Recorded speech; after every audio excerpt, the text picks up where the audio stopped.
The Reading Lantern presents Great Expectations by Charles Dickens, Part 1. Chapter 1. My father's family name being Perrip, and my Christian name Philip, my infant tongue could make of both names nothing longer or more explicit than Pip. So I called myself Pip, and came to be called Pip. I give Perrip as my father's family name, on the authority of his tombstone and my sister, Mrs. Joe Gargery, who married the blacksmith. As I never saw my father or my mother, and never saw any likeness of either of them, for their days were long before the days of photographs, my first fancies regarding what they were like were unreasonably derived from their tombstones. The shape of the letters on my father's gave me an odd idea that he was a square, stout, dark man with curly black hair. From the character and turn of the inscription, also Georgiana, wife of the above, I drew a childish conclusion that my mother was freckled and sickly. To 5 little stone lozenges, each about 1.5 feet long, which were arranged in a neat row beside their grave, and were sacred to the memory of 5 little brothers of mine, who gave up trying to get a living. Exceedingly early in that universal struggle, I am indebted for a belief I religiously entertained that they had all been born on their backs with their hands in their trousers pockets, and had never taken them out in this state of existence. Ours was the marsh country, down by the river, within, as the river wound, 20 miles of the sea. My first most vivid and broad impression of the identity of things seems to me to have been gained on a memorable raw afternoon towards evening. At such a time I found out for certain that this bleak place overgrown with nettles was the churchyard, and that Philip Perrip, late of this parish, and also Georgiana, wife of the above, were dead and buried, and that Alexander, Bartholomew, Abraham, Tobias, and Roger, infant children of the aforesaid, were also dead and buried, and that the dark flat wilderness beyond the churchyard, intersected with dikes and mounds and gates, with scattered cattle feeding on it, was the marshes, and that the low leaden line beyond was the river, and that the distant savage lair from which the wind was rushing was the sea, and that the small bundle of shivers growing afraid of it all and beginning to cry was Pip. "Hold your noise," cried a terrible voice as a man started up from among the grave at the side of the church porch. "Keep still, you little devil, or I'll cut your throat." A fearful man, all in coarse grey, with a great iron on his leg. A man with no hat, and with broken shoes, and with an old rag tied round his head.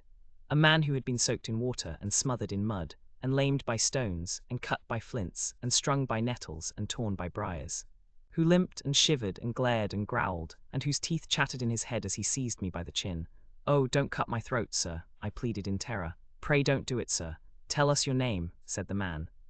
"Quick, Pip, sir." "Once more," said the man, staring at me. "Give it mouth, Pip, Pip, sir." "Show us where you live," said the man. "Pint out the place." I pointed to where our village lay, on the flat inshore among the alder trees and pollards, a mile or more from the church. The man, after looking at me for a moment, turned me upside down and emptied my pockets. There was nothing in them but a piece of bread. When the church came to itself, for he was so sudden and strong that he made it go head over heels before me, and I saw the steeple under my feet, when the church came to itself, I say I was seated on a high tombstone, trembling while he ate the bread ravenously. "You young dog," said the man, licking his lips, "what fat cheeks you ha' got." I believe they were fat, though I was at that time undersized for my years, and not strong. "Darn me if I couldn't eat 'em," said the man, with a threatening shake of his head, "and if I hadn't half a mind tot." I earnestly expressed my hope that he wouldn't, and held tighter to the tombstone on which he had put me. Partly to keep myself upon it, partly to keep myself from crying. "Now look'ee here," said the man. "Where's your mother?" "There, sir," said I. He started, made a short run, and stopped and looked over his shoulder. "There, sir," I timidly explained. "Also Georgiana, that's my mother." "Oh," said he, coming back, "and is that your father alonger your mother?" "Yes, sir," said I, "him too, late of this parish." "Ha," he muttered then, considering. "Who d'ye live with, suppossin' you're kindly let to live, which I ha'n't made up my mind about?"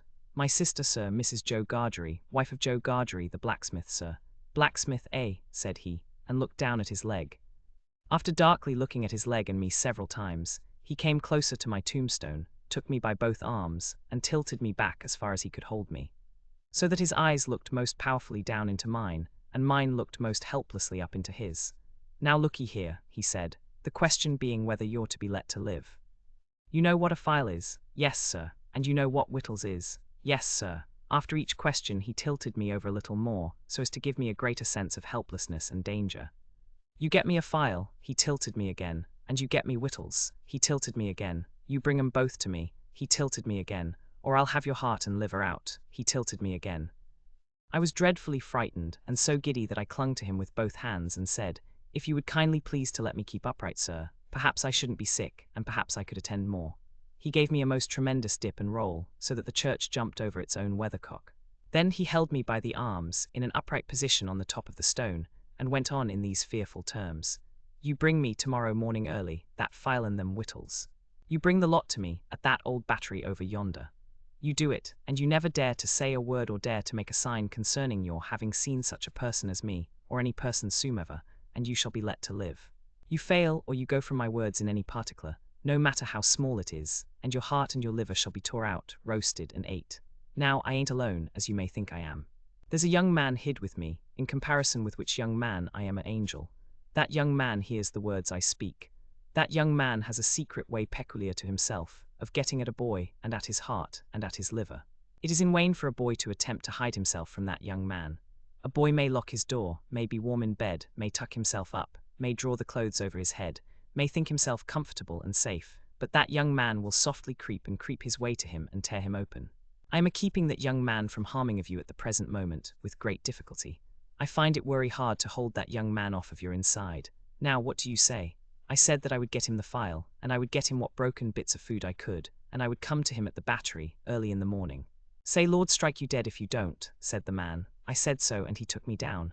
Now, he pursued, you remember what you've undertook, and you remember that young man, and you get home. Good night, sir, I faltered. Much of that, said he, glancing about him over the cold, wet flat. I wish I was a frog, or eel. At the same time, he hugged his shuddering body in both his arms, clasping himself, as if to hold himself together, and limped towards the low church wall. As I saw him go, picking his way among the nettles, and among the brambles that bound the green mounds, he looked in my young eyes as if he were eluding the hands of the dead people, stretching up cautiously out of their grave, to get a twist upon his ankle and pull him in. When he came to the low church wall, he got over it, like a man whose legs were numbed and stiff, and then turned round to look for me. When I saw him turning, I set my face towards home, and made the best use of my legs.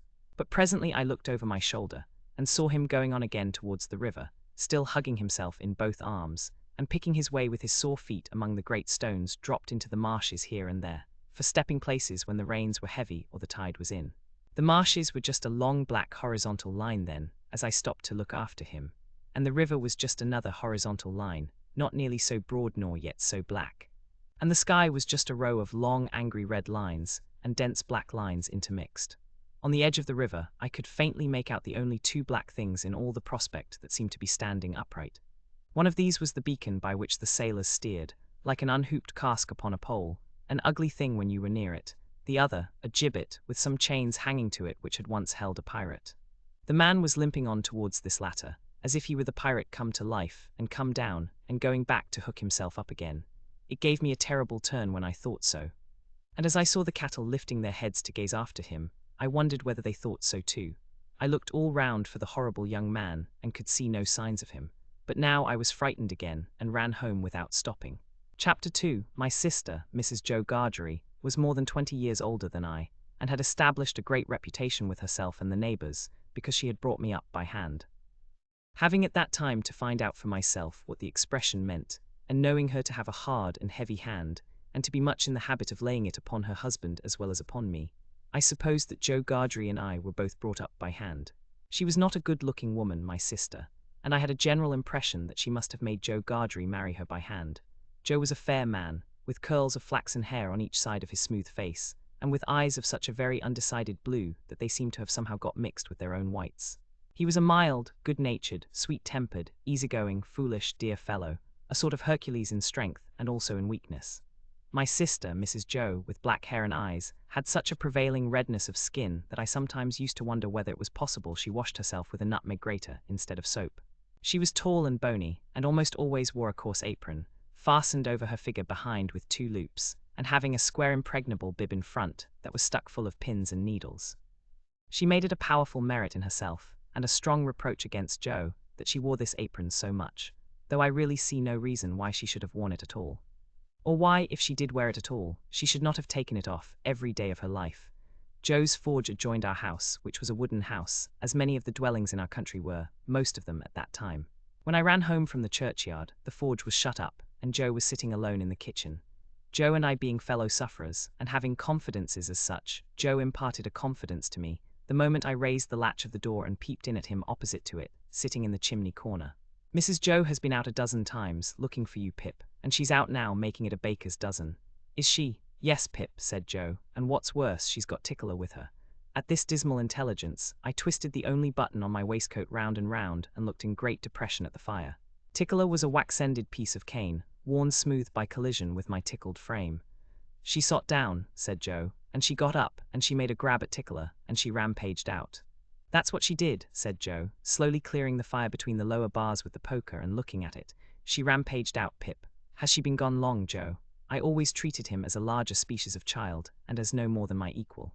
Well, said Joe, glancing up at the Dutch clock, she's been on the rampage this last spell about 5 minutes, Pip. She's coming. Get behind the door, old chap, and have the jack-towel betwixt you. I took the advice. My sister, Mrs. Joe, throwing the door wide open, and finding an obstruction behind it, immediately divined the cause, and applied Tickler to its further investigation. She concluded by throwing me. I often served as a connubial missile at Joe, who, glad to get hold of me on any terms, passed me on into the chimney, and quietly fenced me up there with his great leg. Where have you been, you young monkey? Said Mrs. Joe, stamping her foot. Tell me directly what you've been doing to wear me away with fret and fright and worrit, or I'd have you out of that corner if you was 50 pips, and he was 500 gargeries. I have only been to the churchyard, said I, from my stool, crying and rubbing myself. Churchyard, repeated my sister. If it weren't for me, you'd have been to the churchyard long ago, and stayed there. Who brought you up by hand? You did, said I, and why did I do it, I should like to know, exclaimed my sister. I whimpered, I don't know. I don't, said my sister. I'd never do it again, I know that. I may truly say I've never had this apron of mine off since born you were. It's bad enough to be a blacksmith's wife, and him a gargery, without being your mother. My thoughts strayed from that question as I looked disconsolately at the fire. For the fugitive out on the marshes with the ironed leg, the mysterious young man, the file, the food, and the dreadful pledge I was under to commit a larceny on those sheltering premises, rose before me in the avenging coals. Ha, said Mrs. Joe, restoring Tickler to his station. Churchyard indeed, you may well say churchyard, you too. One of us, by the by, had not said it at all. You'll drive me to the churchyard betwixt you, one of these days, and oh, a precious pair you'd be without me. As she applied herself to set the tea-things, Joe peeped down at me over his leg, as if he were mentally casting me and himself up, and calculating what kind of pair we practically should make, under the grievous circumstances foreshadowed. After that, he sat feeling his right side flaxen curls and whisker, and following Mrs. Joe about with his blue eyes, as his manner always was at squally times. My sister had a trenchant way of cutting our bread and butter for us, that never varied. First, with her left hand she jammed the loaf hard and fast against her bib, where it sometimes got a pin into it, and sometimes a needle, which we afterwards got into our mouths. Then she took some butter, not too much, on a knife and spread it on the loaf in an apothecary kind of way, as if she were making a plaster, using both sides of the knife with a slapping dexterity, and trimming and moulding the butter off round the crust. Then she gave the knife a final smart wipe on the edge of the plaster, and then sawed a very thick round off the loaf, which she finally, before separating from the loaf, hewed into 2 halves, of which Joe got one and I the other. On the present occasion, though I was hungry, I dared not eat my slice. I felt that I must have something in reserve for my dreadful acquaintance, and his ally, the still more dreadful young man. I knew Mrs. Joe's housekeeping to be of the strictest kind, and that my larcenous researches might find nothing available in the safe. Therefore, I resolved to put my hunk of bread and butter down the leg of my trousers. The effort of resolution necessary to the achievement of this purpose I found to be quite awful. It was as if I had to make up my mind to leap from the top of a high house, or plunge into a great depth of water. And it was made the more difficult by the unconscious Joe. In our already mentioned Freemasonry as fellow sufferers, and in his good-natured companionship with me, it was our evening habit to compare the way we bit through our slices, by silently holding them up to each other's admiration now and then, which stimulated us to new exertions. Tonight, Joe several times invited me, by the display of his fast diminishing slice, to enter upon our usual friendly competition, but he found me each time, with my yellow mug of tea on one knee, and my untouched bread and butter on the other. At last, I desperately considered that the thing I contemplated must be done, and that it had best be done in the least improbable manner, consistent with the circumstances. I took advantage of a moment when Joe had just looked at me, and got my bread and butter down my leg. Joe was evidently made uncomfortable by what he supposed to be my loss of appetite, and took a thoughtful bite out of his slice, which he didn't seem to enjoy. He turned it about in his mouth much longer than usual, pondering over it a good deal, and after all gulped it down like a pill. He was about to take another bite, and had just got his head on one side for a good purchase on it, when his eye fell on me, and he saw that my bread and butter was gone. The wonder and consternation with which Joe stopped on the threshold of his bite and stared at me were too evident to escape my sister's observation. "What's the matter now?" said she smartly, as she put down her cup. "I say, you know," muttered Joe, shaking his head at me in very serious remonstrance. "Pip, old chap, you'll do yourself a mischief. It'll stick somewhere. You can't have chawed it, Pip." "What's the matter now?" repeated my sister, more sharply than before. "If you can cough any trifle on it up, Pip, I'd recommend you to do it," said Joe, all aghast. "Manners is manners, but still your elth's your elth." By this time my sister was quite desperate, so she pounced on Joe, and taking him by the two whiskers, knocked his head for a little while against the wall behind him, while I sat in the corner, looking guiltily on. "Now perhaps you'll mention what's the matter," said my sister, out of breath. "You staring great stuck pig." Joe looked at her in a helpless way, then took a helpless bite and looked at me again. "You know, Pip," said Joe solemnly, with his last bite in his cheek, and speaking in a confidential voice, as if we two were quite alone, "you and me is always friends, and I'd be the last to tell upon you any time. But such a," he moved his chair and looked about the floor between us, and then again at me, "such a most uncommon bolt as that." "Been bolting his food, has he?" cried my sister. "You know, old chap," said Joe, looking at me, and not at Mrs. Joe, with his bite still in his cheek, "I bolted myself, when I was your age frequent, and as a boy I've been among a many bolters. But I never see your bolting equal yet, Pip, and it's a mercy you ain't bolted dead." My sister made a dive at me and fished me up by the hair, saying nothing more than the awful words, "You come along and be dosed." Some medical beast had revived tar water in those days as a fine medicine, and Mrs. Joe always kept a supply of it in the cupboard, having a belief in its virtues correspondent to its nastiness. At the best of times, so much of this elixir was administered to me as a choice restorative, that I was conscious of going about, smelling like a new fence. On this particular evening, the urgency of my case demanded a pint of this mixture, which was poured down my throat, for my greater comfort, while Mrs. Joe held my head under her arm, as a boot would be held in a bootjack. Joe got off with half a pint, but was made to swallow that much to his disturbance, as he sat slowly munching and meditating before the fire, because he had had a turn. Judging from myself, I should say he certainly had a turn afterwards, if he had had none before. Conscience is a dreadful thing when it accuses man or boy, but when, in the case of a boy, that secret burden co-operates with another secret burden down the leg of his trousers, it is, as I can testify, a great punishment.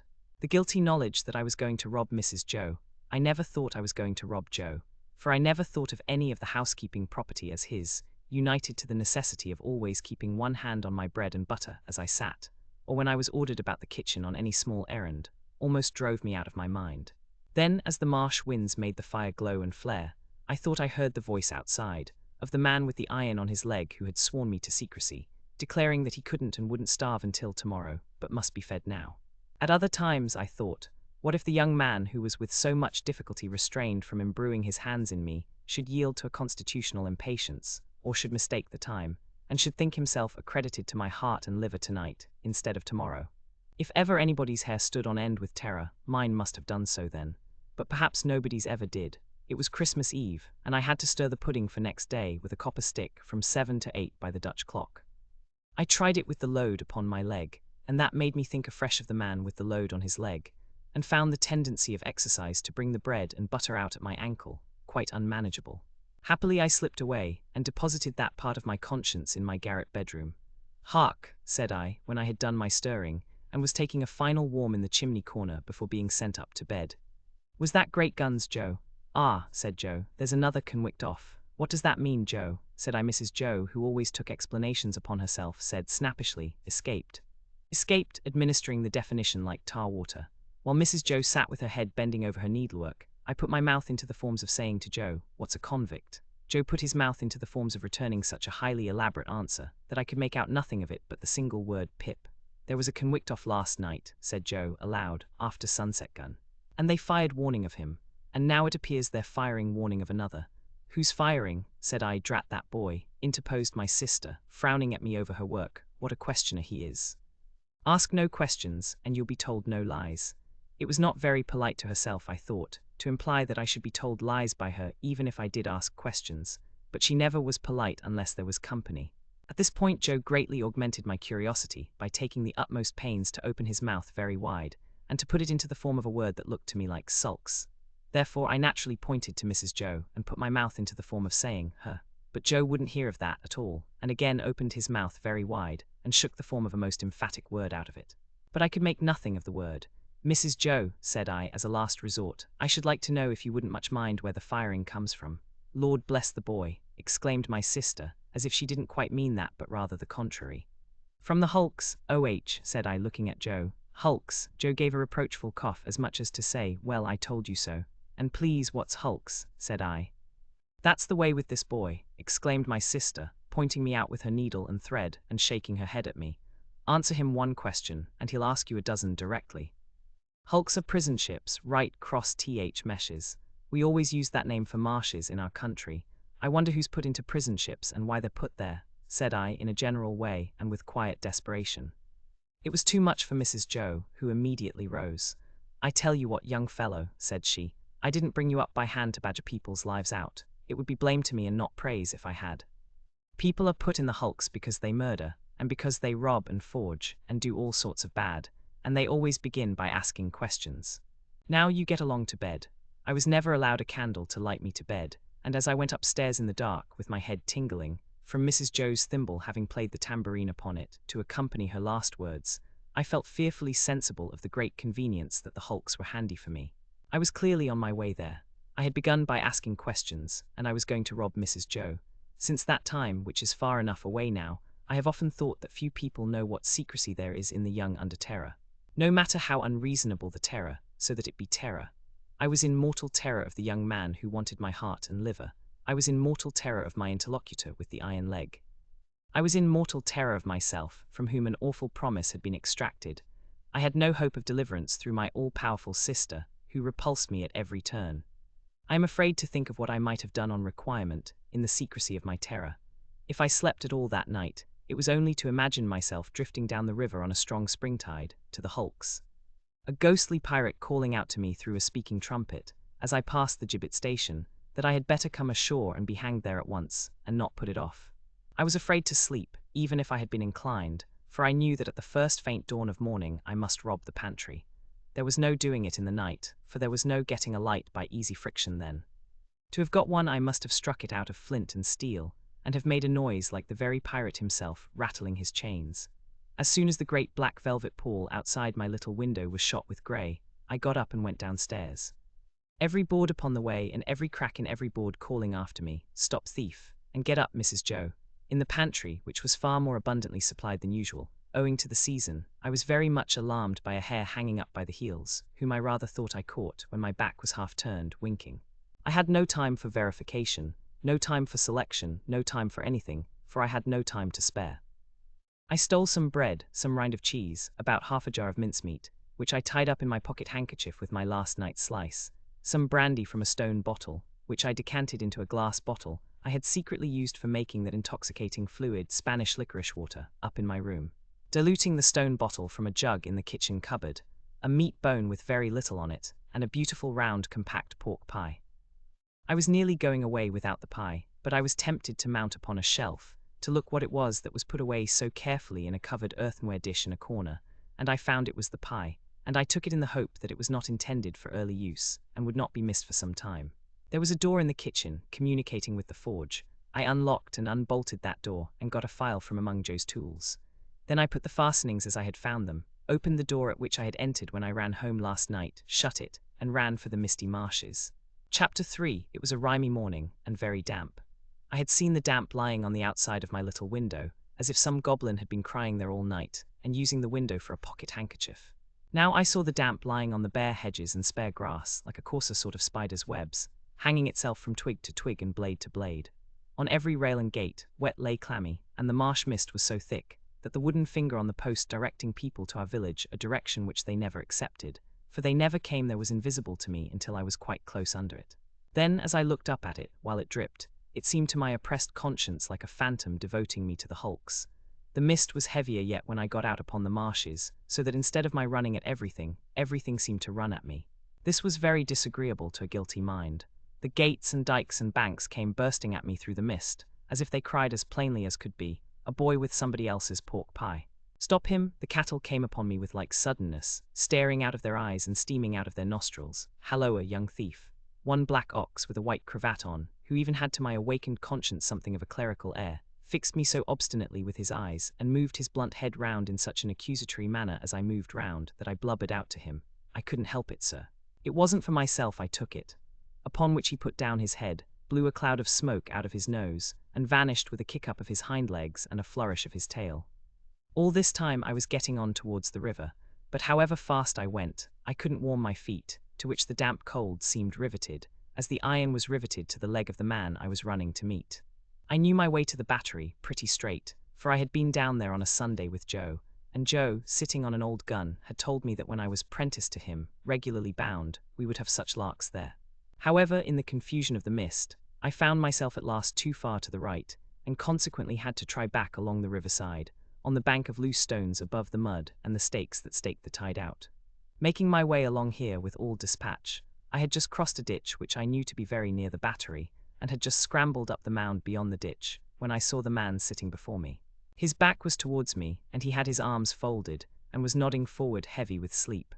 I thought he would be more glad if I came upon him with his breakfast, in that unexpected manner, so I went forward softly and touched him on the shoulder. He instantly jumped up, and it was not the same man, but another man.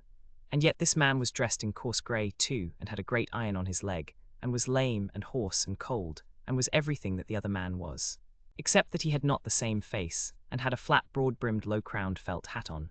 All this I saw in a moment, for I had only a moment to see it in. He swore an oath at me, made a hit at me. It was a round, weak blow that missed me and almost knocked himself down, for it made him stumble, and then he ran into the mist, stumbling twice as he went, and I lost him.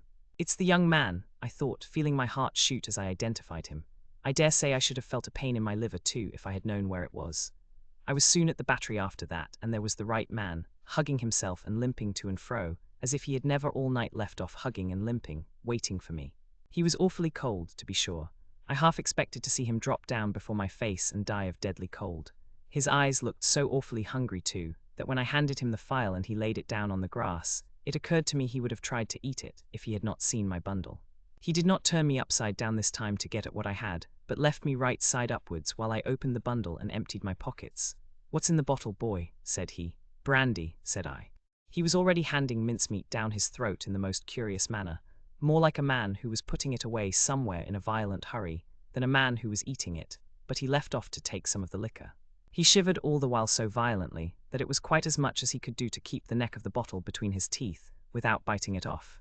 "I think you have got the ague," said I. "I'm much of your opinion, boy," said he.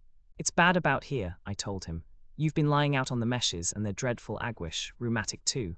"I'll eat my breakfast afore they're the death of me," said he.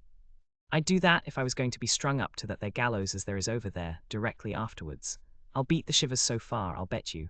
He was gobbling mincemeat, meat-bone, bread, cheese, and pork pie, all at once, staring distrustfully while he did so at the mist all round us, and often stopping his jaws to listen.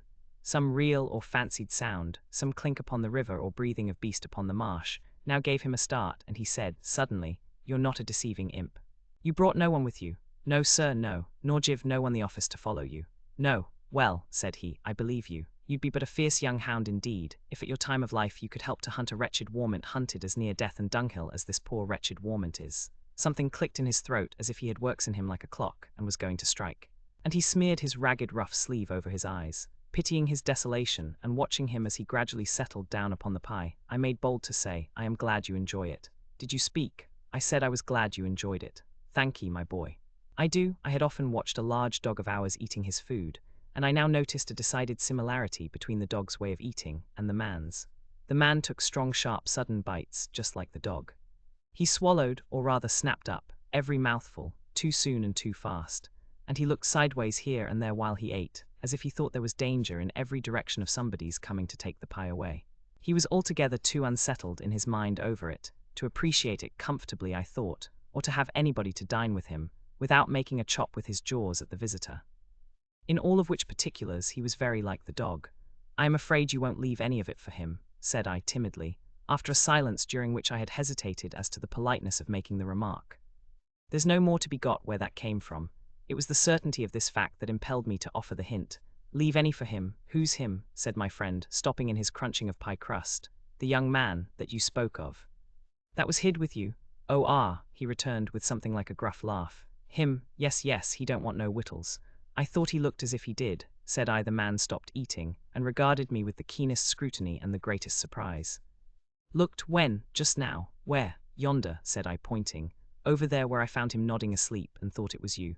He held me by the collar and stared at me so, that I began to think his first idea about cutting my throat had revived. Dressed like you know, only with a hat, I explained, trembling, and I was very anxious to put this delicately, and with the same reason for wanting to borrow a file. Didn't you hear the cannon last night? Then there was firing, he said to himself. I wonder you shouldn't have been sure of that, I returned, for we heard it up at home, and that's farther away, and we were shut in besides. Why, see now, said he. When a man's alone on these flats, with a light head and a light stomach, perishing of cold and want, he hears nothing all night but guns firing and voices calling. He sees the soldiers, with their red coats lighted up by the torches carried afore, closing in round him. Hears his number called, hears himself challenged, hears the rattle of the muskets, hears the orders make ready, present. Cover him steady, men, and is laid hands on, and there's nothing. Why, if I see one pursuing party last night coming up in order, damn 'em with their tramp, I see 100. And as to firing, why, I see the mist shake with the cannon, arter it was broad day, but this man, he had said all the rest as if he had forgotten my being there. Did you notice anything in him? He had a badly bruised face, said I, recalling what I hardly knew I knew. Not here, exclaimed the man, striking his left cheek mercilessly with the flat of his hand. Yes, there. Where is he? He crammed what little food was left into the breast of his grey jacket. Show me the way he went. I'll pull him down like a bloodhound. Curse this iron on my sore leg. Give us hold of the file, boy.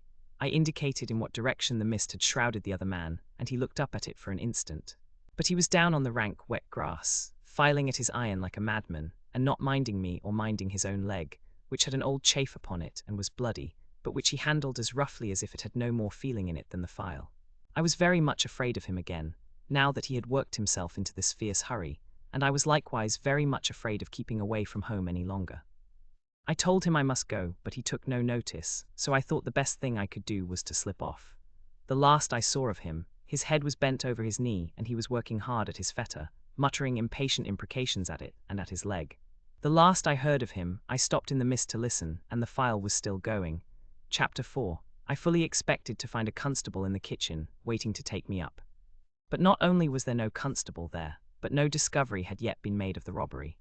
Mrs. Joe was prodigiously busy in getting the house ready for the festivities of the day, and Joe had been put upon the kitchen doorstep to keep him out of the dustpan, an article into which his destiny always led him, sooner or later, when my sister was vigorously reaping the floors of her establishment.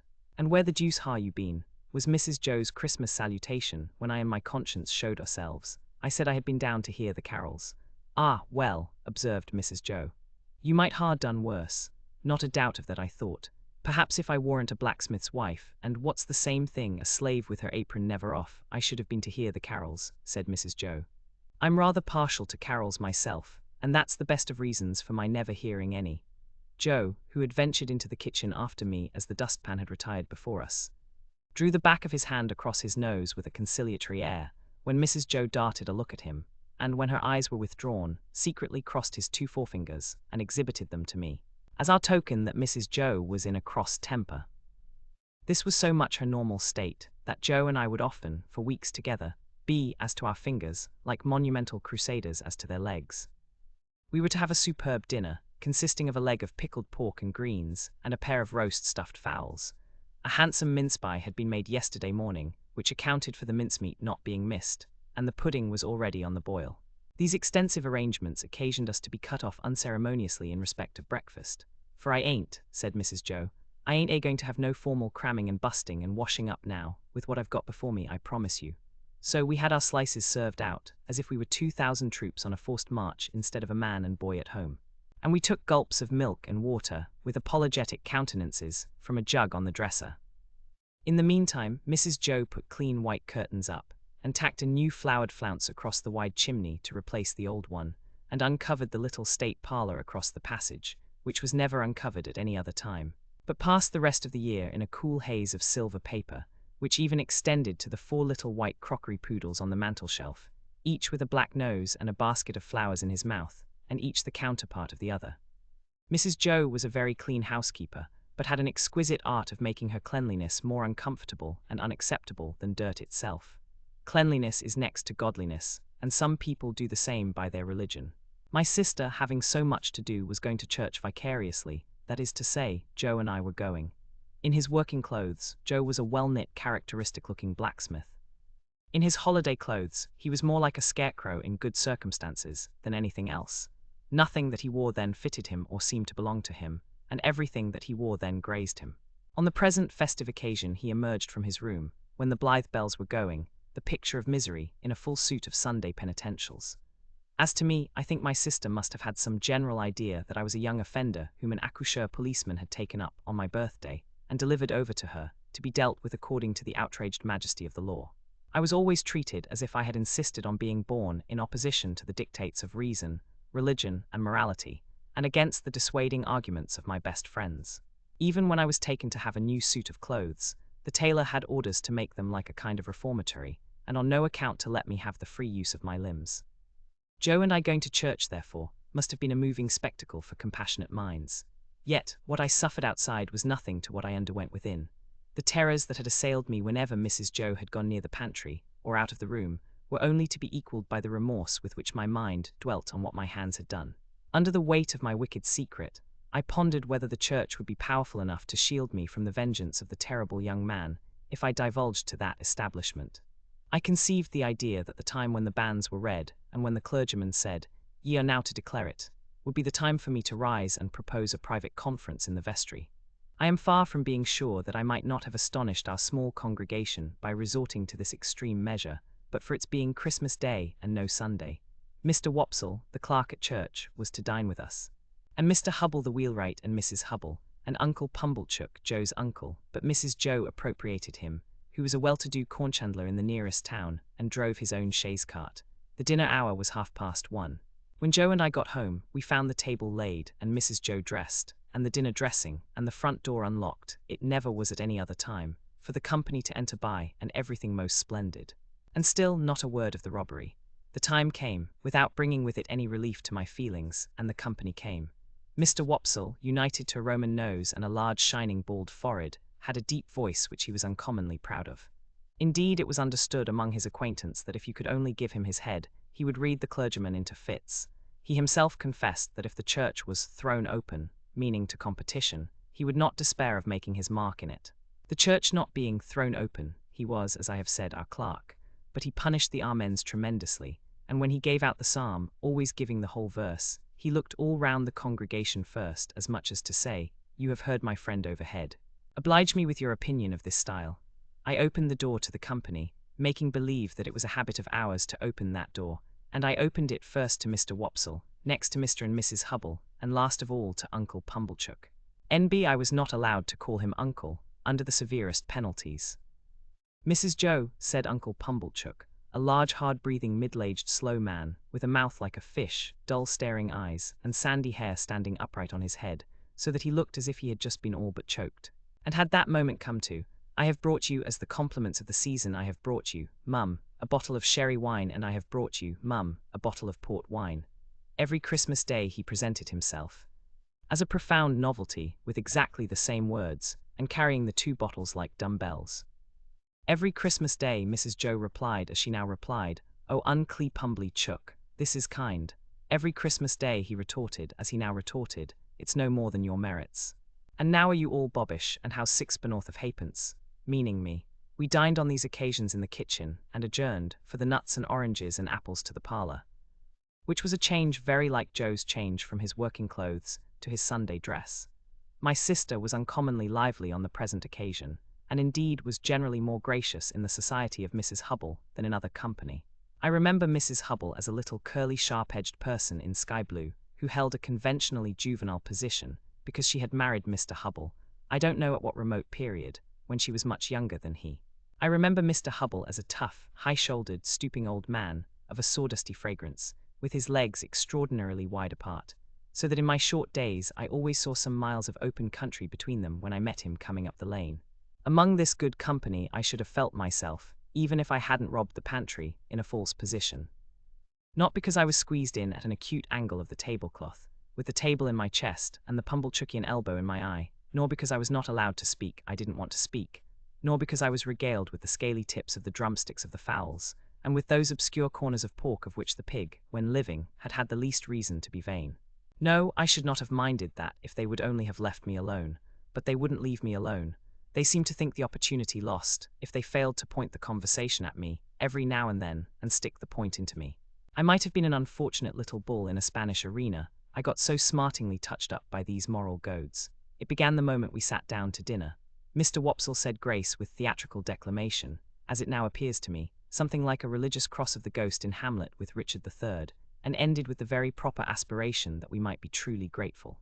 Upon which my sister fixed me with her eye, and said, in a low reproachful voice, "Do you hear that? Be grateful, especially," said Mr. Pumblechook, "be grateful, boy, to them which brought you up by hand." Mrs. Hubble shook her head, and contemplating me with a mournful presentiment that I should come to no good, asked, "Why is it that the young are never grateful?" This moral mystery seemed too much for the company, until Mr. Hubble tersely solved it by saying, "Naturally wicious." Everybody then murmured "true," and looked at me in a particularly unpleasant and personal manner. Joe's station and influence were something feebler, if possible, when there was company than when there was none, but he always aided and comforted me when he could, in some way of his own, and he always did so at dinner time by giving me gravy, if there were any. There being plenty of gravy today, Joe spooned into my plate at this point about half a pint. A little later on in the dinner, Mr. Wopsle reviewed the sermon with some severity, and intimated in the usual hypothetical case of the church being thrown open, what kind of sermon he would have given them. After favouring them with some heads of that discourse, he remarked that he considered the subject of the day's homily ill chosen, which was the less excusable, he added, when there were so many subjects going about. "True again," said Uncle Pumblechook.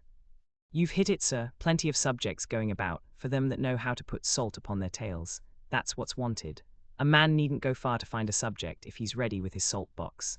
Mr. Pumblechook added, after a short interval of reflection, "Look at pork alone." "There's a subject, if you want a subject, look at pork." "True, sir, many a moral for the young," returned Mr. Wopsle, and I knew he was going to lug me in before he said it. "Might be deduced from that text. You listen to this," said my sister to me in a severe parenthesis. Joe gave me some more gravy. "Swine," pursued Mr. Wopsle in his deepest voice, and pointing his fork at my blushes, as if he were mentioning my Christian name, "swine were the companions of the prodigal. The gluttony of swine is put before us, as an example to the young. I thought this pretty well in him who had been praising up the pork for being so plump and juicy. What is detestable in a pig is more detestable in a boy." "Or girl," suggested Mr. Hubble. "Of course, or girl, Mr. Hubble," assented Mr. Wopsle, rather irritably, "but there is no girl present. Besides," said Mr. Pumblechook, turning sharp on me, "think what you've got to be grateful for." "If you'd been born a squeaker, he was, if ever a child was," said my sister most emphatically. Joe gave me some more gravy. "Well, but I mean a four-footed squeaker," said Mr. Pumblechook. "If you had been born such, would you have been here now?" "Not you, unless in that form," said Mr. Wopsle, nodding towards the dish. "But I don't mean in that form, sir," returned Mr. Pumblechook, who had an objection to being interrupted. "I mean enjoying himself with his elders and betters, and improving himself with their conversation, and rolling in the lap of luxury. Would he have been doing that? No, he wouldn't. And what would have been your destination?" turning on me again. "You would have been disposed of for so many shillings according to the market price of the article, and Dunstable the butcher would have come up to you as you lay in your straw, and he would have whipped you under his left arm, and with his right he would have tucked up his frock to get a penknife from out of his waistcoat pocket, and he would have shed your blood and had your life. No bringing up by hand then, not a bit of it." Joe offered me more gravy, which I was afraid to take. "He was a world of trouble to you, ma'am," said Mrs. Hubble, commiserating my sister. "Trouble," echoed my sister. "Trouble," and then entered on a fearful catalogue of all the illnesses I had been guilty of, and all the acts of sleeplessness I had committed, and all the high places I had tumbled from, and all the low places I had tumbled into, and all the injuries I had done myself, and all the times she had wished me in my grave, and I had contumaciously refused to go there. I think the Romans must have aggravated one another very much, with their noses. Perhaps they became the restless people they were, in consequence. Anyhow, Mr. Wopsle's Roman nose so aggravated me, during the recital of my misdemeanours, that I should have liked to pull it until he howled. But all I had endured up to this time was nothing in comparison with the awful feelings that took possession of me when the pause was broken which ensued upon my sister's recital, and in which pause everybody had looked at me, as I felt painfully conscious, with indignation and abhorrence. "Yet," said Mr. Pumblechook, leading the company gently back to the theme from which they had strayed, "pork regarded as biled is rich too, ain't it?" "Have a little brandy, uncle," said my sister. Oh heavens, it had come at last. He would find it was weak, he would say it was weak, and I was lost. I held tight to the leg of the table under the cloth, with both hands, and awaited my fate. My sister went for the stone bottle, came back with the stone bottle, and poured his brandy out. No one else taking any. The wretched man trifled with his glass, took it up, looked at it through the light, put it down, prolonged my misery. All this time Mrs. Joe and Joe were briskly clearing the table for the pie and pudding. I couldn't keep my eyes off him. Always holding tight by the leg of the table with my hands and feet, I saw the miserable creature finger his glass playfully, take it up, smile, throw his head back, and drink the brandy off. Instantly afterwards, the company were seized with unspeakable consternation, owing to his springing to his feet, turning round several times in an appalling spasmodic whooping cough dance, and rushing out at the door. He then became visible through the window, violently plunging and expectorating, making the most hideous faces, and apparently out of his mind. I held on tight, while Mrs. Joe and Joe ran to him. I didn't know how I had done it, but I had no doubt I had murdered him somehow. In my dreadful situation, it was a relief when he was brought back, and surveying the company all round as if they had disagreed with him, sank down into his chair with the one significant gasp, "Tar." I had filled up the bottle from the tar-water jug. I knew he would be worse by and by. I moved the table, like a medium of the present day, by the vigor of my unseen hold upon it. "Tar!" cried my sister, in amazement. Why, however could tar come there? But Uncle Pumblechook, who was omnipotent in that kitchen, wouldn't hear the word, wouldn't hear of the subject, imperiously waved it all away with his hand, and asked for hot gin and water. My sister, who had begun to be alarmingly meditative, had to employ herself actively in getting the gin, the hot water, the sugar, and the lemon peel, and mixing them. For the time being at least, I was saved. I still held on to the leg of the table, but clutched it now with the fervour of gratitude. By degrees, I became calm enough to release my grasp and partake of pudding. Mr. Pumblechook partook of pudding, all partook of pudding. The course terminated, and Mr. Pumblechook had begun to beam under the genial influence of gin and water. I began to think I should get over the day, when my sister said to Joe, "Clean plates, cold." I clutched the leg of the table again immediately, and pressed it to my bosom as if it had been the companion of my youth and friend of my soul. I foresaw what was coming, and I felt that this time I really was gone. "You must taste," said my sister, addressing the guests with her best grace, "you must taste, to finish with, such a delightful and delicious present of Uncle Pumblechook's. Must they? Let them not hope to taste it. You must know," said my sister, rising, "it's a pie, a savoury pork pie." The company murmured their compliments. Uncle Pumblechook, sensible of having deserved well of his fellow creatures, said, quite vivaciously, all things considered, "Well, Mrs. Joe, we'll do our best endeavours. Let us have a cut at this same pie." My sister went out to get it. I heard her steps proceed to the pantry. I saw Mr. Pumblechook balance his knife. I saw reawakening appetite in the Roman nostrils of Mr. Wopsle. I heard Mr. Hubble remark that a bit of savoury pork pie would lay atop of anything you could mention, and do no harm, and I heard Joe say, "You shall have some, Pip." I have never been absolutely certain whether I uttered a shrill yell of terror, merely in spirit, or in the bodily hearing of the company. I felt that I could bear no more, and that I must run away.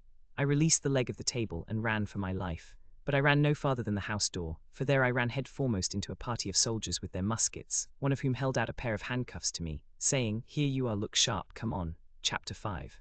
The apparition of a file of soldiers ringing down the butt ends of their loaded muskets on our doorstep caused the dinner party to rise from table in confusion, and caused Mrs. Joe, re-entering the kitchen empty-handed, to stop short and stare, in her wondering lament of, "Gracious goodness gracious me, what's gone with the pie?" The sergeant and I were in the kitchen when Mrs. Joe stood staring. At which crisis I partially recovered the use of my senses. It was the sergeant who had spoken to me, and he was now looking round at the company, with his handcuffs invitingly extended towards them in his right hand, and his left on my shoulder. "Excuse me, ladies and gentlemen," said the sergeant, "but as I have mentioned at the door to this smart young shaver, which he hadn't, I am on a chase in the name of the king, and I want the blacksmith." "And pray what might you want with him?" retorted my sister, quick to resent his being wanted at all. "Missis," returned the gallant sergeant, "speaking for myself, I should reply, the honour and pleasure of his fine wife's acquaintance. Speaking for the king, I answer, a little job done." This was received as rather neat in the sergeant, insomuch that Mr. Pumblechook cried audibly, "Good again." "You see, blacksmith," said the sergeant, who had by this time picked out Joe with his eye, "we have had an accident with these, and I find the lock of one of 'em goes wrong, and the coupling don't act pretty. As they are wanted for immediate service, will you throw your eye over them?" Joe threw his eye over them, and pronounced that the job would necessitate the lighting of his forge fire, and would take nearer 2 hours than one. "Will it? Then will you set about it at once, blacksmith?" said the offhand sergeant, as it's on His Majesty's service, and if my men can bear a hand anywhere, they'll make themselves useful. With that, he called to his men, who came trooping into the kitchen one after another, and piled their arms in a corner. And then they stood about, as soldiers do, now with their hands loosely clasped before them, now resting a knee or a shoulder, now easing a belt or a pouch, now opening the door to spit stiffly over their high stocks out into the yard. All these things I saw without then knowing that I saw them, for I was in an agony of apprehension, but beginning to perceive that the handcuffs were not for me, and that the military had so far got the better of the pie as to put it in the background, I collected a little more of my scattered wits. "Would you give me the time?" said the sergeant, addressing himself to Mr. Pumblechook, as to a man whose appreciative powers justified the inference that he was equal to the time. "It's just gone 2:30. That's not so bad," said the sergeant, reflecting. "Even if I was forced to halt here nigh 2 hours, that'll do. How far might you call yourselves from the marshes hereabouts? Not above a mile, I reckon." "Just a mile," said Mrs. Joe. "That'll do. We begin to close in upon 'em about dusk. A little before dusk, my orders are." "That'll do." "Convicts, sergeant?" asked Mr. Wopsle in a matter-of-course way. "Aye," returned the sergeant too. "They're pretty well known to be out on the marshes still, and they won't try to get clear of 'em before dusk. Anybody here seen anything of any such game?" Everybody, myself excepted, said no, with confidence. Nobody thought of me. "Well," said the sergeant, "they'll find themselves trapped in a circle, I expect, sooner than they count on. Now, blacksmith, if you're ready, His Majesty the King is." Joe had got his coat and waistcoat and cravat off, and his leather apron on, and passed into the forge. One of the soldiers opened its wooden windows, another lighted the fire, another turned to at the bellows, the rest stood round the blaze, which was soon roaring. Then Joe began to hammer and clink, and we all looked on. The interest of the impending pursuit not only absorbed the general attention, but even made my sister liberal. She drew a pitcher of beer from the cask for the soldiers, and invited the sergeant to take a glass of brandy. But Mr. Pumblechook said sharply, "Give him wine, mum. I'll engage there's no tar in that." So the sergeant thanked him and said that as he preferred his drink without tar, he would take wine if it was equally convenient. When it was given him, he drank His Majesty's health and compliments of the season, and took it all at a mouthful and smacked his lips. "Good stuff, eh, sergeant?" said Mr. Pumblechook. "I'll tell you something," returned the sergeant. "I suspect that stuff's of your providing." Mr. Pumblechook, with a fat sort of laugh, said, "Aye, why?" "Because," returned the sergeant, clapping him on the shoulder, "you're a man that knows what's what." "D'ye think so?" said Mr. Pumblechook, with his former laugh. "Have another glass, with you, hob and nob," returned the sergeant. "The top of mine to the foot of yours, the foot of yours to the top of mine. Ring once, ring twice, the best tune on the musical glasses. Your health. May you live 1,000 years, and never be a worse judge of the right sort than you are at the present moment of your life." The sergeant tossed off his glass again, and seemed quite ready for another glass. I noticed that Mr. Pumblechook, in his hospitality, appeared to forget that he had made a present of the wine, but took the bottle from Mrs. Joe, and had all the credit of handing it about in a gush of joviality. Even I got some. And he was so very free of the wine that he even called for the other bottle, and handed that about with the same liberality, when the first was gone. As I watched them while they all stood clustering about the forge, enjoying themselves so much, I thought what terrible good sauce for a dinner my fugitive friend on the marshes was. They had not enjoyed themselves a quarter so much, before the entertainment was brightened with the excitement he furnished. And now, when they were all in lively anticipation of the two villains being taken, and when the bellows seemed to roar for the fugitives, the fire to flare for them, the smoke to hurry away in pursuit of them, Joe to hammer and clink for them, and all the murky shadows on the wall to shake at them in menace as the blaze rose and sank, and the red-hot sparks dropped and died. The pale afternoon outside almost seemed in my pitying young fancy to have turned pale on their account, poor wretches. At last Joe's job was done, and the ringing and roaring stopped. As Joe got on his coat, he mustered courage to propose that some of us should go down with the soldiers and see what came of the hunt. Mr. Pumblechook and Mr. Hubble declined on the plea of a pipe and ladies' society, but Mr. Wopsle said he would go if Joe would. Joe said he was agreeable, and would take me if Mrs. Joe approved. We never should have got leave to go, I am sure, but for Mrs. Joe's curiosity to know all about it and how it ended. As it was, she merely stipulated, "If you bring the boy back with his head blown to bits by a musket, don't look to me to put it together again." The sergeant took a polite leave of the ladies, and parted from Mr. Pumblechook as from a comrade. Though I doubt if he were quite as fully sensible of that gentleman's merits under arid conditions, as when something moist was going, his men resumed their muskets and fell in.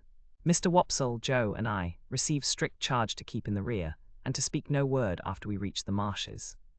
When we were all out in the raw air and were steadily moving towards our business, I treasonably whispered to Joe, "I hope, Joe, we shan't find them." And Joe whispered to me, "I'd give a shilling if they had cut and run, Pip." We were joined by no stragglers from the village, for the weather was cold and threatening, the way dreary, the footing bad, darkness coming on, and the people had good fires indoors and were keeping the day. A few faces hurried to glowing windows and looked after us, but none came out. We passed the finger post and held straight on to the churchyard. There we were stopped a few minutes by a signal from the sergeant's hand, while 2 or 3 of his men dispersed themselves among the grave and also examined the porch. They came in again without finding anything, and then we struck out on the open marshes, through the gate at the side of the churchyard. A bitter sleet came rattling against us here on the east wind, and Joe took me on his back. Now that we were out upon the dismal wilderness where they little thought I had been within 8 or 9 hours and had seen both men hiding, I considered for the first time, with great dread, if we should come upon them, would my particular convict suppose that it was I who had brought the soldiers there? He had asked me if I was a deceiving imp, and he had said I should be a fierce young hound if I joined the hunt against him. Would he believe that I was both imp and hound in treacherous earnest, and had betrayed him? It was of no use asking myself this question now.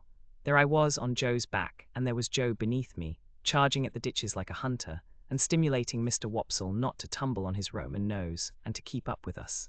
The soldiers were in front of us, extending into a pretty wide line with an interval between man and man. We were taking the course I had begun with, and from which I had diverged in the mist. Either the mist was not out again yet, or the wind had dispelled it.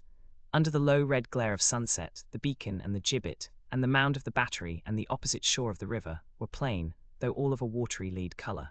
With my heart thumping like a blacksmith at Joe's broad shoulder, I looked all about for any sign of the convicts. I could see none, I could hear none. Mr. Wopsle had greatly alarmed me more than once by his blowing and hard breathing. But I knew the sounds by this time, and could dissociate them from the object of pursuit. I got a dreadful start when I thought I heard the file still going, but it was only a sheep bell. The sheep stopped in their eating and looked timidly at us, and the cattle, their heads turned from the wind and sleet, stared angrily as if they held us responsible for both annoyances. But except these things, and the shudder of the dying day in every blade of grass, there was no break in the bleak stillness of the marshes. The soldiers were moving on in the direction of the old battery, and we were moving on a little way behind them, when all of a sudden we all stopped. For there had reached us on the wings of the wind and rain a long shout. It was repeated. It was at a distance towards the east, but it was long and loud. Nay, there seemed to be 2 or more shouts raised together, if one might judge from a confusion in the sound. To this effect the sergeant and the nearest men were speaking under their breath, when Joe and I came up. After another moment's listening, Joe, who was a good judge, agreed, and Mr. Wopsle, who was a bad judge, agreed. The sergeant, a decisive man, ordered that the sound should not be answered, but that the course should be changed, and that his men should make towards it at the double. So we slanted to the right, where the east was, and Joe pounded away so wonderfully that I had to hold on tight to keep my seat. It was a run indeed now, and what Joe called in the only 2 words he spoke all the time, a winder. Down banks and up banks and over gates and splashing into dikes and breaking among coarse rushes. No man cared where he went. As we came nearer to the shouting, it became more and more apparent that it was made by more than one voice. Sometimes it seemed to stop altogether, and then the soldiers stopped. When it broke out again, the soldiers made for it at a greater rate than ever, and we after them. After a while we had so run it down that we could hear one voice calling murder, and another voice, convicts, runaways, guard. This way for the runaway convicts. Then both voices would seem to be stifled in a struggle, and then would break out again, and when it had come to this, the soldiers ran like deer, and Joe too. The sergeant ran in first, when we had run the noise quite down, and 2 of his men ran in close upon him. Their pieces were cocked and levelled when we all ran in. "Here are both men," panted the sergeant, struggling at the bottom of a ditch. "Surrender, you 2, and confound you for 2 wild beasts. Come asunder." Water was splashing, and mud was flying, and oaths were being sworn, and blows were being struck, when some more men went down into the ditch to help the sergeant, and dragged out, separately, my convict and the other one.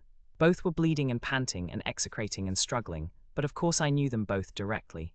"Mind," said my convict, wiping blood from his face with his ragged sleeves, and shaking torn hair from his fingers. "I took him. I give him up to you, mind that. It's not much to be particular about," said the sergeant. "It'll do you small good, my man, being in the same plight yourself. Handcuffs there. I don't expect it to do me any good." "I don't want it to do me more good than it does now," said my convict with a greedy laugh. "I took him. He knows it. That's enough for me." The other convict was livid to look at, and in addition to the old bruised left side of his face, seemed to be bruised and torn all over. He could not so much as get his breath to speak, until they were both separately handcuffed, but leaned upon a soldier to keep himself from falling. "Take notice, guard, he tried to murder me," were his first words. "Tried to murder him," said my convict disdainfully. "Try and not do it. I took him and jiv him up, that's what I done.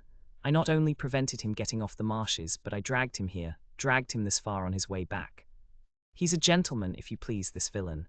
Now the hulks has got its gentleman again, through me. Murder him, worth my while too, to murder him when I could do worse and drag him back." The other one still gasped. He tried to murder me." Bear witness. "Looky here," said my convict to the sergeant. "Single-handed I got clear of the prison ship. I made a dash and I done it. I could ha' got clear of these death-cold flats likewise. Look at my leg. You won't find much iron on it if I hadn't made the discovery that he was here. Let him go free. Let him profit by the means as I found out. Let him make a tool of me afresh and again. Once more. No. If I had died at the bottom there, and he made an emphatic swing at the ditch with his manacled hands, I'd have held to him with that grip that you should have been safe to find him in my hold." The other fugitive, who was evidently in extreme horror of his companion, repeated, "He tried to murder me. I should have been a dead man if you had not come up." "He lies," said my convict with fierce energy. "He's a liar born, and he'll die a liar. Look at his face, ain't it written there? Let him turn those eyes of his on me. I defy him to do it." The other, with an effort at a scornful smile, which could not, however, collect the nervous working of his mouth into any set expression, looked at the soldiers, and looked about at the marshes and at the sky, but certainly did not look at the speaker. "Do you see him?" pursued my convict. "Do you see what a villain he is? Do you see those grovelling and wandering eyes? That's how he looked when we were tried together. He never looked at me." The other, always working his dry lips and turning his eyes restlessly about him far and near, did at last turn them for a moment on the speaker, with the words, "You are not much to look at," and with a half-taunting glance at the bound hands. At that point my convict became so frantically exasperated that he would have rushed upon him but for the interposition of the soldiers. "Didn't I tell you," said the other convict then, "that he would murder me if he could?" And anyone could see that he shook with fear, and that there broke out upon his lips curious white flakes, like thin snow. "Enough of this parley," said the sergeant. "Light those torches."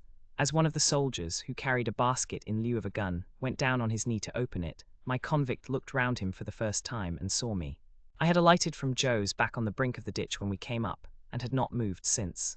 I looked at him eagerly when he looked at me, and slightly moved my hands and shook my head. I had been waiting for him to see me that I might try to assure him of my innocence. It was not at all expressed to me that he even comprehended my intention, for he gave me a look that I did not understand, and it all passed in a moment. But if he had looked at me for an hour or for a day, I could not have remembered his face ever afterwards, as having been more attentive. The soldier with the basket soon got a light, and lighted 3 or 4 torches, and took one himself and distributed the others. It had been almost dark before, but now it seemed quite dark, and soon afterwards very dark. Before we departed from that spot, 4 soldiers standing in a ring fired twice into the air. Presently we saw other torches kindled at some distance behind us, and others on the marshes on the opposite bank of the river. "All right," said the sergeant. "March." We had not gone far when 3 cannon were fired ahead of us with a sound that seemed to burst something inside my ear. "You are expected on board," said the sergeant to my convict. "They know you are coming. Don't straggle, my man, close up here." The 2 were kept apart, and each walked surrounded by a separate guard. I had hold of Joe's hand now, and Joe carried one of the torches. Mr. Wopsle had been for going back, but Joe was resolved to see it out, so we went on with the party. There was a reasonably good path now, mostly on the edge of the river, with a divergence here and there where a dike came, with a miniature windmill on it and a muddy sluice gate. When I looked round, I could see the other lights coming in after us. The torches we carried dropped great blotches of fire upon the track, and I could see those, too, lying smoking and flaring. I could see nothing else but black darkness.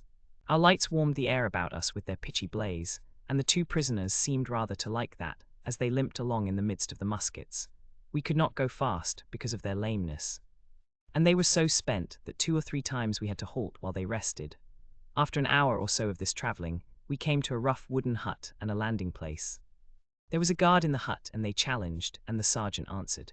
Then we went into the hut, where there was a smell of tobacco and whitewash, and a bright fire, and a lamp, and a stand of muskets, and a drum, and a low wooden bedstead, like an overgrown mangle without the machinery, capable of holding about a dozen soldiers all at once. 3 or 4 soldiers who lay upon it in their greatcoats were not much interested in us, but just lifted their heads and took a sleepy stare, and then lay down again. The sergeant made some kind of report, and some entry in a book, and then the convict whom I call the other convict was drafted off with his guard, to go on board first. My convict never looked at me, except that once. While we stood in the hut, he stood before the fire looking thoughtfully at it, or putting up his feet by turns upon the hob, and looking thoughtfully at them as if he pitied them for their recent adventures. Suddenly he turned to the sergeant and remarked, "I wish to say something respecting this escape. It may prevent some persons laying under suspicion along me." "You can say what you like," returned the sergeant, standing coolly looking at him with his arms folded, "but you have no call to say it here. You'll have opportunity enough to say about it and hear about it before it's done with, you know." "I know, but this is another pint, a separate matter. A man can't starve, at least I can't. I took some victuals up at the village over yonder, where the church stands a'most out on the marshes." "You mean stole," said the sergeant, "and I'll tell you where from the blacksmith's." "Halloa," said the sergeant, staring at Joe. "Halloa, Pip," said Joe, staring at me. "It was some broken victuals, that's what it was, and a dram of liquor, and a pie." "Have you happened to miss such an article as a pie, blacksmith?" asked the sergeant confidentially. "My wife did at the very moment when you came in. Don't you know, Pip?" "So," said my convict, turning his eyes on Joe in a moody manner, and without the least glance at me, "so you're the blacksmith, are you? Then I'm sorry to say I've eat your pie." "God knows you're welcome to it, so far as it was ever mine," returned Joe, with a saving remembrance of Mrs. Joe. "We don't know what you have done, but we wouldn't have you starved to death for it, poor miserable fellow creator." "Would us, Pip?" The something that I had noticed before clicked in the man's throat again, and he turned his back. The boat had returned, and his guard were ready, so we followed him to the landing place made of rough stakes and stones, and saw him put into the boat, which was rowed by a crew of convicts like himself. No one seemed surprised to see him, or interested in seeing him, or glad to see him, or sorry to see him, or spoke a word, except that somebody in the boat growled as if to dogs, "Give way, you," which was the signal for the dip of the oars. By the light of the torches, we saw the black hulk lying out a little way from the mud of the shore, like a wicked Noah's ark. Cribbed and barred and moored by massive rusty chains, the prison ship seemed in my young eyes to be ironed like the prisoners. We saw the boat go alongside, and we saw him taken up the side and disappear. Then the ends of the torches were flung hissing into the water and went out, as if it were all over with him. Chapter 6. My state of mind regarding the pilfering from which I had been so unexpectedly exonerated did not impel me to frank disclosure, but I hope it had some dregs of good at the bottom of it. I do not recall that I felt any tenderness of conscience in reference to Mrs. Joe, when the fear of being found out was lifted off me. But I loved Joe, perhaps for no better reason in those early days than because the dear fellow let me love him, and as to him, my inner self was not so easily composed. It was much upon my mind, particularly when I first saw him looking about for his file, that I ought to tell Joe the whole truth. Yet I did not, and for the reason that I mistrusted that if I did, he would think me worse than I was. The fear of losing Joe's confidence, and of thenceforth sitting in the chimney corner at night, staring drearily at my forever lost companion and friend, tied up my tongue. I morbidly represented to myself that if Joe knew it, I never afterwards could see him at the fireside feeling his fair whisker, without thinking that he was meditating on it. That if Joe knew it, I never afterwards could see him glance, however casually, at yesterday's meat or pudding when it came on today's table, without thinking that he was debating whether I had been in the pantry. That if Joe knew it, and at any subsequent period of our joint domestic life remarked that his beer was flat or thick, the conviction that he suspected tar in it would bring a rush of blood to my face. In a word, I was too cowardly to do what I knew to be right, as I had been too cowardly to avoid doing what I knew to be wrong. I had had no intercourse with the world at that time, and I imitated none of its many inhabitants who act in this manner. Quite an untaught genius, I made the discovery of the line of action for myself. As I was sleepy before we were far away from the prison ship, Joe took me on his back again and carried me home. He must have had a tiresome journey of it, for Mr. Wopsle, being knocked up, was in such a very bad temper that if the church had been thrown open, he would probably have excommunicated the whole expedition, beginning with Joe and myself. In his lay capacity, he persisted in sitting down in the damp to such an insane extent, that when his coat was taken off to be dried at the kitchen fire, the circumstantial evidence on his trousers would have hanged him, if it had been a capital offence. By that time I was staggering on the kitchen floor like a little drunkard, through having been newly set upon my feet, and through having been fast asleep, and through waking in the heat and lights and noise of tongues. As I came to myself, with the aid of a heavy thump between the shoulders, and the restorative exclamation, "Yah, was there ever such a boy as this?" from my sister, I found Joe telling them about the convict's confession, and all the visitors suggesting different ways by which he had got into the pantry. Mr. Pumblechook made out, after carefully surveying the premises, that he had first got upon the roof of the forge, and had then got upon the roof of the house, and had then let himself down the kitchen chimney, by a rope made of his bedding cut into strips. And as Mr. Pumblechook was very positive, and drove his own chaise cart over everybody, it was agreed that it must be so. Mr. Wopsle, indeed, wildly cried out, "No," with the feeble malice of a tired man. But as he had no theory, and no coat on, he was unanimously set at naught, not to mention his smoking hard behind, as he stood with his back to the kitchen fire to draw the damp out, which was not calculated to inspire confidence. This was all I heard that night before my sister clutched me, as a slumberous offence to the company's eyesight, and assisted me up to bed with such a strong hand that I seemed to have 50 boots on, and to be dangling them all against the edges of the stairs. My state of mind, as I have described it, began before I was up in the morning, and lasted long after the subject had died out, and had ceased to be mentioned saving on exceptional occasions. Chapter 7. At the time when I stood in the churchyard reading the family tombstones, I had just enough learning to be able to spell them out. My construction even of their simple meaning was not very correct, for I read "wife of the above" as a complimentary reference to my father's exaltation to a better world. And if any one of my deceased relations had been referred to as below, I have no doubt I should have formed the worst opinions of that member of the family. Neither were my notions of the theological positions to which my catechism bound me at all accurate. For I have a lively remembrance that I supposed my declaration that I was to walk in the same all the days of my life laid me under an obligation always to go through the village from our house in one particular direction, and never to vary it by turning down by the wheelwrights or up by the mill. When I was old enough, I was to be apprenticed to Joe, and until I could assume that dignity, I was not to be what Mrs. Joe called pompied, or, as I render it, pampered.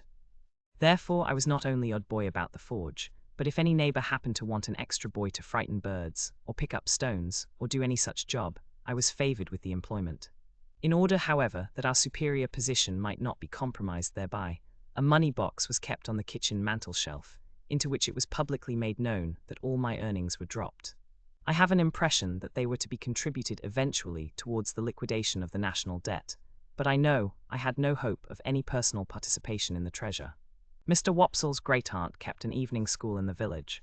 That is to say, she was a ridiculous old woman of limited means and unlimited infirmity, who used to go to sleep from 6 to 7 every evening, in the society of youth who paid 2 pence per week each, for the improving opportunity of seeing her do it.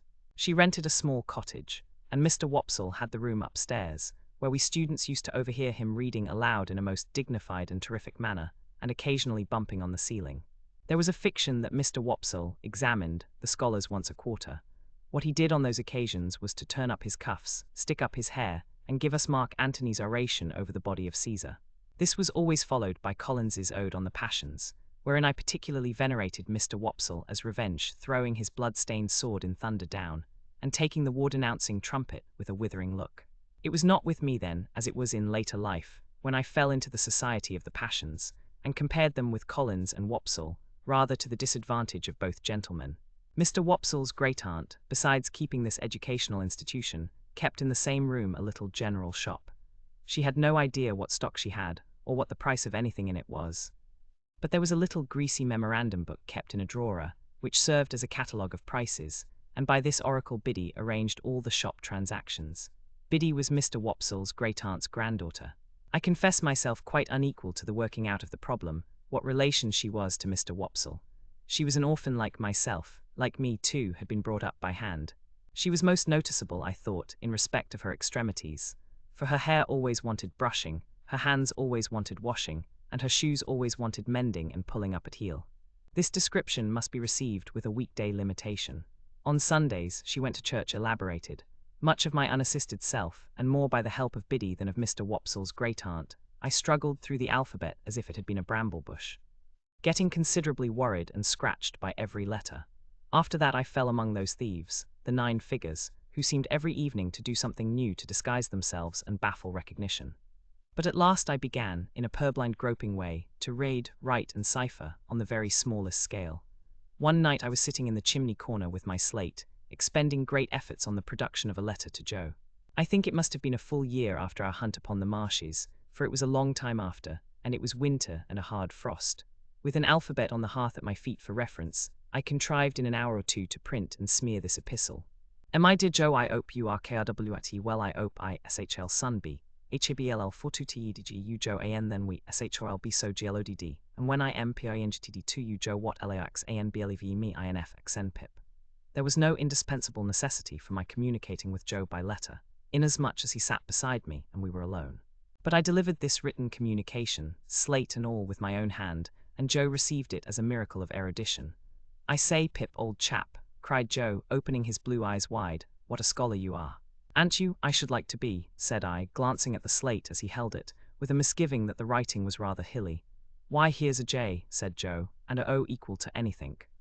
"Here's a J and a O, Pip, and a J-O, Joe."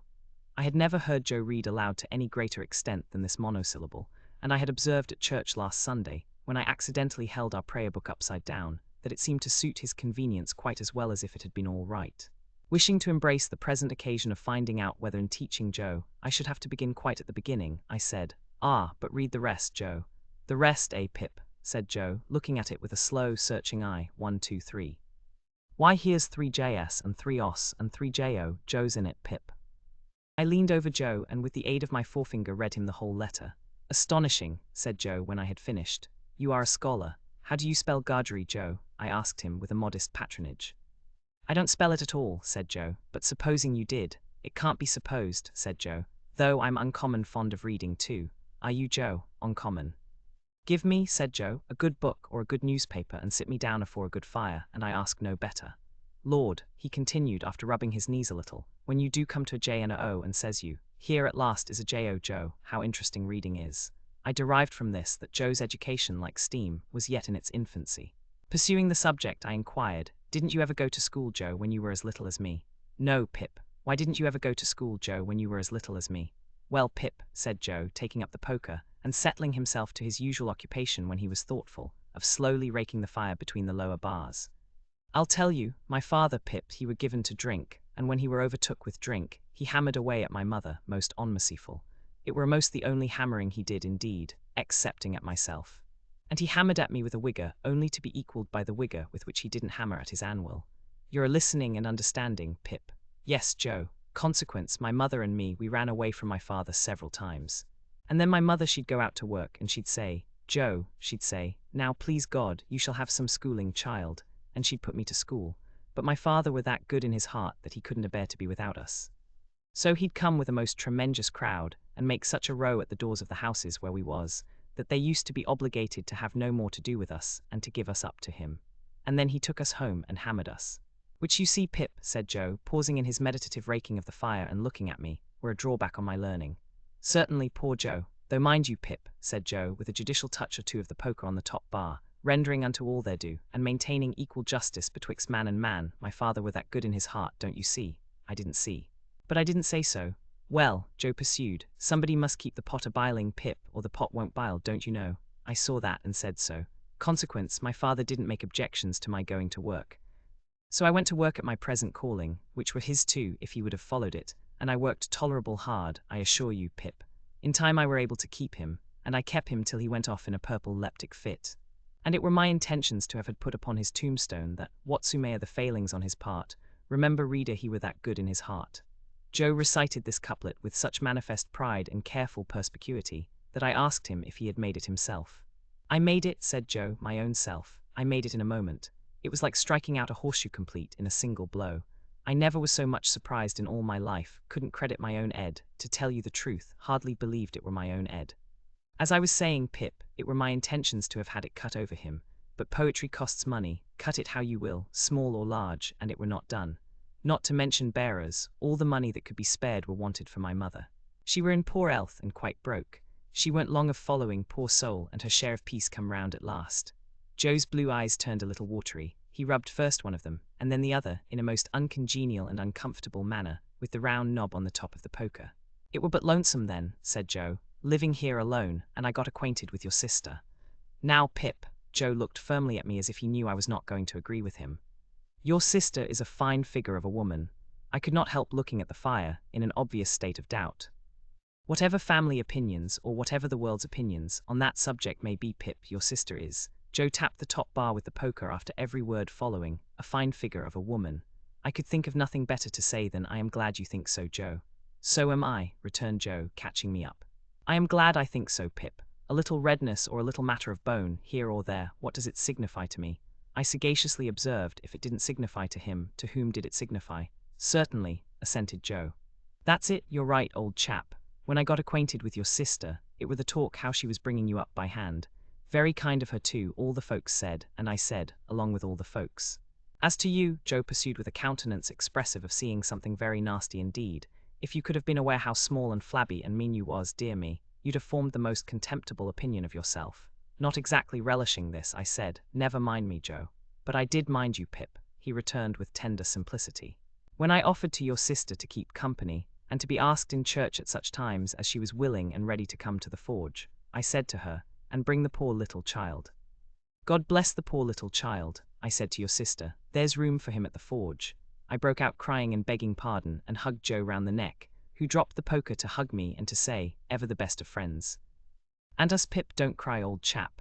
When this little interruption was over, Joe resumed, well, you see, Pip, and here we are, that's about where it lights, here we are. Now when you take me in hand in my learning, Pip, and I tell you beforehand I am awful dull, most awful dull, Mrs. Joe mustn't see too much of what we're up to. It must be done, as I may say, on the sly. And why on the sly? I'll tell you why, Pip. He had taken up the poker again, without which I doubt if he could have proceeded in his demonstration. Your sister is given to government. Given to government, Joe. I was startled, for I had some shadowy idea, and I am afraid I must add hope, that Joe had divorced her in a favour of the Lords of the Admiralty or Treasury. Given to government, said Joe, which I mean to say the government of you and myself. Oh, and she an't over partial to having scholars on the premises, Joe continued, and in particular would not be over partial to my being a scholar, for fear as I might rise. Like a sort of rebel, don't you see?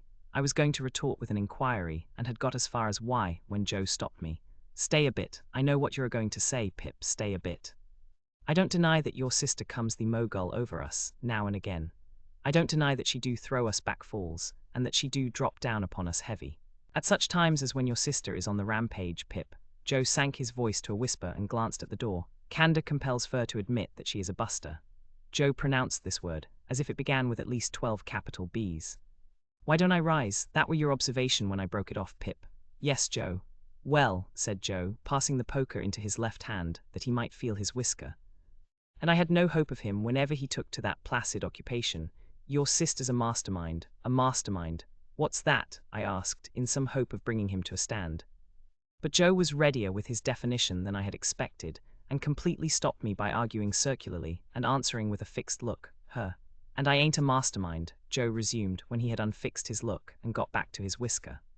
And last of all, Pip, and this I want to say very serious to you, old chap, I see so much in my poor mother, of a woman drudging and slaving and breaking her honest heart, and never getting no peace in her mortal days, that I'm dead afeard of going wrong in the way of not doing what's right by a woman, and I'd fur rather of the two go wrong the t'other way, and be a little ill-convenienced myself. I wish it was only me that got put out, Pip. I wish there warn't no tickler for you, old chap. I wish I could take it all on myself, but this is the up and down and straight on it, Pip, and I hope you'll overlook shortcomings. Young as I was, I believe that I dated a new admiration of Joe from that night. We were equals afterwards, as we had been before, but afterwards at quiet times when I sat looking at Joe and thinking about him, I had a new sensation of feeling conscious that I was looking up to Joe in my heart. However, said Joe, rising to replenish the fire, here's the Dutch clock a-working himself up to being equal to strike 8 of 'em, and she's not come home yet. I hope Uncle Pumblechook's mare mayn't have set a forefoot on a piece o' ice and gone down. Mrs. Joe made occasional trips with Uncle Pumblechook on market days, to assist him in buying such household stuffs and goods as required a woman's judgment. Uncle Pumblechook being a bachelor, and reposing no confidences in his domestic servant. This was market day, and Mrs. Joe was out on one of these expeditions. Joe made the fire and swept the hearth, and then we went to the door to listen for the chaise cart. It was a dry, cold night, and the wind blew keenly, and the frost was white and hard. A man would die tonight of lying out on the marshes, I thought. And then I looked at the stars, and considered how awful it would be for a man to turn his face up to them as he froze to death, and see no help or pity in all the glittering multitude. Here comes the mare, said Joe, ringing like a peal of bells. The sound of her iron shoes upon the hard road was quite musical, as she came along at a much brisker trot than usual.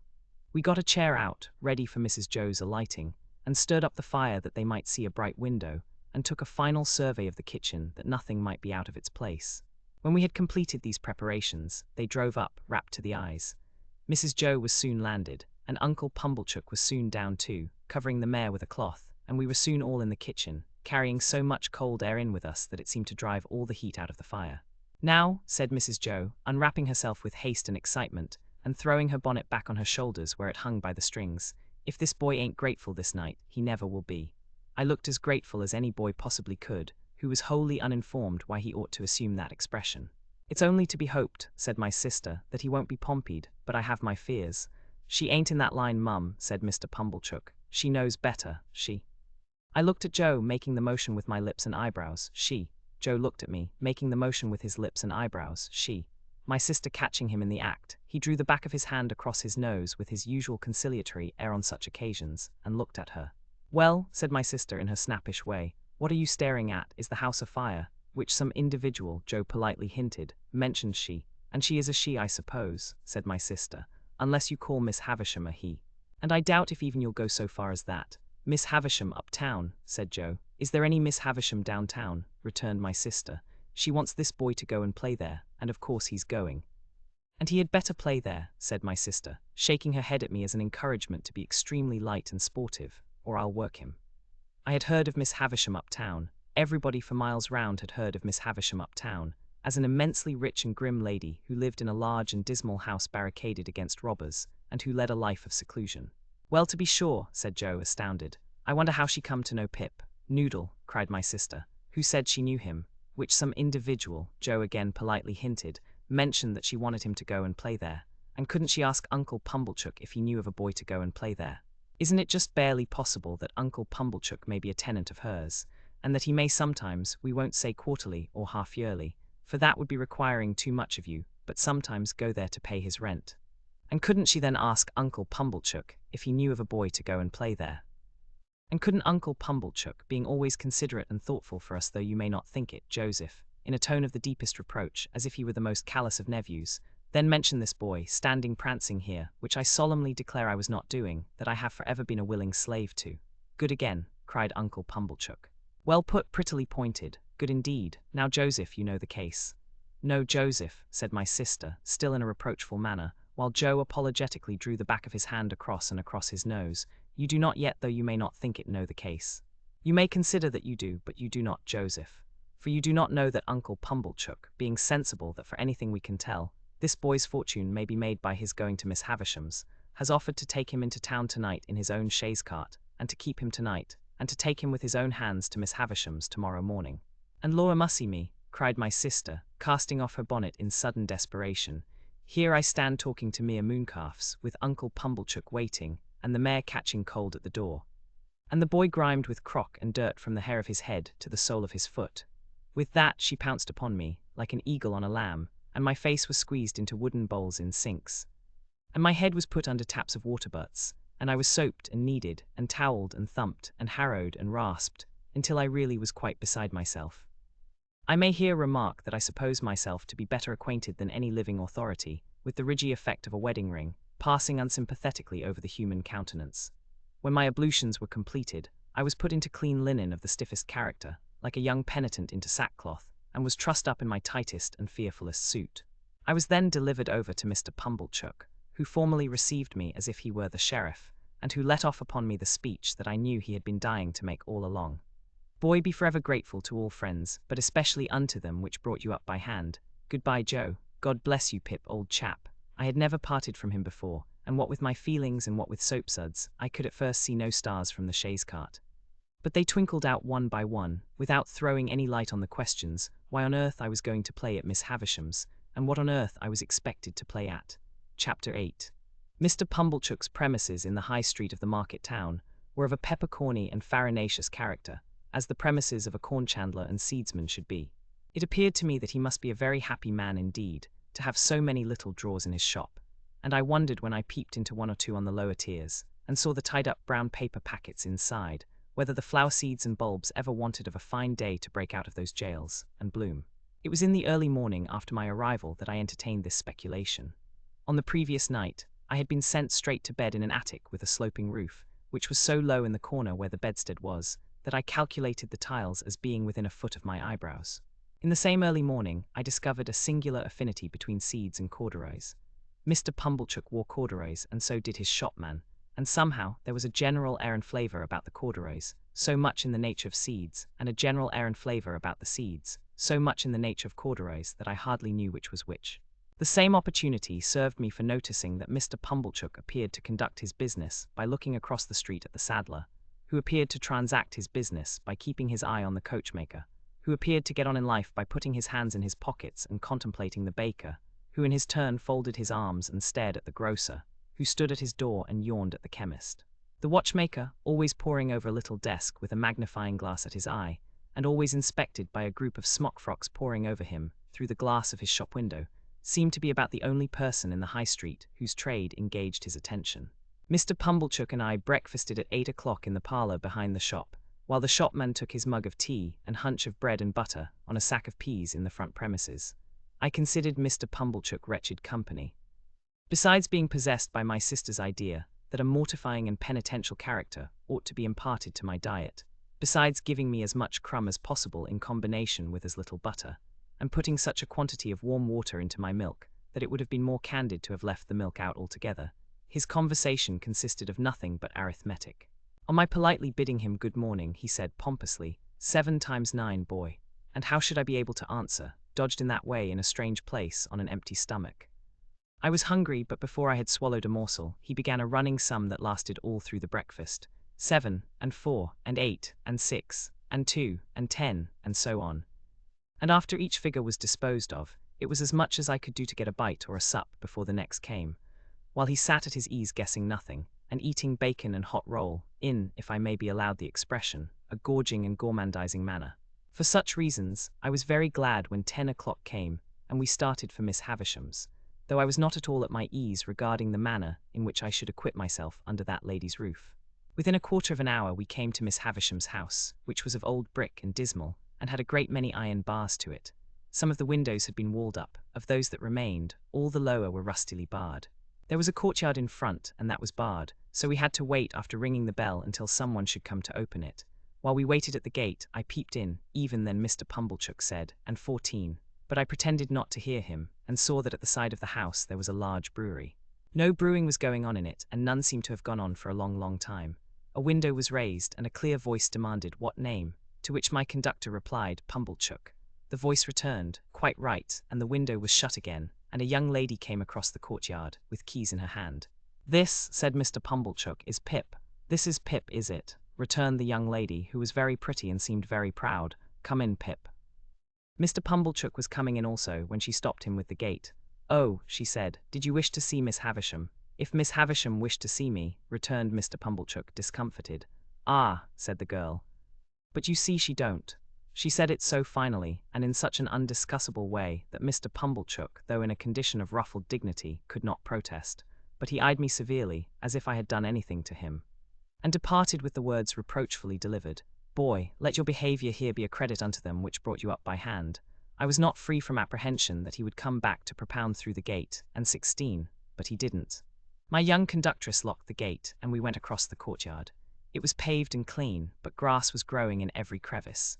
The brewery buildings had a little lane of communication with it, and the wooden gates of that lane stood open, and all the brewery beyond stood open, away to the high enclosing wall. And all was empty and disused. The cold wind seemed to blow colder there than outside the gate, and it made a shrill noise in howling in and out at the open sides of the brewery, like the noise of wind in the rigging of a ship at sea. She saw me looking at it, and she said, You could drink without hurt all the strong beer that's brewed there now, boy. I should think I could, miss, said I, in a shy way. Better not try to brew beer there now, or it would turn out sour, boy, don't you think so? It looks like it, miss. Not that anybody means to try, she added, for that's all done with, and the place will stand as idle as it is till it falls. As to strong beer, there's enough of it in the cellars already to drown the manor house. Is that the name of this house, miss? One of its names, boy. It has more than one then, miss. One more. Its other name was Sutties, which is Greek, or Latin, or Hebrew, or all three, or all one to me for enough. Enough house, said I. That's a curious name, miss. Yes, she replied, but it meant more than it said. It meant, when it was given, that whoever had this house could want nothing else. They must have been easily satisfied in those days, I should think. But don't loiter, boy. Though she called me boy so often, and with a carelessness that was far from complimentary, she was of about my own age.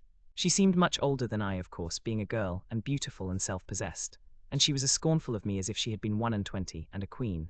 We went into the house by a side door. The great front entrance had 2 chains across it outside, and the first thing I noticed was that the passages were all dark, and that she had left a candle burning there. She took it up, and we went through more passages and up a staircase, and still it was all dark, and only the candle lighted us.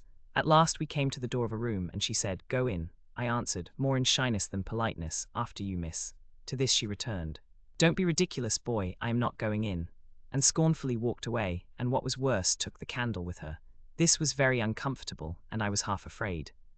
However, the only thing to be done being to knock at the door, I knocked, and was told from within to enter. I entered, therefore, and found myself in a pretty large room, well lighted with wax candles. No glimpse of daylight was to be seen in it. It was a dressing room, as I supposed from the furniture, though much of it was of forms and uses then quite unknown to me. But prominent in it was a draped table with a gilded looking-glass, and that I made out at first sight to be a fine lady's dressing table. Whether I should have made out this object so soon if there had been no fine lady sitting at it, I cannot say. In an armchair, with an elbow resting on the table and her head leaning on that hand, sat the strangest lady I have ever seen, or shall ever see. She was dressed in rich materials, satins and lace and silks, all of white. Her shoes were white, and she had a long white veil dependent from her hair, and she had bridal flowers in her hair, but her hair was white.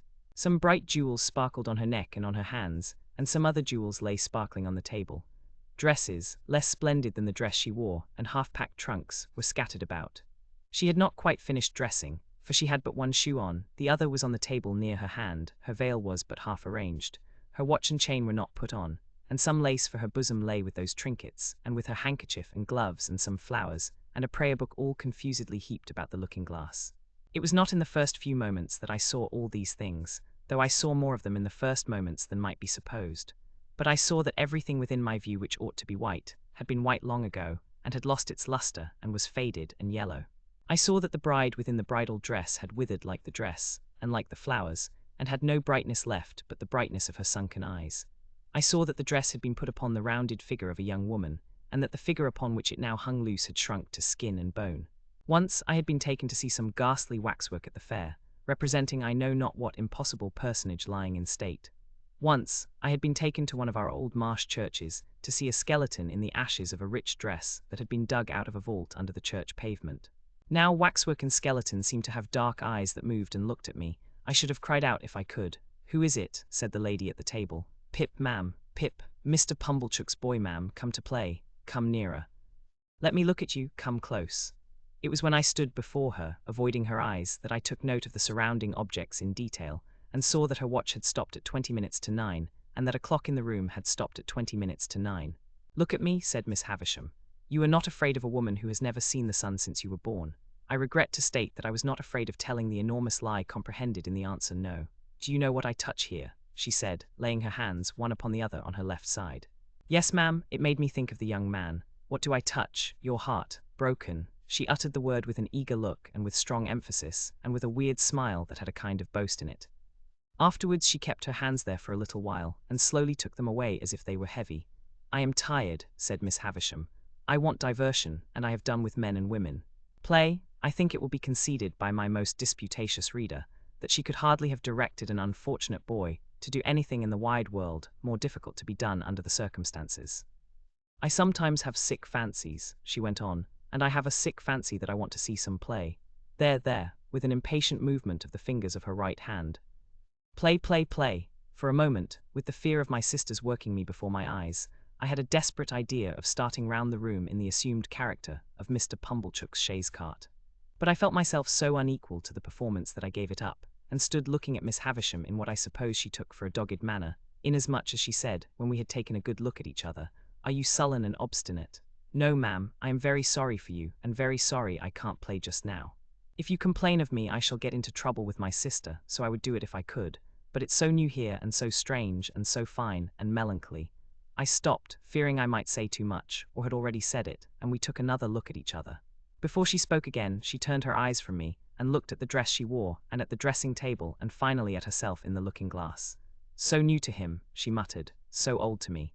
So strange to him, so familiar to me, so melancholy to both of us. Call Estella." As she was still looking at the reflection of herself, I thought she was still talking to herself, and kept quiet. "Call Estella," she repeated, flashing a look at me. "You can do that, call Estella." At the door. To stand in the dark in a mysterious passage of an unknown house, bawling Estella to a scornful young lady neither visible nor responsive, and feeling it a dreadful liberty so to roar out her name, was almost as bad as playing to order. But she answered at last, and her light came along the dark passage like a star. Miss Havisham beckoned her to come close, and took up a jewel from the table, and tried its effect upon her fair young bosom and against her pretty brown hair. Your own one day, my dear, and you will use it well. Let me see you play cards with this boy. With this boy? Why, he is a common labouring boy. I thought I overheard Miss Havisham answer, only it seemed so unlikely. Well, you can break his heart.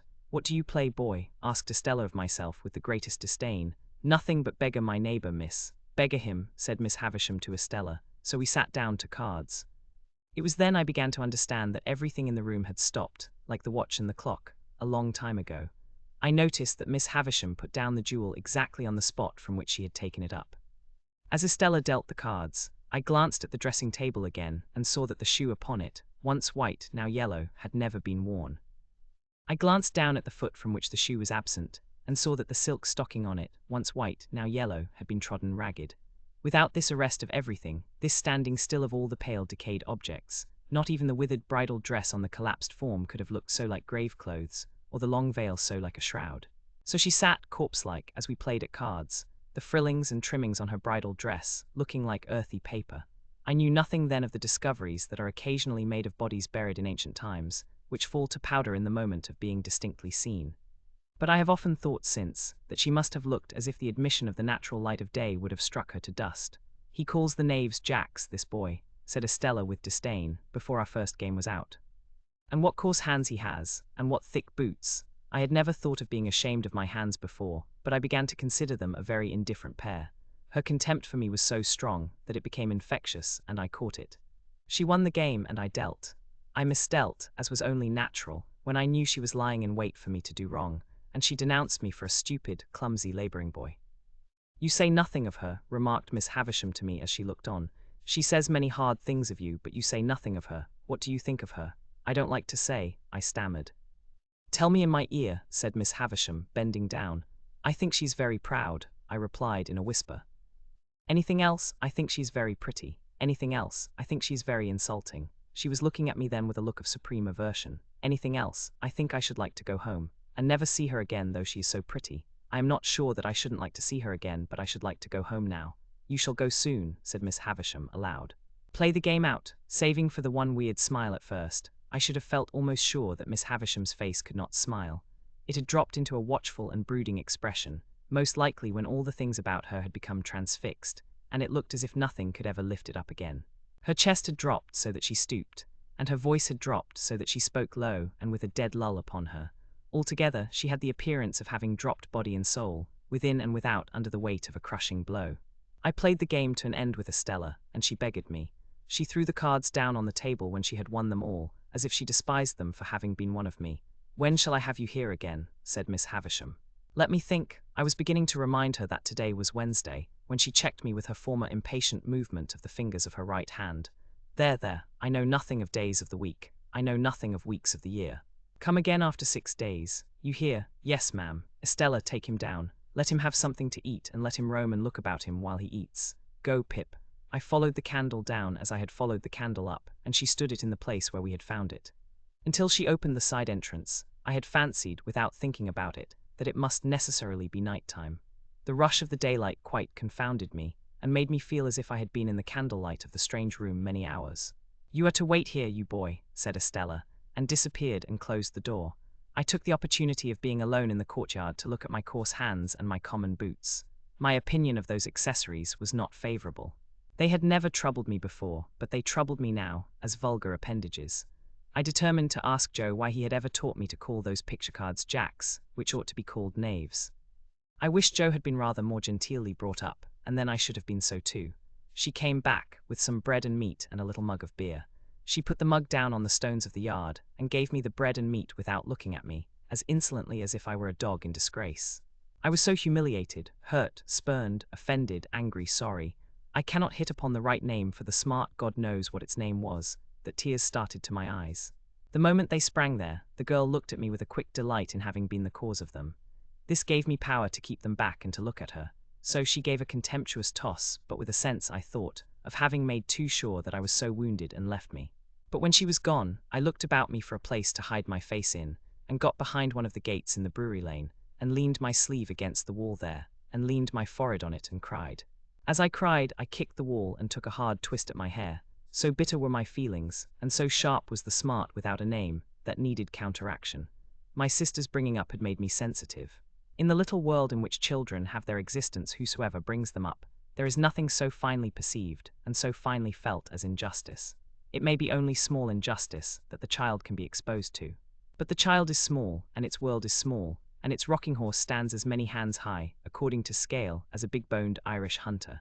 Within myself I had sustained from my babyhood a perpetual conflict with injustice. I had known from the time when I could speak that my sister, in her capricious and violent coercion, was unjust to me. I had cherished a profound conviction that her bringing me up by hand gave her no right to bring me up by jerks.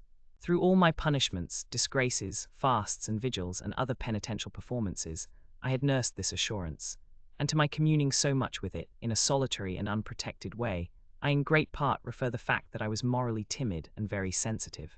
I got rid of my injured feelings for the time by kicking them into the brewery wall and twisting them out of my hair, and then I smoothed my face with my sleeve and came from behind the gate. The bread and meat were acceptable, and the beer was warming and tingling, and I was soon in spirits to look about me. To be sure, it was a deserted place, down to the pigeon house in the brewery yard, which had been blown crooked on its pole by some high wind, and would have made the pigeons think themselves at sea if there had been any pigeons there to be rocked by it. But there were no pigeons in the dovecot, no horses in the stable, no pigs in the sty, no malt in the storehouse, no smells of grains and beer in the copper or the vat. All the uses and scents of the brewery might have evaporated with its last reek of smoke. In a bayard there was a wilderness of empty casks, which had a certain sour remembrance of better days lingering about them. But it was too sour to be accepted as a sample of the beer that was gone, and in this respect I remember those recluses as being like most others. Behind the furthest end of the brewery was a rank garden with an old wall. Not so high but that I could struggle up and hold on long enough to look over it, and see that the rank garden was the garden of the house, and that it was overgrown with tangled weeds, but that there was a track upon the green and yellow paths, as if someone sometimes walked there, and that Estella was walking away from me even then. But she seemed to be everywhere, for when I yielded to the temptation presented by the casks and began to walk on them, I saw her walking on them at the end of the yard of casks. She had her back towards me, and held her pretty brown hair spread out in her two hands, and never looked round, and passed out of my view directly. So in the brewery itself, by which I mean the large paved lofty place in which they used to make the beer, and where the brewing utensils still were. When I first went into it, and rather oppressed by its gloom, stood near the door looking about me, I saw her pass among the extinguished fires, and ascend some light iron stairs, and go out by a gallery high overhead, as if she were going out into the sky. It was in this place, and at this moment, that a strange thing happened to my fancy. I thought it a strange thing then, and I thought it a stranger thing long afterwards. I turned my eyes a little dimmed by looking up at the frosty light towards a great wooden beam in a low nook of the building near me on my right hand, and I saw a figure hanging there by the neck. A figure all in yellow white, with but one shoe to the feet, and it hung so that I could see that the faded trimmings of the dress were like earthy paper, and that the face was Miss Havisham's, with a movement going over the whole countenance as if she were trying to call to me. In the terror of seeing the figure, and in the terror of being certain that it had not been there a moment before, I at first ran from it, and then ran towards it, and my terror was greatest of all when I found no figure there. Nothing less than the frosty light of the cheerful sky, the sight of people passing beyond the bars of the courtyard gate, and the reviving influence of the rest of the bread and meat and beer, would have brought me round. Even with those aids, I might not have come to myself as soon as I did, but that I saw Estella approaching with the keys, to let me out. She would have some fair reason for looking down upon me, I thought, if she saw me frightened. And she would have no fair reason. She gave me a triumphant glance in passing me, as if she rejoiced that my hands were so coarse and my boots were so thick, and she opened the gate and stood holding it. I was passing out without looking at her when she touched me with a taunting hand. "Why don't you cry?" "Because I don't want to." "You do," said she. "You have been crying till you are half blind, and you are near crying again now." She laughed contemptuously, pushed me out, and locked the gate upon me. I went straight to Mr. Pumblechook's, and was immensely relieved to find him not at home. So, leaving word with the shopman on what day I was wanted at Miss Havisham's again, I set off on the 4-mile walk to our forge, pondering, as I went along, on all I had seen, and deeply revolving that I was a common labouring boy, that my hands were coarse, that my boots were thick, that I had fallen into a despicable habit of calling knaves jacks, that I was much more ignorant than I had considered myself last night, and generally that I was in a low-lived bad way. Chapter 9. When I reached home, my sister was very curious to know all about Miss Havisham's, and asked a number of questions. And I soon found myself getting heavily bumped from behind in the nape of the neck and the small of the back, and having my face ignominiously shoved against the kitchen wall, because I did not answer those questions at sufficient length. If a dread of not being understood be hidden in the breasts of other young people, to anything like the extent to which it used to be hidden in mine, which I consider probable, as I have no particular reason to suspect myself of having been a monstrosity, it is the key to many reservations. I felt convinced that if I described Miss Havisham's as my eyes had seen it, I should not be understood. Not only that, but I felt convinced that Miss Havisham too would not be understood. And although she was perfectly incomprehensible to me, I entertained an impression that there would be something coarse and treacherous in my dragging her, as she really was, to say nothing of Miss Estella, before the contemplation of Mrs. Joe. Consequently, I said as little as I could, and had my face shoved against the kitchen wall.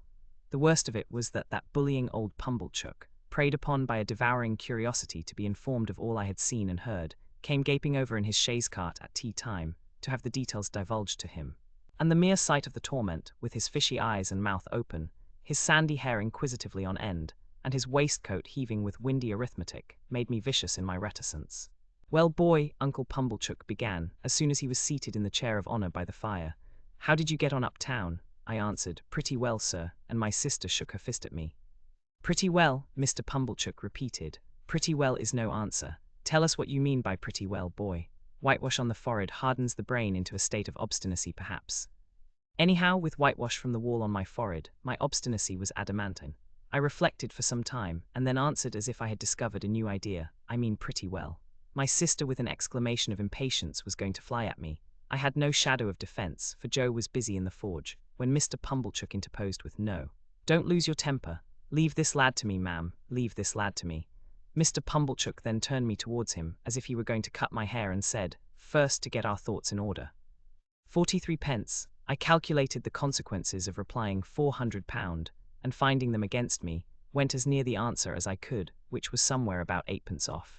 Mr. Pumblechook then put me through my pen stable from 12 pence make 1 shilling, up to 40 pence make 3 and 4 pence, and then triumphantly demanded, as if he had done for me, "Now, how much is 43 pence? To which I replied, after a long interval of reflection, "I don't know," and I was so aggravated that I almost doubt if I did know. Mr. Pumblechook worked his head like a screw to screw it out of me, and said, "Is 43 pence 7 and 6 3 fardens, for instance?" "Yes," said I. And although my sister instantly boxed my ears, it was highly gratifying to me to see that the answer spoilt his joke, and brought him to a dead stop. "Boy, what like is Miss Havisham?" Mr. Pumblechook began again when he had recovered. Folding his arms tight on his chest and applying the screw. "Very tall and dark," I told him. "Is she, uncle?" asked my sister. Mr. Pumblechook winked assent, from which I at once inferred that he had never seen Miss Havisham, for she was nothing of the kind. "Good," said Mr. Pumblechook conceitedly. "This is the way to have him. We are beginning to hold our own, I think, mum." "I am sure, uncle," returned Mrs. Joe. "I wish you had him always.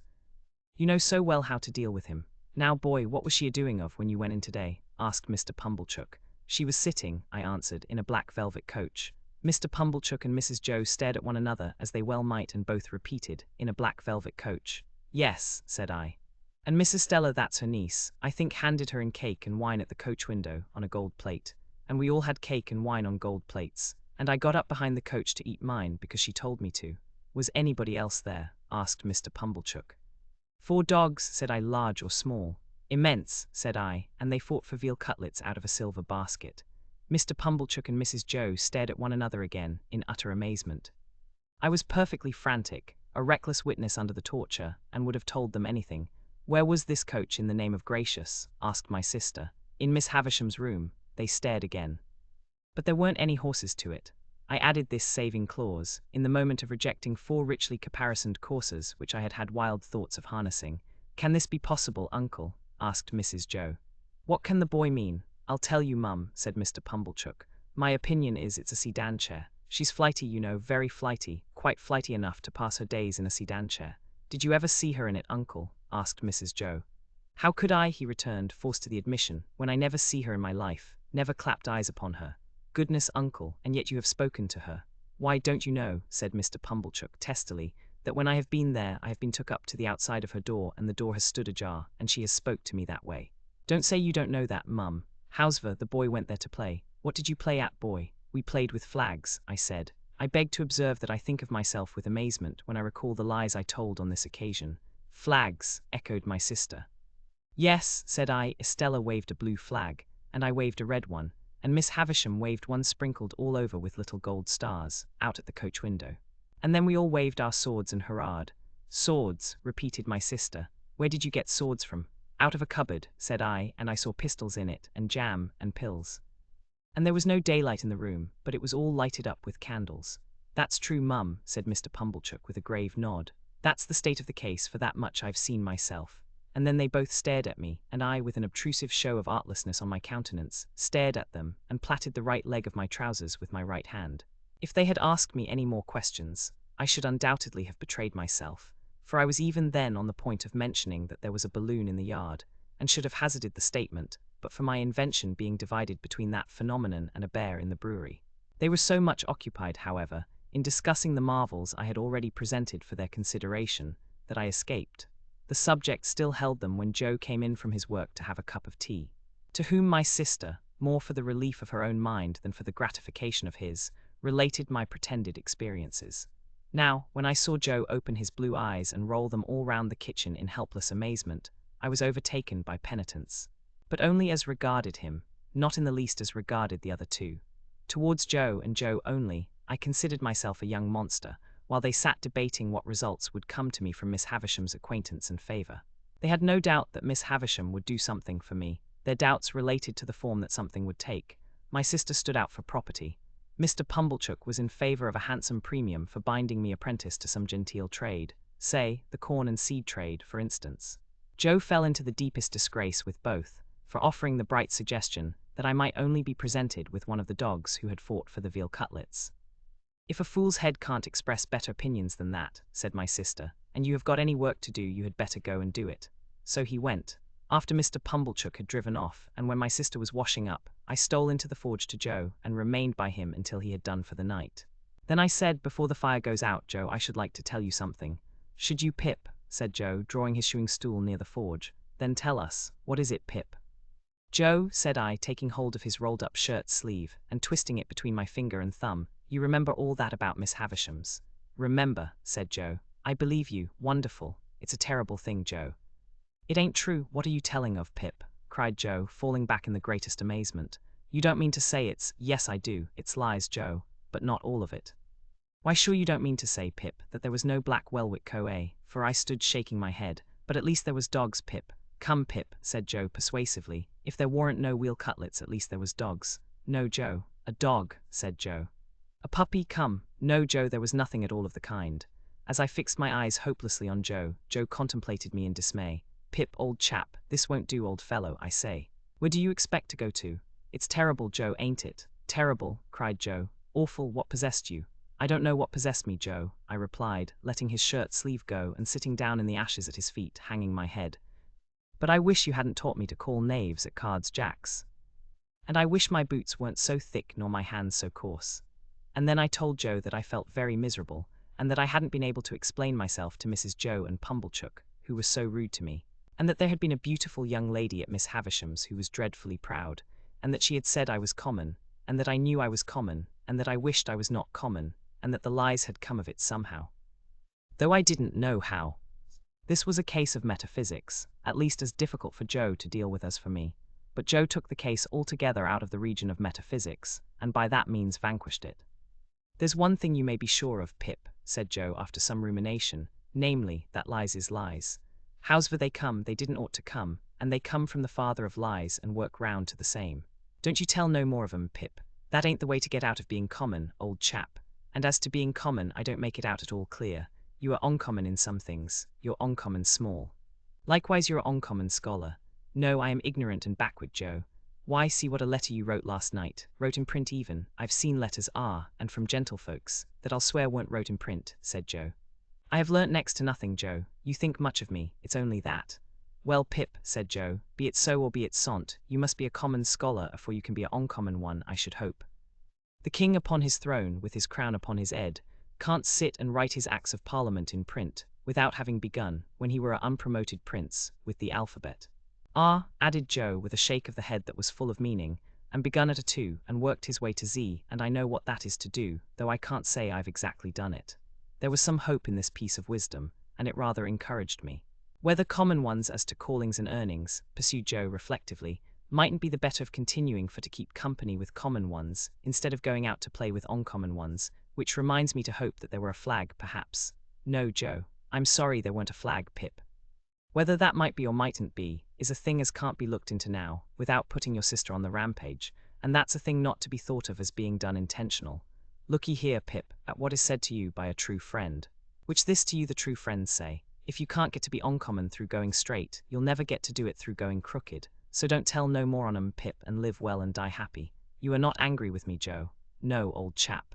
But bearing in mind that them were which I mean to say of a stunning and outdacious sort, alluding to them which bordered on wheel cutlets and dog fighting, a sincere well-wisher would advise, Pip, their being dropped into your meditations, when you go upstairs to bed.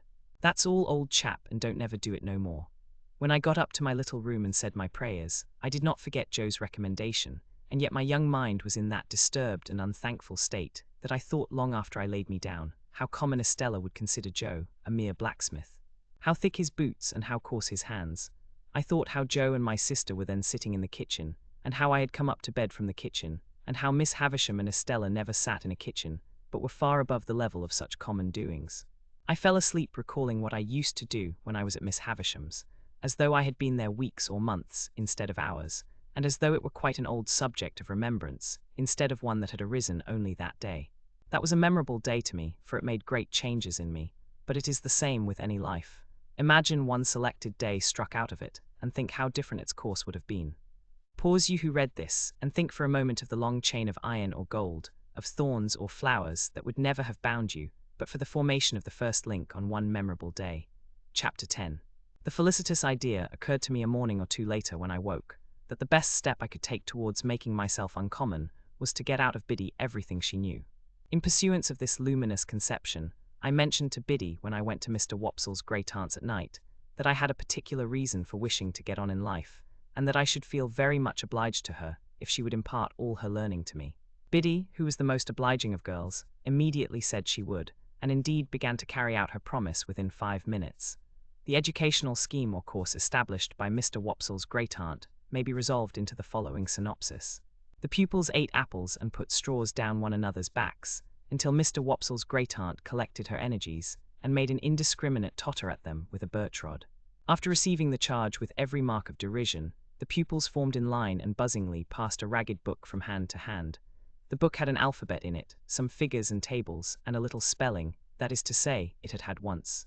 As soon as this volume began to circulate, Mr. Wopsle's great-aunt fell into a state of coma, arising either from sleep or a rheumatic paroxysm. The pupils then entered among themselves upon a competitive examination on the subject of boots, with the view of ascertaining who could tread the hardest upon whose toes.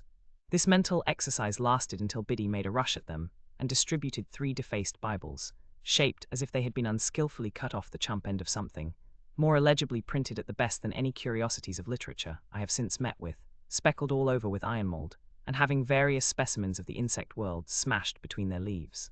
This part of the course was usually lightened by several single combats between Biddy and refractory students.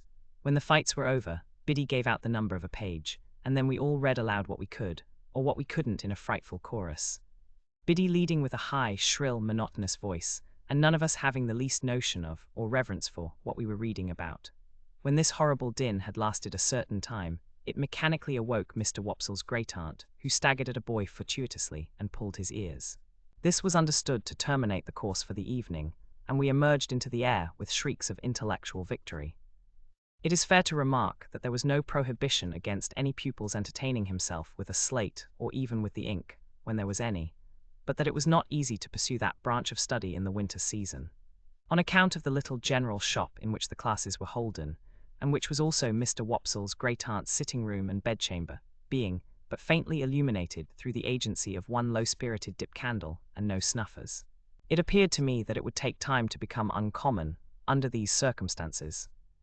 Nevertheless, I resolved to try it, and that very evening Biddy entered on our special agreement, by imparting some information from her little catalogue of prices, under the head of moist sugar, and lending me to copy at home, a large Old English D which she had imitated from the heading of some newspaper, and which I supposed, until she told me what it was, to be a design for a buckle. Of course there was a public house in the village, and of course Joe liked sometimes to smoke his pipe there. I had received strict orders from my sister to call for him at the Three Jolly Bargemen that evening, on my way from school, and bring him home at my peril. To the Three Jolly Bargemen, therefore, I directed my steps. There was a bar at the Jolly Bargemen, with some alarmingly long chalk scores in it on the wall at the side of the door, which seemed to me to be never paid off. They had been there ever since I could remember, and had grown more than I had, but there was a quantity of chalk about our country, and perhaps the people neglected no opportunity of turning it to account. It being Saturday night, I found the landlord looking rather grimly at these records, but as my business was with Joe and not with him, I merely wished him good evening, and passed into the common room at the end of the passage, where there was a bright large kitchen fire, and where Joe was smoking his pipe in company with Mr. Wopsle and a stranger. Joe greeted me as usual with "Halloa, Pip, old chap," and the moment he said that, the stranger turned his head and looked at me. He was a secret-looking man whom I had never seen before. His head was all on one side, and one of his eyes was half shut up, as if he were taking aim at something with an invisible gun. He had a pipe in his mouth, and he took it out, and after slowly blowing all his smoke away and looking hard at me all the time, nodded. So I nodded, and then he nodded again, and made room on the settle beside him that I might sit down there. But as I was used to sit beside Joe whenever I entered that place of resort, I said, "No, thank you, sir," and fell into the space Joe made for me on the opposite settle. The strange man, after glancing at Joe, and seeing that his attention was otherwise engaged, nodded to me again when I had taken my seat, and then rubbed his leg in a very odd way, as it struck me. "You was saying," said the strange man, turning to Joe, "that you was a blacksmith." "Yes, I said it, you know," said Joe. "What'll you drink, mister? You didn't mention your name, by the by." Joe mentioned it now, and the strange man called him by it. "What'll you drink, Mr. Gargery, at my expense, to top up with?" "Well," said Joe, "to tell you the truth, I ain't much in the habit of drinking at anybody's expense but my own." "Habit?" "No," returned the stranger, "but once in a way, and on a Saturday night too. Come, put a name to it, Mr. Gargery." "I wouldn't wish to be stiff company," said Joe. "Rum, rum," repeated the stranger. "And will the other gentleman originate a sentiment?" "Rum," said Mr. Wopsle. "3 rums," cried the stranger, calling to the landlord. "Glasses round." "This other gentleman," observed Joe, by way of introducing Mr. Wopsle, "is a gentleman that you would like to hear give it out." "Our clerk at church." "Aha," said the stranger quickly and cocking his eye at me. "The lonely church, right out on the marshes with grav round it." "That's it," said Joe. The stranger, with a comfortable kind of grunt over his pipe, put his legs up on the settle that he had to himself. He wore a flapping broad-brimmed traveller's hat, and under it a handkerchief tied over his head in the manner of a cap, so that he showed no hair. As he looked at the fire, I thought I saw a cunning expression, followed by a half-laugh, come into his face. "I am not acquainted with this country, gentlemen, but it seems a solitary country towards the river." "Most marshes is solitary," said Joe. "No doubt, no doubt. Do you find any gypsies now, or tramps, or vagrants of any sort out there?" "No," said Joe, "none but a runaway convict now and then, and we don't find them easy." Mr. Wopsle?" Mr. Wopsle, with a majestic remembrance of old discomfiture, assented, but not warmly. "Seems you have been out after such?" asked the stranger. "Once," returned Joe. "Not that we wanted to take them, you understand. We went out as lookers-on, me and Mr. Wopsle and Pip." "Didn't us, Pip?" "Yes, Joe." The stranger looked at me again, still cocking his eye, as if he were expressly taking aim at me with his invisible gun, and said, "He's a likely young parcel of bones, that." "What is it you call him?" "Pip," said Joe.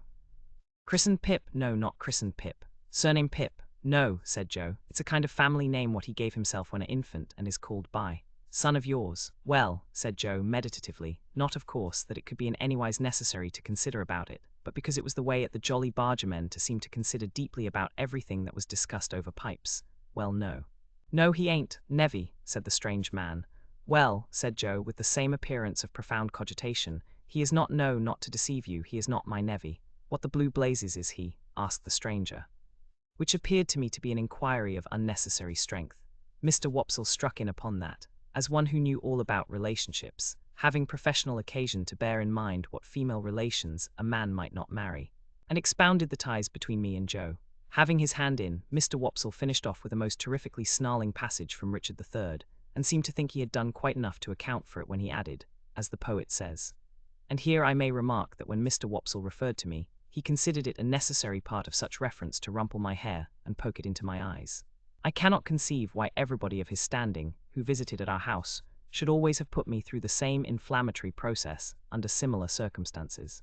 Yet I do not call to mind that I was ever in my earlier youth the subject of remark in our social family circle, but some large-handed person took some such ophthalmic steps to patronize me.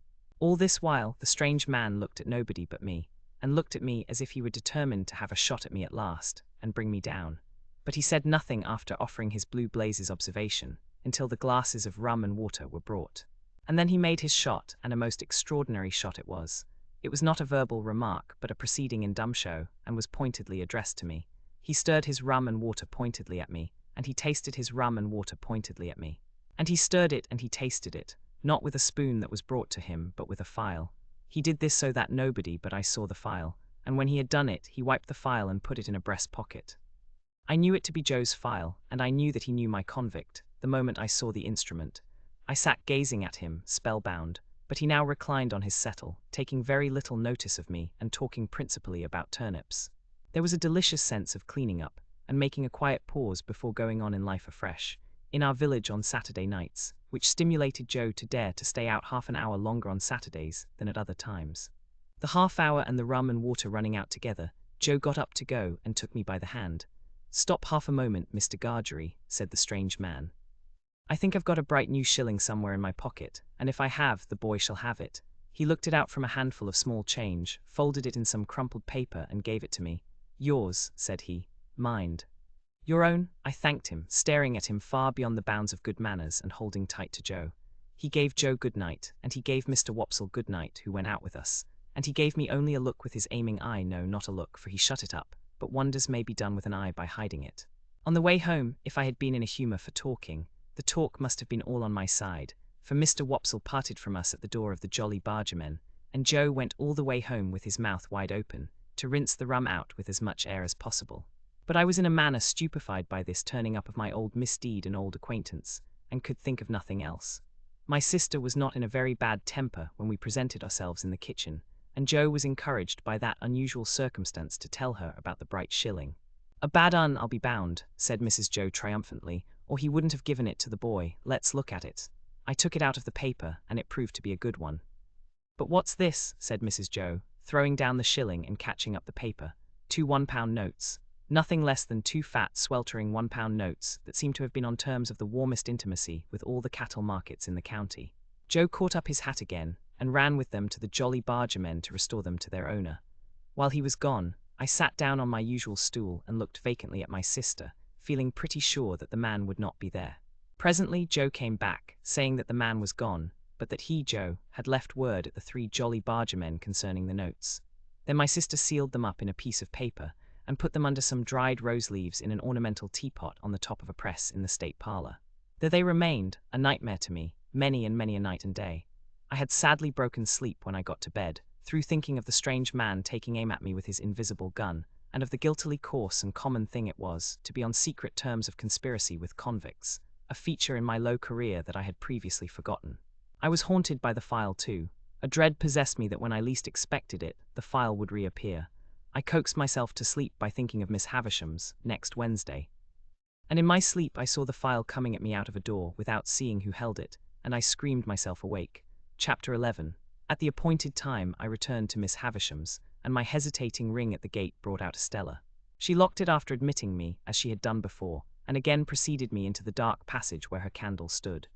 She took no notice of me until she had the candle in her hand, when she looked over her shoulder, superciliously saying, "You are to come this way today," and took me to quite another part of the house. The passage was a long one, and seemed to pervade the whole square basement of the manor house. We traversed but one side of the square, however, and at the end of it she stopped, and put her candle down and opened a door. Here the daylight reappeared, and I found myself in a small paved courtyard, the opposite side of which was formed by a detached dwelling-house, that looked as if it had once belonged to the manager or head clerk of the extinct brewery. There was a clock in the outer wall of this house. Like the clock in Miss Havisham's room, and like Miss Havisham's watch, it had stopped at 20 minutes to 9. We went in at the door, which stood open, and into a gloomy room with a low ceiling, on the ground floor at the back. There was some company in the room, and Estella said to me as she joined it, "You are to go and stand there, boy, till you are wanted." There, being the window, I crossed to it and stood there, in a very uncomfortable state of mind, looking out. It opened to the ground, and looked into a most miserable corner of the neglected garden, upon a rank ruin of cabbage stalks, and one box tree that had been clipped round long ago, like a pudding, and had a new growth at the top of it, out of shape and of a different colour, as if that part of the pudding had stuck to the saucepan and got burnt. This was my homely thought as I contemplated the box tree. There had been some light snow overnight, and it lay nowhere else to my knowledge, but it had not quite melted from the cold shadow of this bit of garden, and the wind caught it up in little eddies and threw it at the window, as if it pelted me for coming there. I divined that my coming had stopped conversation in the room, and that its other occupants were looking at me.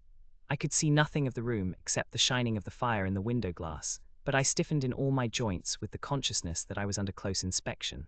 There were 3 ladies in the room, and 1 gentleman. Before I had been standing at the window 5 minutes, they somehow conveyed to me that they were all toadies and humbugs, but that each of them pretended not to know that the others were toadies and humbugs. Because the admission that he or she did know it would have made him or her out to be a toady and humbug. They all had a listless and dreary air of waiting somebody's pleasure, and the most talkative of the ladies had to speak quite rigidly to repress a yawn. This lady, whose name was Camilla, very much reminded me of my sister, with the difference that she was older, and, as I found when I caught sight of her, of a blunter cast of features. Indeed, when I knew her better, I began to think it was a mercy she had any features at all, so very blank and high was the dead wall of her face. "Poor dear soul," said this lady, with an abruptness of manner quite my sister's. "Nobody's enemy but his own. It would be much more commendable to be somebody else's enemy," said the gentleman, "far more natural." "Cousin Raymond," observed another lady, "we are to love our neighbour." "Sarah Pocket," returned Cousin Raymond, "if a man is not his own neighbour, who is?" Miss Pocket laughed, and Camilla laughed and said, checking a yawn, "The idea. But I thought they seemed to think it rather a good idea too." The other lady, who had not spoken yet, said gravely and emphatically, "Very true. Poor soul." Camilla presently went on, "I knew they had all been looking at me in the meantime. He is so very strange. Would anyone believe that when Tom's wife died, he actually could not be induced to see the importance of the children's having the deepest of trimmings to their mourning? 'Good Lord,' says he, 'Camilla, what can it signify so long as the poor bereaved little things are in black, so like Matthew?' The idea, good points in him, said Cousin Raymond. Heaven forbid I should deny good points in him, but he never had and he never will have any sense of the proprieties." "You know I was obliged," said Camilla. "I was obliged to be firm. I said it will not do for the credit of the family. I told him that without deep trimmings the family was disgraced. I cried about it from breakfast till dinner. I injured my digestion. And at last he flung out in his violent way, and said with a D, 'Then do as you like.' Thank goodness it will always be a consolation to me to know that I instantly went out in a pouring rain and bought the things." "He paid for them, did he not?" asked Estella.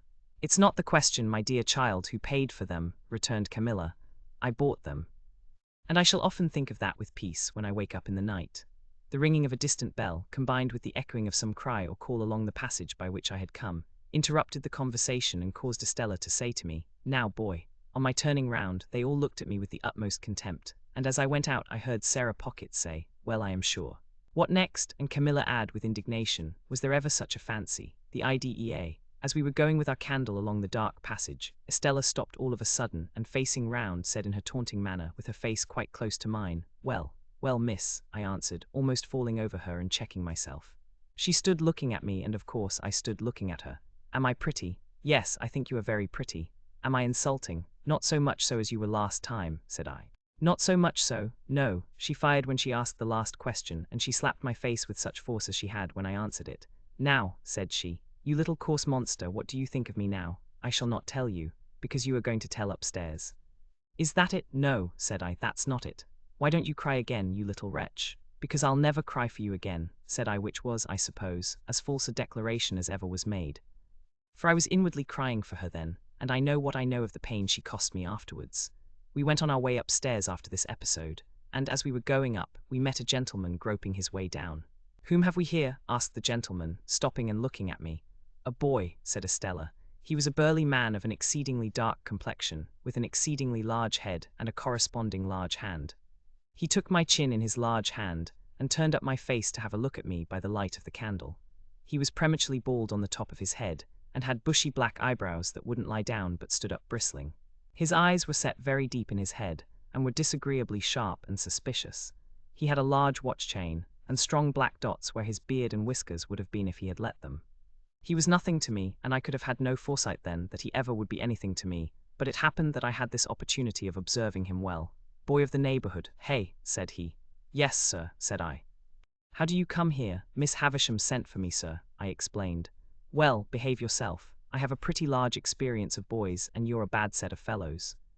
"Now mind," said he, biting the side of his great forefinger as he frowned at me, "you behave yourself." With those words, he released me, which I was glad of, for his hands smelt of scented soap, and went his way downstairs. I wondered whether he could be a doctor, but no, I thought, he couldn't be a doctor, or he would have a quieter and more persuasive manner.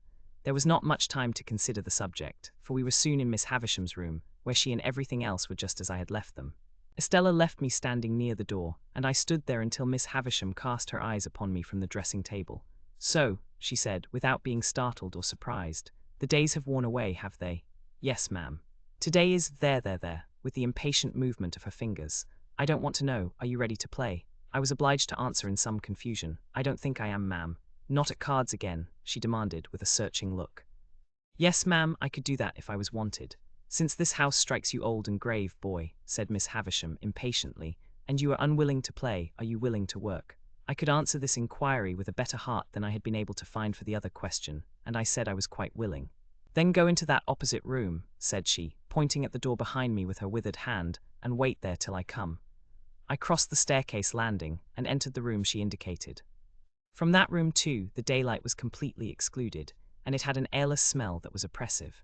A fire had been lately kindled in the damp, old-fashioned grate, and it was more disposed to go out than to burn up, and the reluctant smoke which hung in the room seemed colder than the clearer air, like our own marsh mist.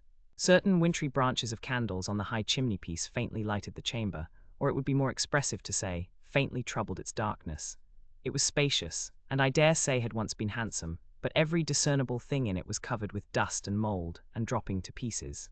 The most prominent object was a long table with a tablecloth spread on it, as if a feast had been in preparation when the house and the clocks all stopped together. An epergne or centerpiece of some kind was in the middle of this cloth. It was so heavily overhung with cobwebs that its form was quite undistinguishable. And as I looked along the yellow expanse out of which I remember it seeming to grow, like a black fungus, I saw speckle-legged spiders with blotchy bodies running home to it, and running out from it, as if some circumstances of the greatest public importance had just transpired in the spider community. I heard the mice, too, rattling behind the panels, as if the same occurrence were important to their interests. But the black beetles took no notice of the agitation, and groped about the hearth in a ponderous elderly way, as if they were short-sighted and hard of hearing, and not on terms with one another. These crawling things had fascinated my attention, and I was watching them from a distance, when Miss Havisham laid a hand upon my shoulder. In her other hand she had a crutch-headed stick on which she leaned, and she looked like the witch of the place. "This," said she, pointing to the long table with her stick, "is where I will be laid when I am dead. They shall come and look at me here." With some vague misgiving that she might get upon the table then and there and die at once, the complete realization of the ghastly waxwork at the fair, I shrank under her touch. "What do you think that is?" she asked me, again pointing with her stick. "That where those cobwebs are? I can't guess what it is, ma'am. It's a great cake, a bride cake." "Mine?" She looked all round the room in a glaring manner, and then said, leaning on me while her hand twitched my shoulder, "Come, come, come, walk me, walk me." I made out from this that the work I had to do was to walk Miss Havisham round and round the room. Accordingly, I started at once, and she leaned upon my shoulder, and we went away at a pace that might have been an imitation, founded on my first impulse under that roof, of Mr. Pumblechook's chaise cart. She was not physically strong, and after a little time said, "Slower." Still, we went at an impatient, fitful speed, and as we went, she twitched the hand upon my shoulder and worked her mouth, and led me to believe that we were going fast because her thoughts went fast. After a while she said, "Call Estella," so I went out on the landing and roared that name as I had done on the previous occasion. When her light appeared, I returned to Miss Havisham, and we started away again round and round the room. If only Estella had come to be a spectator of our proceedings, I should have felt sufficiently discontented, but as she brought with her the 3 ladies and the gentleman whom I had seen below, I didn't know what to do.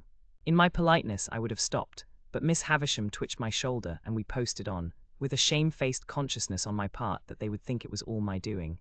"Dear Miss Havisham," said Miss Sarah Pocket. "How well you look." "I do not," returned Miss Havisham. "I am yellow skin and bone." Camilla brightened when Miss Pocket met with this rebuff, and she murmured as she plaintively contemplated Miss Havisham, "Poor dear soul. Certainly not to be expected to look well, poor thing. The idea." "And how are you?" said Miss Havisham to Camilla. As we were close to Camilla then, I would have stopped as a matter of course, only Miss Havisham wouldn't stop. We swept on, and I felt that I was highly obnoxious to Camilla. "Thank you, Miss Havisham," she returned. I am as well as can be expected. Why, what's the matter with you? Asked Miss Havisham, with exceeding sharpness. Nothing worth mentioning, replied Camilla. I don't wish to make a display of my feelings, but I have habitually thought of you more in the night than I am quite equal to. Then don't think of me, retorted Miss Havisham. Very easily said, remarked Camilla, amiably repressing a sob, while a hitch came into her upper lip and her tears overflowed. Raymond is a witness what ginger and sal volatile I am obliged to take in the night. Raymond is a witness what nervous jerkings I have in my legs. Chokings and nervous jerkings, however, are nothing new to me when I think with anxiety of those I love. If I could be less affectionate and sensitive, I should have a better digestion and an iron set of nerves. I am sure I wish it could be so, but as to not thinking of you in the night, the idea— Here, a burst of tears. The Raymond referred to I understood to be the gentleman present, and him I understood to be Mr. Camilla. He came to the rescue at this point, and said in a consolatory and complimentary voice, Camilla, my dear, it is well known that your family feelings are gradually undermining you to the extent of making one of your legs shorter than the other. I am not aware, observed the grave lady whose voice I had heard but once, that to think of any person is to make a great claim upon that person, my dear. Miss Sarah Pocket, whom I now saw to be a little dry, brown, corrugated old woman, with a small face that might have been made of walnut shells, and a large mouth like a cat's without the whiskers, supported this position by saying, No, indeed, my dear. Thinking is easy enough, said the grave lady. What is easier, you know, assented Miss Sarah Pocket. Oh, yes, yes, cried Camilla, whose fermenting feelings appeared to rise from her legs to her bosom. It's all very true. It's a weakness to be so affectionate, but I can't help it. No doubt my health would be much better if it was otherwise, still I wouldn't change my disposition if I could. It's the cause of much suffering, but it's a consolation to know I possess it when I wake up in the night. Here another burst of feeling. Miss Havisham and I had never stopped all this time, but kept going round and round the room, now brushing against the skirts of the visitors, now giving them the whole length of the dismal chamber. There's Matthew, said Camilla, never mixing with any natural ties, never coming here to see how Miss Havisham is. I have taken to the sofa with my stay-lace cut, and have lain there hours insensible, with my head over the side, and my hair all down, and my feet I don't know where, much higher than your head, my love. Said Mr. Camilla, I have gone off into that state hours and hours, on account of Matthew's strange and inexplicable conduct, and nobody has thanked me. Really, I must say I should think not, interposed the grave lady. You see, my dear, added Miss Sarah Pocket, a blandly vicious personage, the question to put to yourself is, who did you expect to thank you, my love? Without expecting any thanks, or anything of the sort, resumed Camilla, I have remained in that state, hours and hours, and Raymond is a witness of the extent to which I have choked, and what the total inefficacy of ginger has been, and I have been heard at the pianoforte tuners across the street, where the poor mistaken children have even supposed it to be pigeons cooing at a distance, and now to be told— Here Camilla put her hand to her throat, and began to be quite chemical as to the formation of new combinations there. When this same Matthew was mentioned, Miss Havisham stopped me and herself, and stood looking at the speaker. This change had a great influence in bringing Camilla's chemistry to a sudden end. Matthew will come and see me at last, said Miss Havisham sternly, when I am laid on that table. That will be his place there, striking the table with her stick, at my head, and yours will be there, and your husband's there, and Sarah Pocket's there, and Georgiana's there. Now you all know where to take your stations when you come to feast upon me, and now go. At the mention of each name, she had struck the table with her stick in a new place. She now said, walk me, and we went on again. I suppose there's nothing to be done, exclaimed Camilla, but comply and depart. It's something to have seen the object of one's love and duty for even so short a time. I shall think of it with a melancholy satisfaction when I wake up in the night. I wish Matthew could have that comfort, but he sets it at defiance. I am determined not to make a display of my feelings, but it's very hard to be told one wants to feast on one's relations, as if one was a giant, and to be told to go. The bare idea, Mr. Camilla interposing, as Mrs. Camilla laid her hand upon her heaving bosom, that lady assumed an unnatural fortitude of manner which I supposed to be expressive of an intention to drop and choke when out of view, and kissing her hand to Miss Havisham, was escorted forth. Sarah Pocket and Georgiana contended who should remain last, but Sarah was too knowing to be outdone, and ambled round Georgiana with that artful slipperiness that the latter was obliged to take precedence. Sarah Pocket then made her separate effect of departing with, Bless you, Miss Havisham dear, and with a smile of forgiving pity on her walnut-shell countenance for the weaknesses of the rest. While Estella was away lighting them down, Miss Havisham still walked with her hand on my shoulder, but more and more slowly. At last she stopped before the fire and said, after muttering and looking at it some seconds, "This is my birthday, Pip." I was going to wish her many happy returns when she lifted her stick. "I don't suffer it to be spoken of. I don't suffer those who were here just now, or anyone to speak of it. They come here on the day, but they dare not refer to it. Of course I made no further effort to refer to it. On this day of the year, long before you were born, this heap of decay, stabbing with her crutched stick at the pile of cobwebs on the table, but not touching it, was brought here. It and I have worn away together. The mice have gnawed at it, and sharper teeth than teeth of mice have gnawed at me." She held the head of her stick against her heart as she stood looking at the table, she in her once white dress, all yellow and withered, the once white cloth all yellow and withered, everything around in a state to crumble under touch. "When the ruin is complete," said she, with a ghastly look, "and when they lay me dead in my bride's dress on the bride's table, which shall be done, and which will be the finished curse upon him, so much the better if it is done on this day." She stood looking at the table as if she stood looking at her own figure lying there. I remained quiet. Estella returned, and she too remained quiet. It seemed to me that we continued thus for a long time. In the heavy air of the room, and the heavy darkness that brooded in its remoter corners, I even had an alarming fancy that Estella and I might presently begin to decay. At length, not coming out of her distraught state by degrees, but in an instant, Miss Havisham said, "Let me see you two play cards. Why have you not begun?" With that we returned to her room and sat down as before. I was beggared as before, and again, as before, Miss Havisham watched us all the time, directed my attention to Estella's beauty, and made me notice it the more by trying her jewels on Estella's breast and hair. Estella, for her part, likewise treated me as before, except that she did not condescend to speak. When we had played some half-dozen games, a day was appointed for my return, and I was taken down into the yard to be fed in the former dog-like manner. There, too, I was again left to wander about as I liked. It is not much to the purpose whether a gate in that garden wall, which I had scrambled up to peep over on the last occasion, was, on that last occasion, open or shut. Enough that I saw no gate then, and that I saw one now. As it stood open, and as I knew that Estella had let the visitors out, for she had returned with the keys in her hand, I strolled into the garden and strolled all over it. It was quite a wilderness, and there were old melon frames and cucumber frames in it, which seemed in their decline to have produced a spontaneous growth of weak attempts at pieces of old hats and boots, with now and then a weedy offshoot into the likeness of a battered saucepan. When I had exhausted the garden, and a greenhouse with nothing in it but a fallen-down grapevine and some bottles, I found myself in the dismal corner upon which I had looked out of the window. Never questioning for a moment that the house was now empty, I looked in at another window, and found myself, to my great surprise, exchanging a broad stare with a pale young gentleman with red eyelids and light hair. This pale young gentleman quickly disappeared, and reappeared beside me. He had been at his books when I had found myself staring at him, and I now saw that he was inky. "Halloa," said he, "young fellow." Halloa being a general observation which I had usually observed to be best answered by itself, I said, "Halloa," politely omitting young fellow.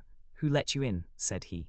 "Miss Estella, who gave you leave to prowl about." "Miss Estella, come and fight," said the pale young gentleman. What could I do but follow him? I have often asked myself the question since, but what else could I do? His manner was so final, and I was so astonished, that I followed where he led, as if I had been under spell. "Stop a minute, though," he said, wheeling round before we had gone many paces. "I ought to give you a reason for fighting, too. There it is." In a most irritating manner he instantly slapped his hands against one another, daintily flung one of his legs up behind him, pulled my hair, slapped his hands again, dipped his head, and butted it into my stomach. The bull-like proceeding last mentioned, besides that it was unquestionably to be regarded in the light of a liberty, was particularly disagreeable just after bread and meat. I therefore hit out at him and was going to hit out again when he said, "Aha, would you?" and began dancing backwards and forwards in a manner quite unparalleled within my limited experience. "Laws of the game," said he. Here he skipped from his left leg on to his right. "Regular rules." Here he skipped from his right leg on to his left. "Come to the ground and go through the preliminaries." Here he dodged backwards and forwards, and did all sorts of things while I looked helplessly at him. I was secretly afraid of him when I saw him so dexterous, but I felt morally and physically convinced that his light head of hair could have had no business in the pit of my stomach, and that I had a right to consider it irrelevant when so obtruded on my attention.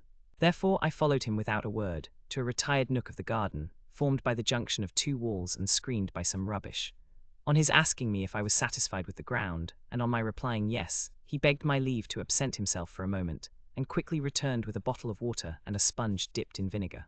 "Available for both," he said, placing these against the wall, and then fell to pulling off, not only his jacket and waistcoat, but his shirt too, in a manner at once light-hearted, businesslike, and bloodthirsty. Although he did not look very healthy, having pimples on his face and a breaking out at his mouth. These dreadful preparations quite appalled me. I judged him to be about my own age, but he was much taller, and he had a way of spinning himself about that was full of appearance. For the rest, he was a young gentleman in a grey suit, when not denuded for battle, with his elbows, knees, wrists, and heels considerably in advance of the rest of him as to development. My heart failed me when I saw him squaring at me with every demonstration of mechanical nicety, and eyeing my anatomy as if he were minutely choosing his bone. I never have been so surprised in my life as I was when I let out the first blow, and saw him lying on his back, looking up at me with a bloody nose and his face exceedingly foreshortened. But he was on his feet directly, and after sponging himself with a great show of dexterity, began squaring again. The second greatest surprise I have ever had in my life was seeing him on his back again, looking up at me out of a black eye. His spirit inspired me with great respect. He seemed to have no strength, and he never once hit me hard, and he was always knocked down.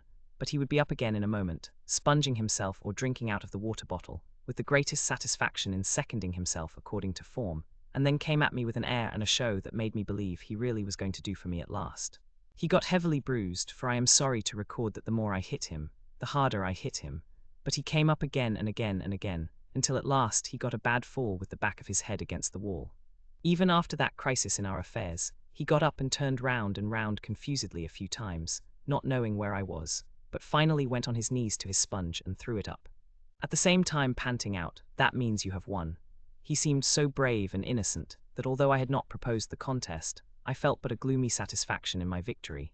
Indeed, I go so far as to hope that I regarded myself while dressing as a species of savage young wolf or other wild beast. However, I got dressed, darkly wiping my sanguinary face at intervals, and I said, "Can I help you?" And he said, "No thank ye," and I said, "Good afternoon," and he said, "Same to you." When I got into the courtyard, I found Estella waiting with the keys. But she neither asked me where I had been, nor why I had kept her waiting, and there was a bright flush upon her face, as though something had happened to delight her. Instead of going straight to the gate, too, she stepped back into the passage and beckoned me. "Come here, you may kiss me if you like." I kissed her cheek as she turned it to me. I think I would have gone through a great deal to kiss her cheek, but I felt that the kiss was given to the coarse common boy as a piece of money might have been, and that it was worth nothing. What with the birthday visitors, and what with the cards, and what with the fight, my stay had lasted so long, that when I neared home the light on the spit of sand off the point on the marshes was gleaming against a black night sky, and Joe's furnace was flinging a path of fire across the road. Chapter 12. My mind grew very uneasy on the subject of the pale young gentleman. The more I thought of the fight, and recalled the pale young gentleman on his back in various stages of puffy and encrimsoned countenance, the more certain it appeared that something would be done to me. I felt that the pale young gentleman's blood was on my head, and that the law would avenge it. Without having any definite idea of the penalties I had incurred, it was clear to me that village boys could not go stalking about the country, ravaging the houses of gentlefolks and pitching into the studious youth of England, without laying themselves open to severe punishment. For some days I even kept close at home, and looked out at the kitchen door with the greatest caution and trepidation before going on an errand, lest the officers of the county jail should pounce upon me. The pale young gentleman's nose had stained my trousers, and I tried to wash out that evidence of my guilt in the dead of night. I had cut my knuckles against the pale young gentleman's teeth, and I twisted my imagination into 1,000 tangles, as I devised incredible ways of accounting for that damnatory circumstance when I should be haled before the judges. When the day came round for my return to the scene of the deed of violence, my terrors reached their height. Whether myrmidons of justice, especially sent down from London, would be lying in ambush behind the gate, whether Miss Havisham, preferring to take personal vengeance for an outrage done to her house, might rise in those grave clothes of hers, draw a pistol, and shoot me dead, whether suborned boys, a numerous band of mercenaries, might be engaged to fall upon me in the brewery, and cuff me until I was no more. It was high testimony to my confidence in the spirit of the pale young gentleman that I never imagined him accessory to these retaliations. They always came into my mind as the acts of injudicious relatives of his, goaded on by the state of his visage and an indignant sympathy with the family features. However, go to Miss Havisham's I must, and go I did, and behold, nothing came of the late struggle. It was not alluded to in any way, and no pale young gentleman was to be discovered on the premises. I found the same gate open, and I explored the garden, and even looked in at the windows of the detached house. But my view was suddenly stopped by the closed shutters within, and all was lifeless. Only in the corner where the combat had taken place could I detect any evidence of the young gentleman's existence. There were traces of his gore in that spot, and I covered them with garden mould from the eye of man. On the broad landing between Miss Havisham's own room and that other room in which the long table was laid out, I saw a garden chair, a light chair on wheels that you pushed from behind. It had been placed there since my last visit, and I entered, that same day, on a regular occupation of pushing Miss Havisham in this chair, when she was tired of walking with her hand upon my shoulder, round her own room and across the landing and round the other room. Over and over and over again, we would make these journeys, and sometimes they would last as long as 3 hours at a stretch. I insensibly fall into a general mention of these journeys as numerous, because it was at once settled that I should return every alternate day at noon for these purposes, and because I am now going to sum up a period of at least 8 or 10 months. As we began to be more used to one another, Miss Havisham talked more to me, and asked me such questions as what had I learnt and what was I going to be. I told her I was going to be apprenticed to Joe, I believed. And I enlarged upon my knowing nothing and wanting to know everything, in the hope that she might offer some help towards that desirable end. But she did not. On the contrary, she seemed to prefer my being ignorant. Neither did she ever give me any money, or anything but my daily dinner, nor ever stipulate that I should be paid for my services. Estella was always about, and always let me in and out, but never told me I might kiss her again. Sometimes she would coldly tolerate me, sometimes she would condescend to me, sometimes she would be quite familiar with me, sometimes she would tell me energetically that she hated me. Miss Havisham would often ask me in a whisper, or when we were alone, "Does she grow prettier and prettier, Pip?" And when I said yes, for indeed she did, would seem to enjoy it greedily. Also, when we played at cards, Miss Havisham would look on, with a miserly relish of Estella's moods, whatever they were. And sometimes, when her moods were so many and so contradictory of one another that I was puzzled what to say or do, Miss Havisham would embrace her with lavish fondness, murmuring something in her ear that sounded like, "Break their hearts, my pride and hope, break their hearts and have no mercy." There was a song Joe used to hum fragments of at the forge, of which the burden was Old Clem. This was not a very ceremonious way of rendering homage to a patron saint, but I believe Old Clem stood in that relation towards smiths. It was a song that imitated the measure of beating upon iron, and was a mere lyrical excuse for the introduction of Old Clem's respected name. Thus you were to hammer boys round Old Clem, with a thump and a sound Old Clem, beat it out Old Clem, with a clink for the stout Old Clem, blow the fire Old Clem, roaring drier, soaring higher Old Clem. One day soon after the appearance of the chair, Miss Havisham suddenly saying to me, with the impatient movement of her fingers, there, sing," I was surprised into crooning this ditty as I pushed her over the floor. It happened so to catch her fancy that she took it up in a low brooding voice, as if she were singing in her sleep. After that, it became customary with us to have it as we moved about, and Estella would often join in. Though the whole strain was so subdued, even when there were 3 of us, that it made less noise in the grim old house than the lightest breath of wind. What could I become with these surroundings? How could my character fail to be influenced by them? Is it to be wondered at if my thoughts were dazed, as my eyes were, when I came out into the natural light from the misty yellow rooms? Perhaps I might have told Joe about the pale young gentleman, if I had not previously been betrayed into those enormous inventions to which I had confessed. Under the circumstances, I felt that Joe could hardly fail to discern in the pale young gentleman an appropriate passenger to be put into the black velvet coach. Therefore, I said nothing of him. Besides, that shrinking from having Miss Havisham and Estella discussed, which had come upon me in the beginning, grew much more potent as time went on. I reposed complete confidence in no one but Biddy. But I told poor Biddy everything. Why it came natural to me to do so, and why Biddy had a deep concern in everything I told her, I did not know then, though I think I know now. Meanwhile, councils went on in the kitchen at home, fraught with almost insupportable aggravation to my exasperated spirit. That ass, Pumblechook, used often to come over of a night for the purpose of discussing my prospects with my sister. And I really do believe, to this hour with less penitence than I ought to feel, that if these hands could have taken a linchpin out of his chaise cart, they would have done it. The miserable man was a man of that confined stolidity of mind, that he could not discuss my prospects without having me before him, as it were, to operate upon, and he would drag me up from my stool, usually by the collar, where I was quiet in a corner, and putting me before the fire as if I were going to be cooked, would begin by saying, "Now, mum, here is this boy. Here is this boy which you brought up by hand. Hold up your head, boy, and be forever grateful unto them which so did do. Now, mum, with respections to this boy."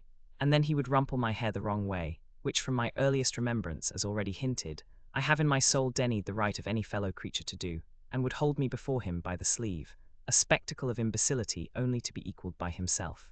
Then he and my sister would pair off in such nonsensical speculations about Miss Havisham, and about what she would do with me and for me, that I used to want quite painfully to burst into spiteful tears, fly at Pumblechook, and pummel him all over. In these dialogues, my sister spoke to me as if she were morally wrenching one of my teeth out at every reference, while Pumblechook himself, self-constituted my patron, would sit supervising me with a depreciatory eye, like the architect of my fortunes who thought himself engaged on a very unremunerative job. In these discussions, Joe bore no part, but he was often talked at, while they were in progress, by reason of Mrs. Joe's perceiving that he was not favourable to my being taken from the forge. I was fully old enough now to be apprenticed to Joe, and when Joe sat with the poker on his knees thoughtfully raking out the ashes between the lower bars, my sister would so distinctly construe that innocent action into opposition on his part that she would dive at him, take the poker out of his hands, shake him, and put it away. There was a most irritating end to every one of these debates. All in a moment, with nothing to lead up to it, my sister would stop herself in a yawn, and catching sight of me as it were incidentally, would swoop upon me with, "Come. There's enough of you, you get along to bed, you've given trouble enough for one night, I hope," as if I had besought them as a favour to bother my life out. We went on in this way for a long time, and it seemed likely that we should continue to go on in this way for a long time, when one day Miss Havisham stopped short as she and I were walking, she leaning on my shoulder, and said with some displeasure, "You are growing tall, Pip." I thought it best to hint, through the medium of a meditative look, that this might be occasioned by circumstances over which I had no control. She said no more at the time. But she presently stopped and looked at me again, and presently again, and after that looked frowning and moody. On the next day of my attendance, when our usual exercise was over, and I had landed her at her dressing table, she stayed me with a movement of her impatient fingers. "Tell me the name again of that blacksmith of yours." "Joe Gargery, ma'am," meaning the master you were to be apprenticed to. "Yes, Miss Havisham, you had better be apprenticed at once." "Would Gargery come here with you and bring your indentures, do you think?" I signified that I had no doubt he would take it as an honour to be asked. "Then let him come. At any particular time, Miss Havisham. There. I know nothing about times. Let him come soon and come along with you." When I got home at night and delivered this message for Joe, my sister went on the rampage, in a more alarming degree than at any previous period. She asked me and Joe whether we supposed she was doormats under our feet, and how we dared to use her so, and what company we graciously thought she was fit for. When she had exhausted a torrent of such inquiries, she threw a candlestick at Joe, burst into a loud sobbing, got out the dustpan, which was always a very bad sign, put on her coarse apron, and began cleaning up to a terrible extent.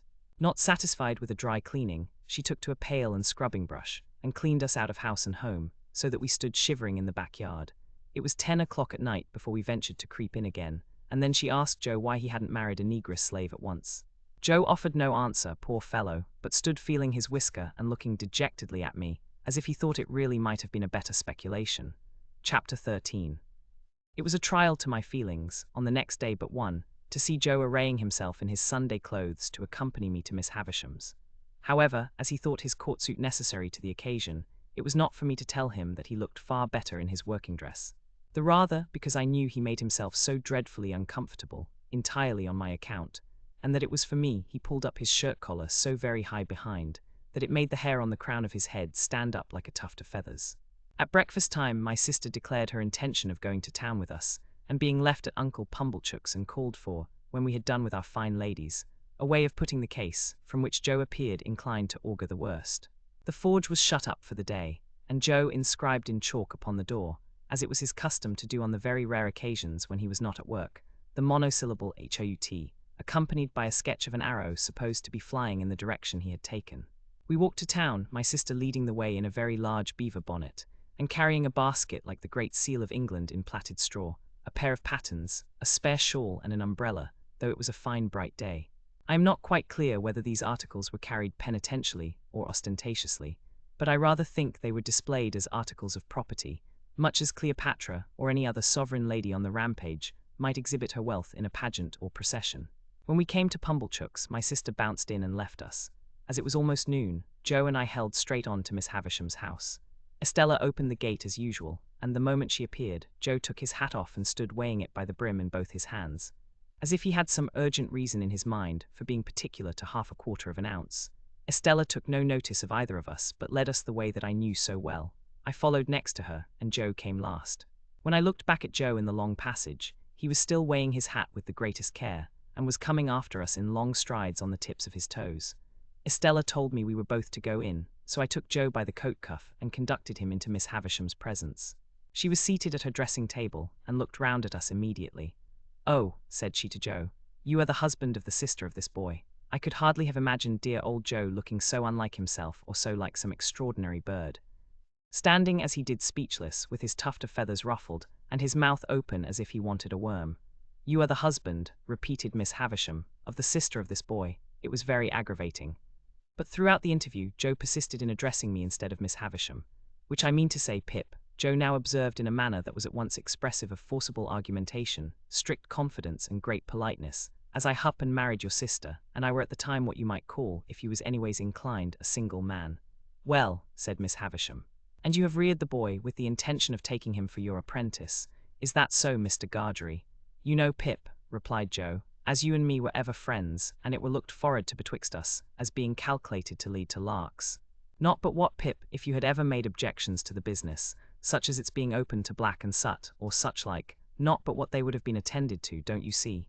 "Has the boy," said Miss Havisham, "ever made any objection?" "Does he like the trade, which it is well beknown to yourself, Pip," returned Joe, strengthening his former mixture of argumentation, confidence, and politeness, "that it were the wish of your own heart." I saw the idea suddenly break upon him that he would adapt his epitaph to the occasion, before he went on to say, "and there weren't no objection on your part." And Pip, it were the great wish of your heart. It was quite in vain for me to endeavour to make him sensible that he ought to speak to Miss Havisham. The more I made faces and gestures to him to do it, the more confidential, argumentative, and polite he persisted in being to me. "Have you brought his indentures with you?" asked Miss Havisham. "Well, Pip, you know," replied Joe, as if that were a little unreasonable, "you yourself see me put 'em in my 'at, and therefore you know as they are here." With which he took them out and gave them, not to Miss Havisham, but to me. I am afraid I was ashamed of the dear good fellow. I know I was ashamed of him, when I saw that Estella stood at the back of Miss Havisham's chair, and that her eyes laughed mischievously. I took the indentures out of his hand and gave them to Miss Havisham. "You expected," said Miss Havisham, as she looked them over, "no premium with the boy." "Joe," I remonstrated, for he made no reply at all. "Why don't you answer, Pip?" returned Joe, cutting me short as if he were hurt, "which I mean to say that were not a question requiring an answer betwixt yourself and me, and which you know the answer to be full well no." "You know it to be no, Pip, and wherefore should I say it?" Miss Havisham glanced at him, as if she understood what he really was better than I had thought possible, seeing what he was there, and took up a little bag from the table beside her. "Pip has earned a premium here," she said, "and here it is. There are 25 guineas in this bag. Give it to your master, Pip." As if he were absolutely out of his mind with the wonder awakened in him by her strange figure and the strange room, Joe, even at this pass, persisted in addressing me. "This is worry liberal on your part, Pip," said Joe, "and it is as such received and grateful welcome, though never looked for far nor near nor nowheres." "And now, old chap," said Joe, conveying to me a sensation, first of burning and then of freezing, for I felt as if that familiar expression were applied to Miss Havisham, "and now, old chap, may we do our duty? May you and me do our duty, both on us, by one and another, and by them which your liberal present have conwived to be, for the satisfaction of mind of them, as never." Here Joe showed that he felt he had fallen into frightful difficulties, until he triumphantly rescued himself with the words, "and from myself far be it." These words had such a round and convincing sound for him that he said them twice. "Goodbye, Pip," said Miss Havisham. "Let them out, Estella." "Am I to come again, Miss Havisham?" I asked. "No, Gargery is your master now. Gargery, one word." Thus calling him back as I went out of the door, I heard her say to Joe in a distinct emphatic voice, "The boy has been a good boy here, and that is his reward. Of course, as an honest man, you will expect no other and no more." How Joe got out of the room, I have never been able to determine, but I know that when he did get out he was steadily proceeding upstairs instead of coming down, and was deaf to all remonstrances until I went after him and laid hold of him. In another minute we were outside the gate, and it was locked, and Estella was gone. When we stood in the daylight alone again, Joe backed up against a wall and said to me, "Astonishing." And there he remained so long saying, "Astonishing," at intervals, so often that I began to think his senses were never coming back. At length he prolonged his remark into, "Pip, I do assure you this is astonishing," and so, by degrees, became conversational and able to walk away. I have reason to think that Joe's intellects were brightened by the encounter they had passed through, and that on our way to Pumblechook's he invented a subtle and deep design. My reason is to be found in what took place in Mr. Pumblechook's parlour, where on our presenting ourselves, my sister sat in conference with that detested seedsman. "Well," cried my sister, addressing us both at once, "and what's happened to you? I wonder you condescend to come back to such poor society as this. I am sure I do." "Miss Havisham," said Joe, with a fixed look at me like an effort of remembrance, "made it worry particular that we should give her, were it compliments or respects, Pip." "Compliments," I said.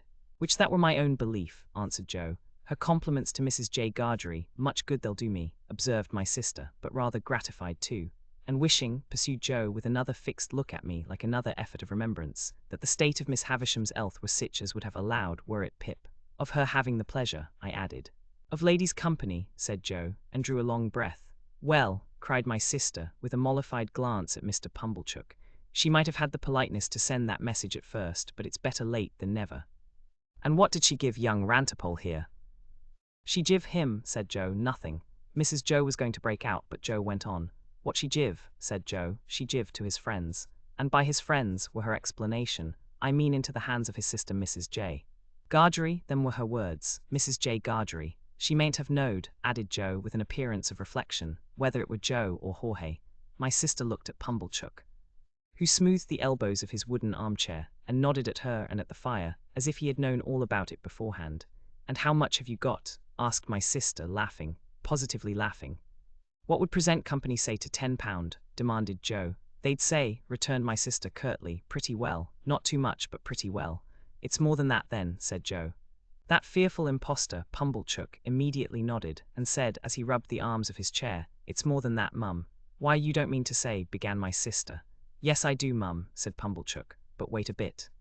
Go on, Joseph, good in you, go on. What would present company say, proceeded Joe, to £20? Handsome would be the word, returned my sister. Well then, said Joe, it's more than £20. That abject hypocrite, Pumblechook, nodded again and said with a patronizing laugh, it's more than that, mum. Good again, follow her up, Joseph. Then to make an end of it, said Joe, delightedly handing the bag to my sister, it's £25. It's £25, mum, echoed that basest of swindlers, Pumblechook, rising to shake hands with her. And it's no more than your merits, as I said when my opinion was asked, and I wish you joy of the money. If the villain had stopped here, his case would have been sufficiently awful, but he blackened his guilt by proceeding to take me into custody, with a right of patronage that left all his former criminality far behind.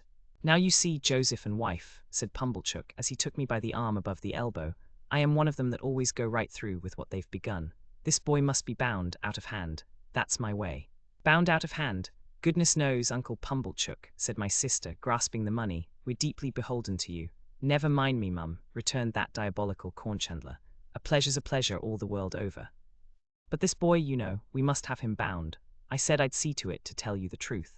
The justices were sitting in the town hall near at hand, and we at once went over to have me bound apprentice to Joe in the magisterial presence. I say we went over, but I was pushed over by Pumblechook, exactly as if I had that moment picked a pocket or fired a rick. Indeed, it was the general impression in court that I had been taken red-handed. For as Pumblechook shoved me before him through the crowd, I heard some people say, what's he done? And others, he's a young un too, but looks bad, don't he? One person of mild and benevolent aspect even gave me a tract ornamented with a woodcut of a malevolent young man fitted up with a perfect sausage shop of fetters, and entitled to be read in my cell. The hall was a queer place, I thought, with higher pews in it than a church, and with people hanging over the pews looking on, and with mighty justices, one with a powdered head, leaning back in chairs, with folded arms or taking snuff or going to sleep or writing or reading the newspapers, and with some shining black portraits on the walls, which my unartistic eye regarded as a composition of hardbake and sticking plaster. Here, in a corner, my indentures were duly signed and attested, and I was bound, Mr. Pumblechook holding me all the while as if we had looked in on our way to the scaffold, to have those little preliminaries disposed of. When we had come out again, and had got rid of the boys who had been put into great spirits by the expectation of seeing me publicly tortured, and who were much disappointed to find that my friends were merely rallying round me, we went back to Pumblechook's. And there my sister became so excited by the 25 guineas, that nothing would serve her, but we must have a dinner out of that windfall at the Blue Boar, and that Pumblechook must go over in his chaise cart, and bring the Hubbles and Mr. Wopsle. It was agreed to be done, and a most melancholy day I passed, for it inscrutably appeared to stand to reason, in the minds of the whole company, that I was an excrescence on the entertainment. And to make it worse, they all asked me from time to time, in short, whenever they had nothing else to do, why I didn't enjoy myself. And what could I possibly do then, but say I was enjoying myself, when I wasn't? However, they were grown up and had their own way, and they made the most of it. That swindling Pumblechook, exalted into the beneficent contriver of the whole occasion, actually took the top of the table. And when he addressed them on the subject of my being bound, and had fiendishly congratulated them on my being liable to imprisonment if I played at cards, drank strong liquors, kept late hours or bad company, or indulged in other vagaries which the form of my indentures appeared to contemplate as next to inevitable, he placed me standing on a chair beside him to illustrate his remarks. My only other remembrances of the great festival are that they wouldn't let me go to sleep, but whenever they saw me dropping off, woke me up and told me to enjoy myself. That rather late in the evening Mr. Wopsle gave us Collins's ode, and threw his blood-stained sword in thunder down with such effect that a waiter came in and said, the commercials underneath sent up their compliments, and it wasn't the Tumbler's Arms. That they were all in excellent spirits on the road home, and sang, O Lady Fair. Mr. Wopsle taking the bass, and asserting with a tremendously strong voice, in reply to the inquisitive bore who leads that piece of music in a most impertinent manner, by wanting to know all about everybody's private affairs, that he was the man with his white locks flowing, and that he was upon the whole the weakest pilgrim going. Finally, I remember that when I got into my little bedroom, I was truly wretched, and had a strong conviction on me that I should never like Joe's trade. I had liked it once, but once was not now. Chapter 14. It is a most miserable thing to feel ashamed of home. There may be black ingratitude in the thing, and the punishment may be retributive and well deserved, but that it is a miserable thing, I can testify. Home had never been a very pleasant place to me, because of my sister's temper, but Joe had sanctified it, and I had believed in it. I had believed in the best parlor as a most elegant saloon. I had believed in the front door, as a mysterious portal of the temple of state, whose solemn opening was attended with a sacrifice of roast fowls. I had believed in the kitchen as a chaste though not magnificent apartment. I had believed in the forge as the glowing road to manhood and independence. Within a single year all this was changed. Now it was all coarse and common, and I would not have had Miss Havisham and Estella see it on any account. How much of my ungracious condition of mind may have been my own fault, how much Miss Havisham's, how much my sister's, is now of no moment to me or to anyone. The change was made in me, the thing was done. Well or ill done, excusably or inexcusably, it was done. Once, it had seemed to me that when I should at last roll up my shirt sleeves and go into the forge, Joe's prentice, I should be distinguished and happy. Now the reality was in my hold. I only felt that I was dusty with the dust of small coal, and that I had a weight upon my daily remembrance to which the anvil was a feather. There have been occasions in my later life, I suppose as in most lives, when I have felt for a time as if a thick curtain had fallen on all its interest and romance, to shut me out from anything save dull endurance any more. Never has that curtain dropped so heavy and blank, as when my way in life lay stretched out straight before me, through the newly entered road of apprenticeship to Joe. I remember that at a later period of my time, I used to stand about the churchyard on Sunday evenings when night was falling, comparing my own perspective with the windy marsh view, and making out some likeness between them by thinking how flat and low both were, and how on both there came an unknown way and a dark mist, and then the sea.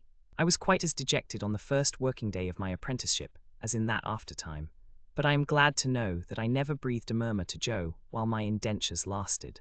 It is about the only thing I am glad to know of myself in that connection, for though it includes what I proceed to add, all the merit of what I proceed to add was Joe's. It was not because I was faithful, but because Joe was faithful, that I never ran away and went for a soldier or a sailor. It was not because I had a strong sense of the virtue of industry, but because Joe had a strong sense of the virtue of industry, that I worked with tolerable zeal against the grain. It is not possible to know how far the influence of any amiable, honest-hearted, duty-doing man flies out into the world, but it is very possible to know how it has touched one's self in going by, and I know right well that any good that intermixed itself with my apprenticeship came of plain contented Joe, and not of restlessly aspiring discontented me. What I wanted, who can say? How can I say when I never knew? What I dreaded was, that in some unlucky hour I, being at my grimiest and commonest, should lift up my eyes and see Estella looking in at one of the wooden windows of the forge. I was haunted by the fear that she would, sooner or later, find me out, with a black face and hands, doing the coarsest part of my work, and would exult over me and despise me. Often after dark, when I was pulling the bellows for Joe, and we were singing Old Clem, and when the thought how we used to sing it at Miss Havisham's would seem to show me Estella's face in the fire, with her pretty hair fluttering in the wind and her eyes scorning me, often at such a time, I would look towards those panels of black night in the wall which the wooden windows then were, and would fancy that I saw her just drawing her face away, and would believe that she had come at last. After that, when we went into supper, the place and the meal would have a more homely look than ever, and I would feel more ashamed of home than ever, in my own ungracious breast. Chapter 15.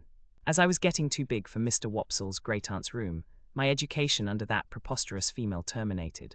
Not, however, until Biddy had imparted to me everything she knew, from the little catalogue of prices, to a comic song she had once bought for a halfpenny. although the only coherent part of the latter piece of literature were the opening lines. When I went to Lunnon town, sirs, two roll loo roll, wasn't I done very brown, sirs? Two roll loo roll, still, in my desire to be wiser, I got this composition by heart with the utmost gravity, nor do I recollect that I questioned its merit, except that I thought, as I still do, the amount of two rolls somewhat in excess of the poetry. In my hunger for information, I made proposals to Mr. Wopsle to bestow some intellectual crumbs upon me, with which he kindly complied. As it turned out, however, that he only wanted me for a dramatic lay figure, to be contradicted and embraced and wept over and bullied and clutched and stabbed and knocked about in a variety of ways, I soon declined that course of instruction.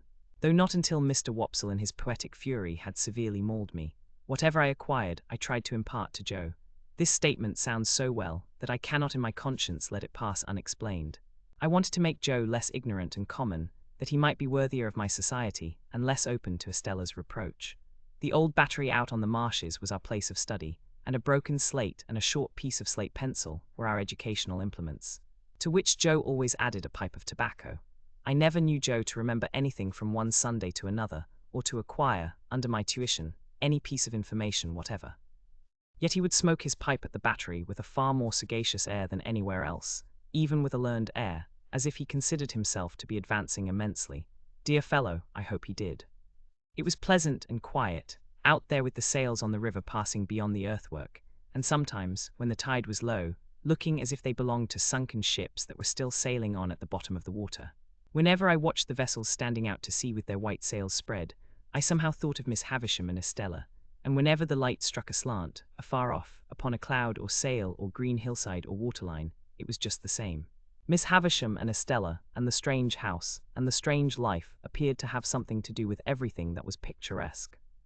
One Sunday when Joe, greatly enjoying his pipe, had so plumed himself on being most awful dull, that I had given him up for the day, I lay on the earthwork for some time with my chin on my hand, descrying traces of Miss Havisham and Estella all over the prospect, in the sky and in the water, until at last I resolved to mention a thought concerning them that had been much in my head. Joe, said I, don't you think I ought to make Miss Havisham a visit? Well, Pip, returned Joe, slowly considering. What for? What for, Joe? What is any visit made for? There is some Wissets P-raps, said Joe, as forever remains open to the question, Pip. But in regard to visiting Miss Havisham, she might think you wanted something, expected something of her. Don't you think I might say that I did not, Joe? You might, old chap, said Joe, and she might credit it. Similarly she mightn't. Joe felt, as I did, that he had made a point there, and he pulled hard at his pipe to keep himself from weakening it by repetition. You see, Pip, Joe pursued, as soon as he was past that danger, Miss Havisham done the handsome thing by you. When Miss Havisham done the handsome thing by you, she called me back to say to me as that were all. Yes, Joe, I heard her. All, Joe repeated very emphatically. Yes, Joe. I tell you I heard her, which I mean to say, Pip, it might be that her meaning were, make a end on it. As you was, me to the north and you to the south, keep in sunders. I had thought of that too, and it was very far from comforting to me to find that he had thought of it. For it seemed to render it more probable. But Joe, yes, old chap, here am I, getting on in the first year of my time, and since the day of my being bound I have never thanked Miss Havisham, or asked after her, or shown that I remember her. That's true, Pip. And unless you was to turn her out a set of shoes all four round, and which I mean to say as even a set of shoes all four round might not be acceptable as a present, in a total vacancy of hoofs. I don't mean that sort of remembrance, Joe. I don't mean a present. But Joe had got the idea of a present in his head, and must harp upon it. Or even, said he, if you was helped to knocking her up a new chain for the front door, or say a gross or two of shark-headed screws for general use, or some light fancy article, such as a toasting fork when she took her muffins, or a gridiron when she took a sprat or such like. I don't mean any present at all, Joe, I interposed. Well, said Joe, still harping on it as though I had particularly pressed it, if I was yourself, Pip, I wouldn't. No, I would not. For what's a door chain when she's got one always up, and shark-headers is open to misrepresentations. And if it was a toasting fork, you'd go into brass and do yourself no credit. And the uncommonest workman can't show himself uncommon in a gridiron, for a gridiron is a gridiron, said Joe, steadfastly impressing it upon me, as if he were endeavouring to rouse me from a fixed delusion. And you may aim at what you like, but a gridiron it will come out, either by your leave or again your leave, and you can't help yourself, my dear Joe. I cried in desperation, taking hold of his coat. Don't go on in that way. I never thought of making Miss Havisham any present. No, Pip, Joe assented, as if he had been contending for that all along, and what I say to you is, you are right, Pip. Yes, Joe. But what I wanted to say was that as we are rather slack just now, if you would give me a half-holiday tomorrow, I think I would go uptown and make a call on Miss Havisham. Which her name, said Joe gravely, ain't Havisham, Pip, unless she have been rechristened. I know, Joe, I know. It was a slip of mine. What do you think of it, Joe? In brief, Joe thought that if I thought well of it, he thought well of it. But he was particular in stipulating that if I were not received with cordiality, or if I were not encouraged to repeat my visit as a visit which had no ulterior object but was simply one of gratitude for a favor received, then this experimental trip should have no successor. By these conditions I promised to abide. Now Joe kept a journeyman at weekly wages whose name was Orlick. He pretended that his Christian name was Dolge, a clear impossibility, but he was a fellow of that obstinate disposition that I believe him to have been the prey of no delusion in this particular, but wilfully to have imposed that name upon the village as an affront to its understanding. He was a broad-shouldered, loose-limbed, swarthy fellow of great strength, never in a hurry and always slouching. He never even seemed to come to his work on purpose, but would slouch in as if by mere accident. And when he went to the Jolly Bargeman to eat his dinner, or went away at night, he would slouch out, like Cain or the Wandering Jew, as if he had no idea where he was going and no intention of ever coming back.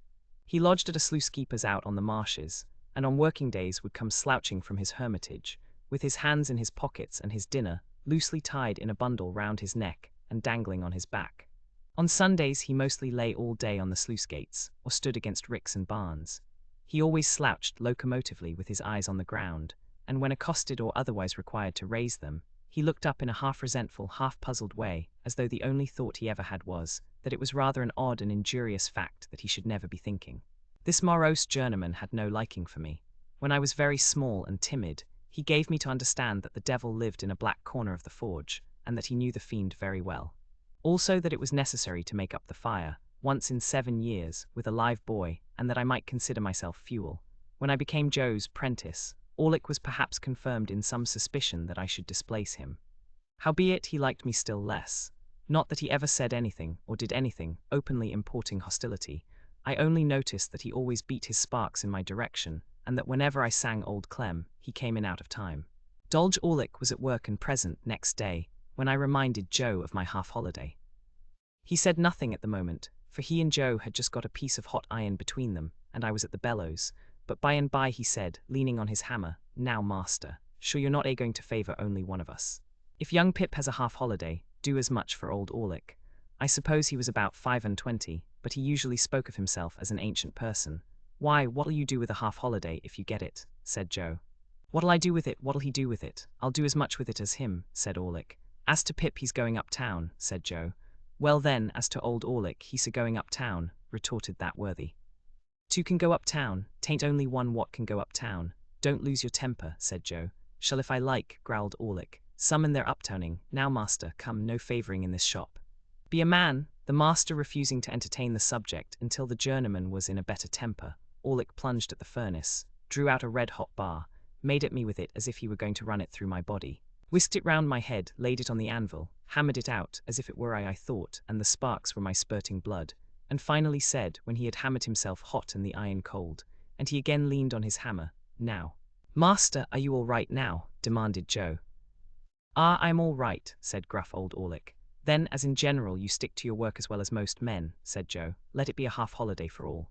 My sister had been standing silent in the yard within hearing. She was a most unscrupulous spy and listener, and she instantly looked in at one of the windows. "Like you, you fool," said she to Joe, "giving holidays to great idle hulkers like that. You are a rich man, upon my life, to waste wages in that way. I wish I was his master." "You'd be everybody's master if you durst," retorted Orlick with an ill-favoured grin. "Let her alone," said Joe. "I'd be a match for all noodles and all rogues," returned my sister, beginning to work herself into a mighty rage. "And I couldn't be a match for the noodles without being a match for your master, who's the dunder-headed king of the noodles.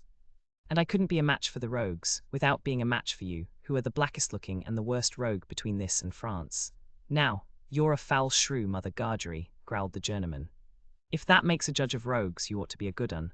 "Let her alone, will you?" said Joe. "What did you say?" cried my sister, beginning to scream.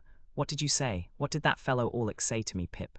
What did he call me with my husband standing by?" "Oh, oh, oh," each of these exclamations was a shriek. And I must remark of my sister, what is equally true of all the violent women I have ever seen, that passion was no excuse for her, because it is undeniable that instead of lapsing into passion, she consciously and deliberately took extraordinary pains to force herself into it, and became blindly furious by regular stages. What was the name he gave me before the base man who swore to defend me? Oh, hold me. Oh, RHH, growled the journeyman between his teeth. I'd hold you if you was my wife. I'd hold you under the pump and choke it out of you. I tell you, let her alone, said Joe. Oh, to hear him, cried my sister, with a clap of her hands and a scream together, which was her next stage. To hear the names he's giving me, that Orlick, in my own house, me a married woman, with my husband standing by. Oh, here my sister, after a fit of clappings and screamings, beat her hands upon her bosom and upon her knees and threw her cap off and pulled her hair down, which were the last stages on her road to frenzy. Being by this time a perfect fury and a complete success, she made a dash at the door which I had fortunately locked. What could the wretched Joe do now, after his disregarded parenthetical interruptions, but stand up to his journeyman, and ask him what he meant by interfering betwixt himself and Mrs. Joe, and further whether he was man enough to come on. Old Orlick felt that the situation admitted of nothing less than coming on, and was on his defence straightway, so without so much as pulling off their singed and burnt aprons, they went at one another like two giants. But if any man in that neighbourhood could stand up long against Joe, I never saw the man. Orlick, as if he had been of no more account than the pale young gentleman, was very soon among the coal dust, and in no hurry to come out of it. Then Joe unlocked the door and picked up my sister, who had dropped insensible at the window, but who had seen the fight first, I think, and who was carried into the house and laid down, and who was recommended to revive, and would do nothing but struggle and clench her hands in Joe's hair. Then came that singular calm and silence which succeed all uproars, and then, with the vague sensation which I have always connected with such a lull, namely, that it was Sunday, and somebody was dead, I went upstairs to dress myself. When I came down again, I found Joe and Orlick sweeping up, without any other traces of discomposure than a slit in one of Orlick's nostrils, which was neither expressive nor ornamental. A pot of beer had appeared from the jolly bargemen, and they were sharing it by turns in a peaceable manner. The lull had a sedative and philosophical influence on Joe, who followed me out into the road to say, as a parting observation that might do me good, on the rampage Pip, and off the rampage Pip. Such is life, with what absurd emotions, for we think the feelings that are very serious in a man quite comical in a boy. I found myself again going to Miss Havisham's, matters little here. Nor how I passed and repassed the gate many times before I could make up my mind to ring. Nor how I debated whether I should go away without ringing. Nor how I should undoubtedly have gone, if my time had been my own, to come back. Miss Sarah Pocket came to the gate. No, Estella. How then, you here again, said Miss Pocket. What do you want? When I said that I only came to see how Miss Havisham was, Sarah evidently deliberated whether or no she should send me about my business. But unwilling to hazard the responsibility, she let me in, and presently brought the sharp message that I was to come up. Everything was unchanged, and Miss Havisham was alone. Well, said she, fixing her eyes upon me, I hope you want nothing, you'll get nothing. No indeed, Miss Havisham. I only wanted you to know that I am doing very well in my apprenticeship, and am always much obliged to you. There, with the old restless fingers. Come now and then come on your birthday. Aye, she cried suddenly, turning herself and her chair towards me, you are looking round for Estella. Hey, I had been looking round, in fact, for Estella, and I stammered that I hoped she was well. Abroad, said Miss Havisham, educating for a lady, far out of reach, prettier than ever, admired by all who see her. Do you feel that you have lost her? There was such a malignant enjoyment in her utterance of the last words, and she broke into such a disagreeable laugh that I was at a loss what to say. She spared me the trouble of considering, by dismissing me. When the gate was closed upon me by Sarah of the walnut-shell countenance, I felt more than ever dissatisfied with my home, and with my trade, and with everything. And that was all I took by that motion. As I was loitering along the high street, looking in disconsolately at the shop windows, and thinking what I would buy if I were a gentleman, who should come out of the bookshop but Mr. Wopsle. Mr. Wopsle had in his hand the affecting tragedy of George Barnwell, in which he had that moment invested sixpence, with the view of heaping every word of it on the head of Pumblechook, with whom he was going to drink tea. No sooner did he see me, than he appeared to consider that a special providence had put a prentice in his way to be read at, and he laid hold of me, and insisted on my accompanying him to the Pumblechookian parlour. As I knew it would be miserable at home, and as the nights were dark and the way was dreary, and almost any companionship on the road was better than none, I made no great resistance. Consequently, we turned into Pumblechook's just as the street and the shops were lighting up. As I never assisted at any other representation of George Barnwell, I don't know how long it may usually take. But I know very well that it took until 9:30 that night, and that when Mr. Wopsle got into Newgate, I thought he never would go to the scaffold, he became so much slower than at any former period of his disgraceful career. I I thought it a little too much that he should complain of being cut short in his flower after all, as if he had not been running to seed, leaf after leaf, ever since his course began. This, however, was a mere question of length and wearisomeness. What strung me was the identification of the whole affair with my unoffending self. When Barnwell began to go wrong, I declare that I felt positively apologetic. Pumblechook's indignant stare so taxed me with it. Wopsle, too, took pains to present me in the worst light. At once ferocious and maudlin, I was made to murder my uncle with no extenuating circumstances whatever. Mill would put me down in argument on every occasion. It became sheer monomania in my master's daughter to care a button for me, and all I can say for my gasping and procrastinating conduct on the fatal morning is that it was worthy of the general feebleness of my character. Even after I was happily hanged and Wopsle had closed the book, Pumblechook sat staring at me and shaking his head and saying, "Take warning, boy, take warning," as if it were a well-known fact that I contemplated murdering a near relation, provided I could only induce one to have the weakness to become my benefactor. It was a very dark night when it was all over, and when I set out with Mr. Wopsle on the walk home. Beyond town we found a heavy mist out, and it fell wet and thick. The turnpike lamp was a blur, quite out of the lamp's usual place apparently, and its rays looked solid substance on the fog. We were noticing this, and saying how that the mist rose with a change of wind from a certain quarter of our marshes, when we came upon a man, slouching under the lee of the turnpike house. "Halloa," we said, stopping. "Orlick there?" "Ah," he answered, slouching out. "I was standing by a minute on the chance of company." "You are late," I remarked. Orlick not unnaturally answered, "Well." "And you ray late?" "We have been," said Mr. Wopsle, exalted with his late performance. "We have been indulging, Mr. Orlick, in an intellectual evening." Old Orlick growled, as if he had nothing to say about that, and we all went on together. I asked him presently whether he had been spending his half-holiday up and down town. "Yes," said he, "all of it. I come in behind yourself. I didn't see you, but I must have been pretty close behind you. By the by, the guns is going again." "At the hulks," said I. "There's some of the birds flown from the cages. The guns have been going since dark about. You'll hear one presently." In effect, we had not walked many yards further when the well-remembered boom came towards us, deadened by the mist, and heavily rolled away along the low grounds by the river, as if it were pursuing and threatening the fugitives. "A good night for cutting off in," said Orlick. "We'd be puzzled how to bring down a jailbird on the wing tonight." The subject was a suggestive one to me, and I thought about it in silence. Mr. Wopsle, as the ill-requited uncle of the evening's tragedy, fell to meditating aloud in his garden at Camberwell. Orlick, with his hands in his pockets, slouched heavily at my side. It was very dark, very wet, very muddy, and so we splashed along. Now and then the sound of the signal cannon broke upon us again, and again rolled sulkily along the course of the river. I kept myself to myself and my thoughts. Mr. Wopsle died amiably at Camberwell, and exceedingly game on Bosworth Field, and in the greatest agonies at Glastonbury. Orlick sometimes growled, beat it out, old Clem." With a clink for the stout old Clem. I thought he had been drinking, but he was not drunk. Thus we came to the village.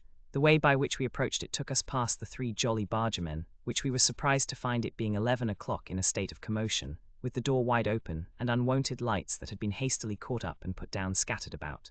Mr. Wopsle dropped in to ask what was the matter, surmising that a convict had been taken, but came running out in a great hurry. "There's something wrong," said he, without stopping, "up at your place, Pip."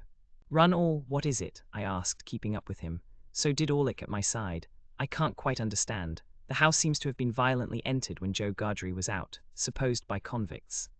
Somebody has been attacked and hurt." We were running too fast to admit of more being said, and we made no stop until we got into our kitchen. It was full of people. The whole village was there, or in the yard. And there was a surgeon, and there was Joe, and there were a group of women, all on the floor in the midst of the kitchen. The unemployed bystanders drew back when they saw me, and so I became aware of my sister, lying without sense or movement on the bare boards where she had been knocked down by a tremendous blow on the back of the head, dealt by some unknown hand when her face was turned towards the fire, destined never to be on the rampage again, while she was the wife of Joe. Chapter 16. With my head full of George Barnwell, I was at first disposed to believe that I must have had some hand in the attack upon my sister, or at all events that as her near relation, popularly known to be under obligations to her, I was a more legitimate object of suspicion than anyone else. But when, in the clearer light of next morning, I began to reconsider the matter and to hear it discussed around me on all sides, I took another view of the case, which was more reasonable. Joe had been at the 3 jolly bargermen, smoking his pipe, from 8:15 to 10:15. While he was there, my sister had been seen standing at the kitchen door, and had exchanged good night with a farm labourer going home. The man could not be more particular as to the time at which he saw her. He got into dense confusion when he tried to be, than that it must have been before 9. When Joe went home at 5 minutes before 10, he found her struck down on the floor and promptly called in assistance. The fire had not then burnt unusually low, nor was the snuff of the candle very long. The candle, however, had been blown out.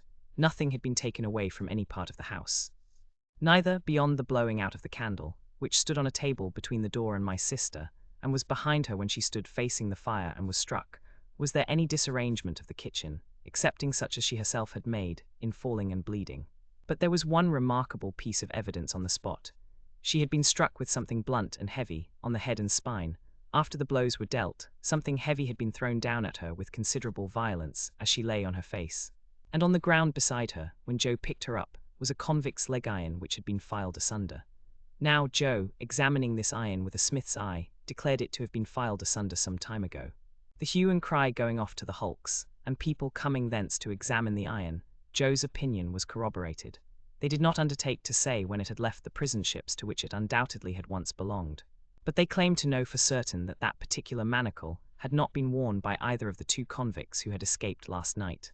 Further, one of those 2 was already retaken, and had not freed himself of his iron. Knowing what I knew, I set up an inference of my own here. I believed the iron to be my convict's iron, the iron I had seen and heard him filing at on the marshes, but my mind did not accuse him of having put it to its latest use. For I believed one of 2 other persons to have become possessed of it, and to have turned it to this cruel account, either Orlick or the strange man who had shown me the file. Now, as to Orlick. He had gone to town exactly as he told us when we picked him up at the turnpike. He had been seen about town all the evening. He had been in divers companies in several public houses, and he had come back with myself and Mr. Wopsle. There was nothing against him, save the quarrel, and my sister had quarrelled with him and with everybody else about her 10,000 times. As to the strange man, if he had come back for his 2 banknotes, there could have been no dispute about them, because my sister was fully prepared to restore them. Besides, there had been no altercation. The assailant had come in so silently and suddenly that she had been felled before she could look round.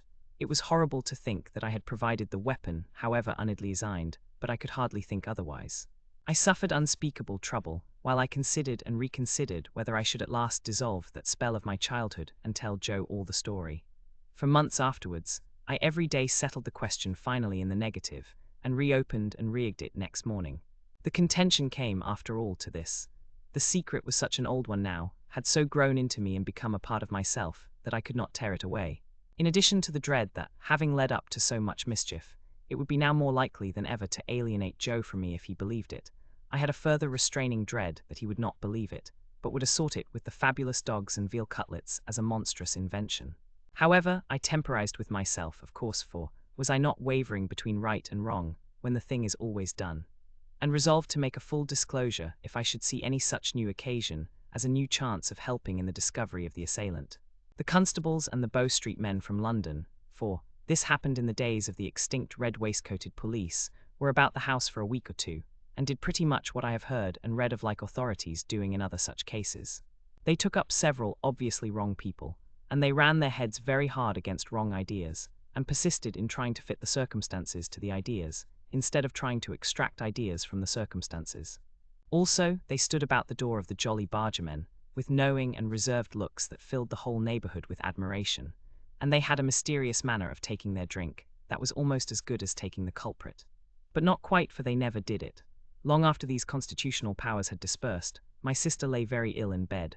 Her sight was disturbed, so that she saw objects multiplied, and grasped at visionary teacups and wineglasses instead of the realities. Her hearing was greatly impaired, her memory also, and her speech was unintelligible. When at last she came round so far as to be helped downstairs, it was still necessary to keep my slate always by her, that she might indicate in writing what she could not indicate in speech. As she was very bad handwriting apart, a more than indifferent speller, and as Joe was a more than indifferent reader, extraordinary complications arose between them which I was always called in to solve. The administration of mutton instead of medicine, the substitution of tea for Joe, and the baker for bacon, were among the mildest of my own mistakes. However, her temper was greatly improved, and she was patient.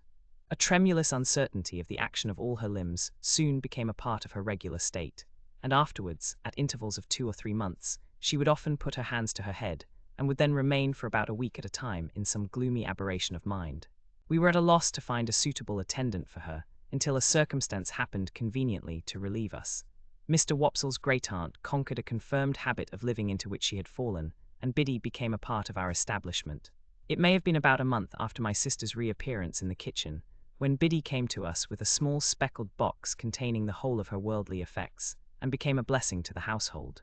Above all, she was a blessing to Joe, for the dear old fellow was sadly cut up by the constant contemplation of the wreck of his wife, and had been accustomed, while attending on her of an evening, to turn to me every now and then and say, with his blue eyes moistened, "Such a fine figure of a woman as she once were, Pip," Biddy instantly taking the cleverest charge of her as though she had studied her from infancy. Joe became able in some sort to appreciate the greater quiet of his life, and to get down to the jolly bargermen now and then for a change that did him good.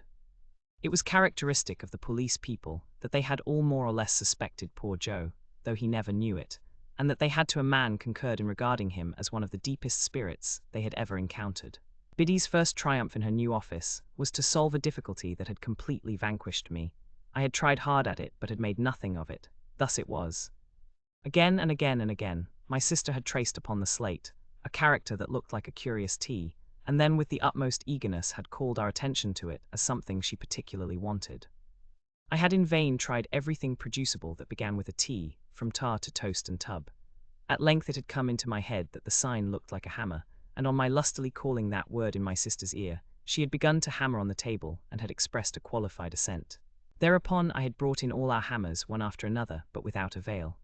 Then I bethought me of a crutch, the shape being much the same, and I borrowed one in the village, and displayed it to my sister with considerable confidence. But she shook her head to that extent when she was shown it, that we were terrified lest in her weak and shattered state she should dislocate her neck. When my sister found that Biddy was very quick to understand her, this mysterious sign reappeared on the slate. Biddy looked thoughtfully at it, heard my explanation, looked thoughtfully at my sister, looked thoughtfully at Joe, who was always represented on the slate by his initial letter, and ran into the forge, followed by Joe and me. "Why, of course," cried Biddy with an exultant face. "Don't you see, it's him, Orlick without a doubt." She had lost his name and could only signify him by his hammer.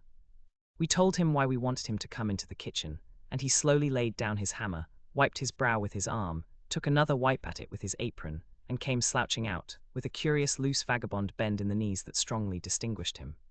I confess that I expected to see my sister denounce him, and that I was disappointed by the different result.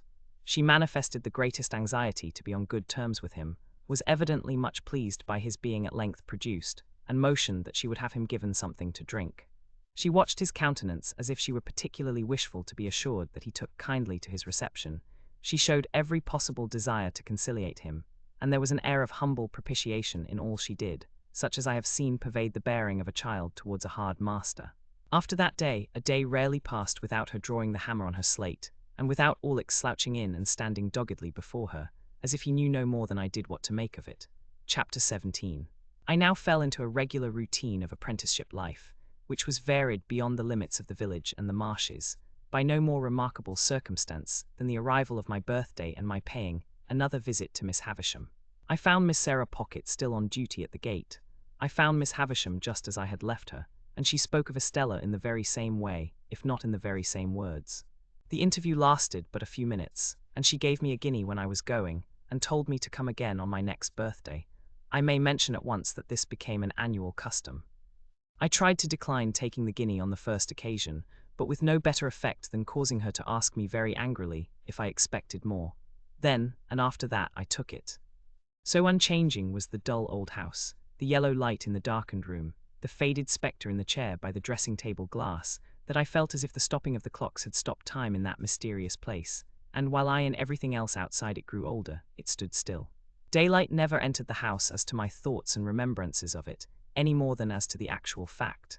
It bewildered me, and under its influence I continued at heart to hate my trade and to be ashamed of home. Imperceptibly I became conscious of a change in Biddy, however. Her shoes came up at the heel, her hair grew bright and neat, her hands were always clean. She was not beautiful, she was common and could not be like Estella, but she was pleasant and wholesome and sweet-tempered. She had not been with us more than a year. I remember her being newly out of mourning at the time it struck me, when I observed to myself one evening that she had curiously thoughtful and attentive eyes. Eyes that were very pretty and very good. It came of my lifting up my own eyes from a task I was poring at, writing some passages from a book, to improve myself in 2 ways at once by a sort of stratagem, and seeing Biddy observant of what I was about. I laid down my pen, and Biddy stopped in her needlework without laying it down. Biddy, said I, how do you manage it? Either I am very stupid, or you are very clever. What is it that I manage? I don't know, returned Biddy, smiling. She managed our whole domestic life, and wonderfully too, but I did not mean that, though that made what I did mean more surprising. How do you manage, Biddy, said I, to learn everything that I learn and always to keep up with me? I was beginning to be rather vain of my knowledge, for I spent my birthday guineas on it, and set aside the greater part of my pocket money for similar investment. Though I have no doubt now that the little I knew was extremely dear at the price. I might as well ask you, said Biddy, how you manage. No, because when I come in from the forge of a night, anyone can see me turning to at it. But you never turn to at it, Biddy. I suppose I must catch it like a cough, said Biddy, quietly, and went on with her sewing, pursuing my idea as I leaned back in my wooden chair, and looked at Biddy sewing away with her head on one side. I began to think her rather an extraordinary girl. For I called to mind now that she was equally accomplished in the terms of our trade, and the names of our different sorts of work, and our various tools. In short, whatever I knew, Biddy knew. Theoretically, she was already as good a blacksmith as I, or better. You are one of those, Biddy, said I, who make the most of every chance. You never had a chance before you came here, and see how improved you are. Biddy looked at me for an instant, and went on with her sewing. I was your first teacher, though, wasn't I? Said she as she sewed. Biddy, I exclaimed in amazement. Why, you are crying. No, I am not, said Biddy, looking up and laughing. What put that in your head? What could have put it in my head but the glistening of a tear as it dropped on her work?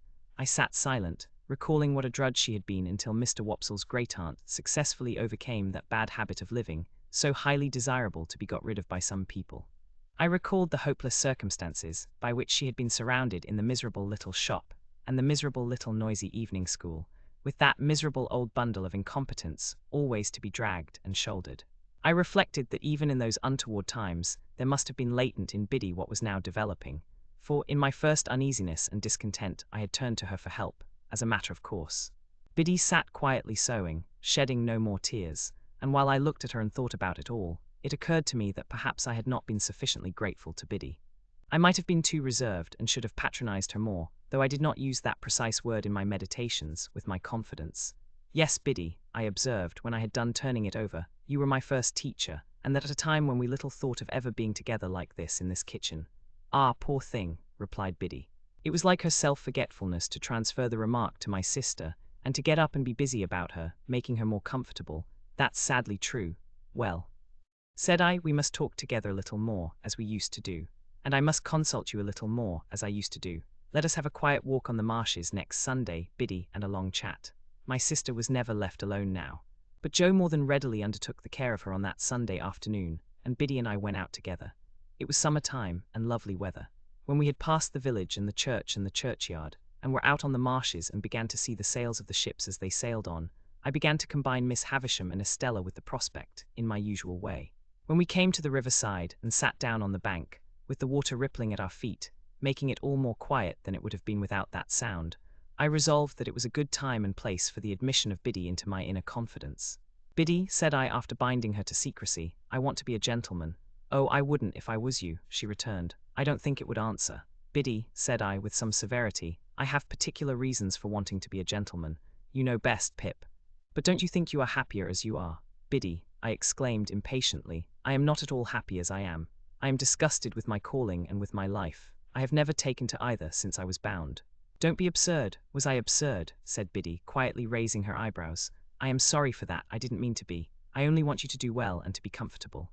Well then, understand once for all that I never shall or can be comfortable or anything but miserable there, Biddy. Unless I can lead a very different sort of life from the life I lead now. That's a pity, said Biddy, shaking her head with a sorrowful air. Now, I too had so often thought it a pity, that in the singular kind of quarrel with myself which I was always carrying on, I was half inclined to shed tears of vexation and distress when Biddy gave utterance to her sentiment and my own. I told her she was right, and I knew it was much to be regretted, but still it was not to be helped. If I could have settled down, I said to Biddy, plucking up the short grass within reach, much as I had once upon a time pulled my feelings out of my hair and kicked them into the brewery wall, if I could have settled down and been but half as fond of the forge as I was when I was little, I know it would have been much better for me. You and I and Joe would have wanted nothing then, and Joe and I would perhaps have gone partners when I was out of my time, and I might even have grown up to keep company with you, and we might have sat on this very bank on a fine Sunday, quite different people. I should have been good enough for you, shouldn't I, Biddy? Biddy sighed as she looked at the ships sailing on and returned for answer. Yes, I am not over particular. It scarcely sounded flattering, but I knew she meant well. Instead of that, said I, plucking up more grass and chewing a blade or two, see how I am going on. Dissatisfied and uncomfortable, and what would it signify to me, being coarse and common, if nobody had told me so? Biddy turned her face suddenly towards mine, and looked far more attentively at me than she had looked at the sailing ships.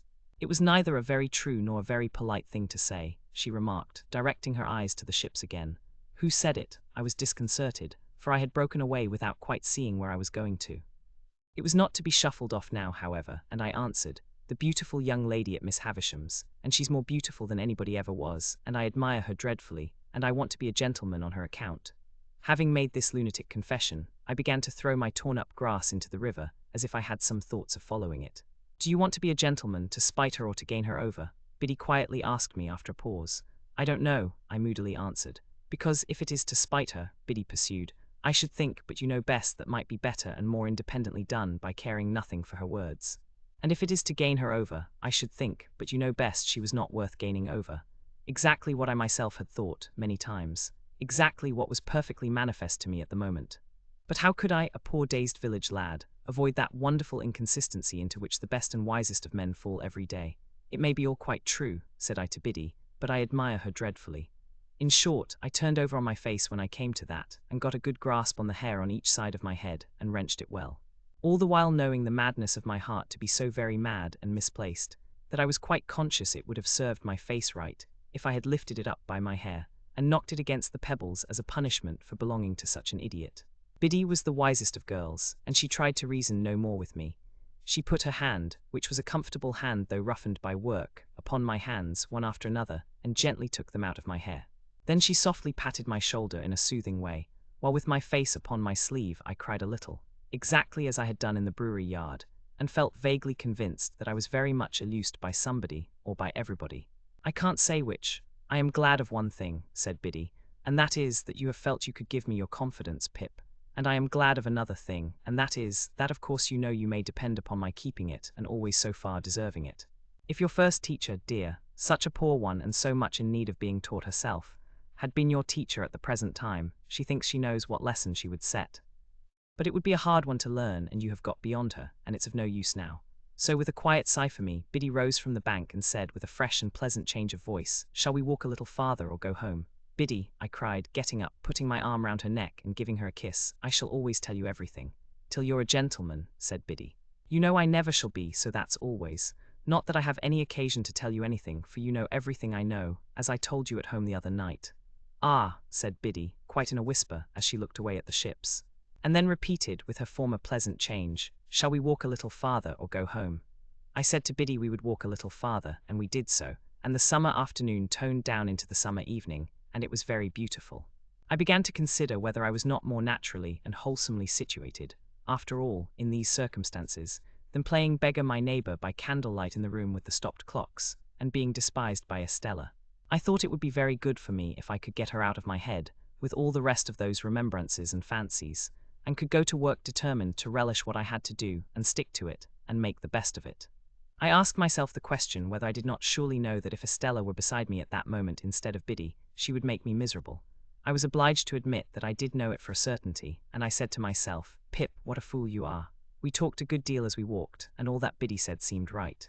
Biddy was never insulting, or capricious, or Biddy today and somebody else tomorrow. She would have derived only pain, and no pleasure from giving me pain. She would far rather have wounded her own breast than mine. How could it be then that I did not like her much the better of the two? Biddy, said I when we were walking homeward, I wish you could put me right. I wish I could, said Biddy. If I could only get myself to fall in love with you, you don't mind my speaking so openly to such an old acquaintance? Oh dear, not at all, said Biddy. Don't mind me. If I could only get myself to do it, that would be the thing for me. But you never will, you see, said Biddy. It did not appear quite so unlikely to me that evening, as it would have done if we had discussed it a few hours before. I therefore observed I was not quite sure of that, but Biddy said she was, and she said it decisively. In my heart I believed her to be right, and yet I took it rather ill too, that she should be so positive on the point. When we came near the churchyard, we had to cross an embankment, and get over a stile near a sluice gate. There started up from the gate, or from the rushes, or from the ooze, which was quite in his stagnant way, old Orlick. "Halloa," he growled, "where are you two going? Where should we be going but home?" "Well then," said he, "I'm jiggered if I don't see you home." This penalty of being jiggered was a favourite supposititious case of his. He attached no definite meaning to the word that I am aware of, but used it, like his own pretended Christian name, to affront mankind, and convey an idea of something savagely damaging. When I was younger, I had had a general belief that if he had jiggered me personally, he would have done it with a sharp and twisted hook. Biddy was much against his going with us, and said to me in a whisper, "Don't let him come." I don't like him. As I did not like him either, I took the liberty of saying that we thanked him, but we didn't want seeing home. He received that piece of information with a yell of laughter, and dropped back, but came slouching after us at a little distance. Curious to know whether Biddy suspected him of having had a hand in that murderous attack of which my sister had never been able to give any account, I asked her why she did not like him. "Oh," she replied, glancing over her shoulder as he slouched after us, "because I am afraid he likes me." "Did he ever tell you he liked you?" I asked indignantly. "No," said Biddy, glancing over her shoulder again, "he never told me so, but he dances at me whenever he can catch my eye." However novel and peculiar this testimony of attachment, I did not doubt the accuracy of the interpretation. I was very hot indeed upon old Orlick's daring to admire her, as hot as if it were an outrage on myself. "But it makes no difference to you, you know," said Biddy calmly. "No, Biddy, it makes no difference to me. Only I don't like it, I don't approve of it."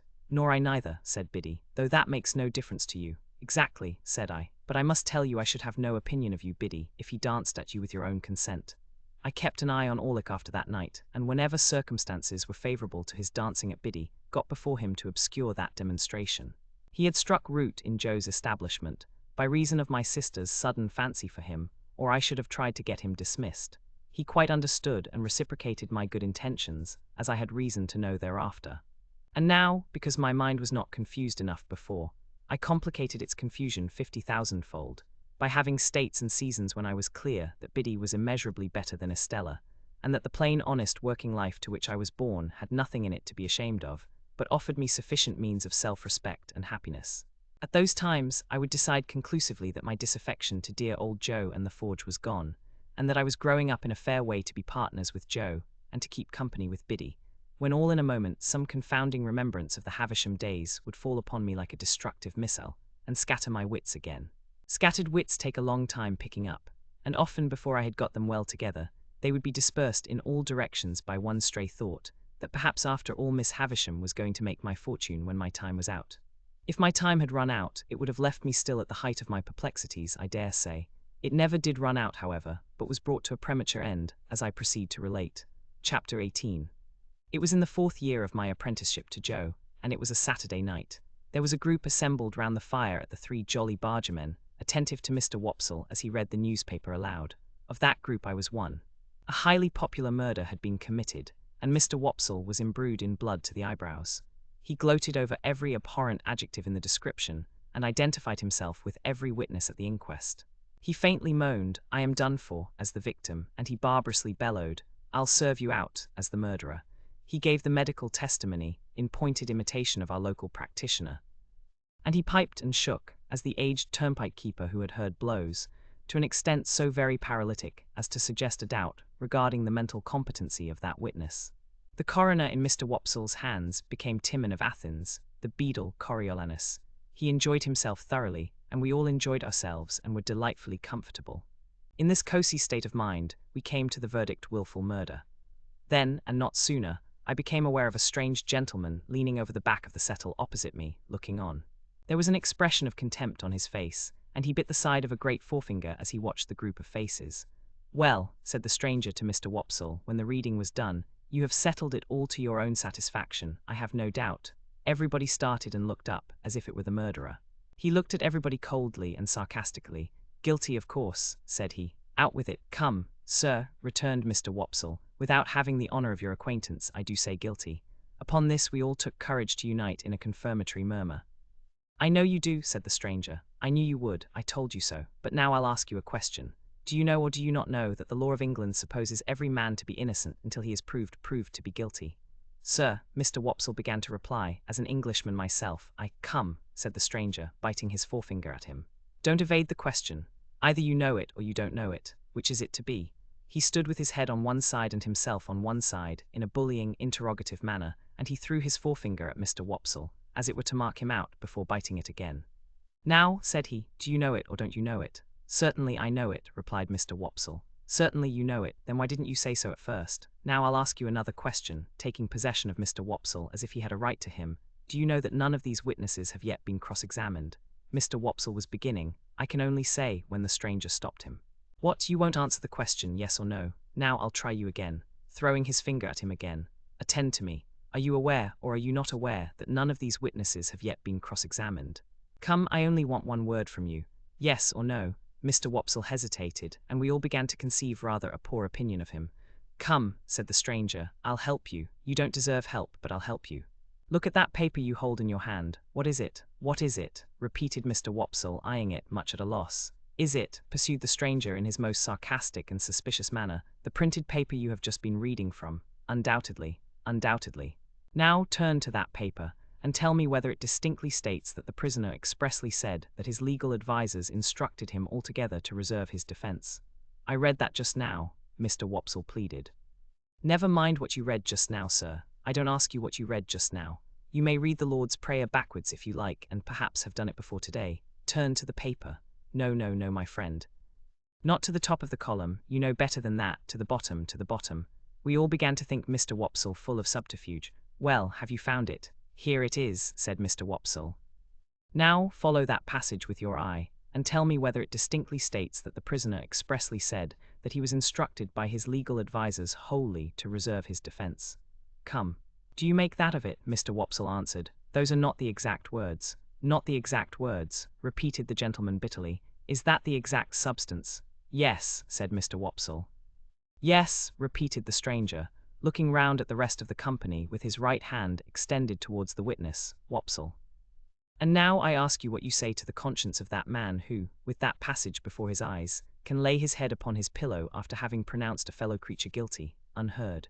We all began to suspect that Mr. Wopsle was not the man we had thought him, and that he was beginning to be found out. "And that same man, remember," pursued the gentleman, throwing his finger at Mr. Wopsle heavily, "that same man might be summoned as a juryman upon this very trial, and having thus deeply committed himself, might return to the bosom of his family, and lay his head upon his pillow, after deliberately swearing that he would well and truly try the issue joined between our sovereign lord the king and the prisoner at the bar, and would a true verdict give according to the evidence, so help him God." We were all deeply persuaded that the unfortunate Wopsle had gone too far, and had better stop in his reckless career while there was yet time. The strange gentleman, with an air of authority not to be disputed, and with a manner expressive of knowing something secret about every one of us that would effectually do for each individual if he chose to disclose it, left the back of the settle, and came into the space between the two settles in front of the fire, where he remained standing, his left hand in his pocket, and he biting the forefinger of his right. "From information I have received," said he, looking round at us as we all quailed before him, "I have reason to believe there is a blacksmith among you, by name Joseph or Joe Gargery. Which is the man?" "Here is the man," said Joe. The strange gentleman beckoned him out of his place, and Joe went. "You have an apprentice," pursued the stranger, "commonly known as Pip. Is he here?" "I am here," I cried. The stranger did not recognize me, but I recognized him as the gentleman I had met on the stairs, on the occasion of my second visit to Miss Havisham.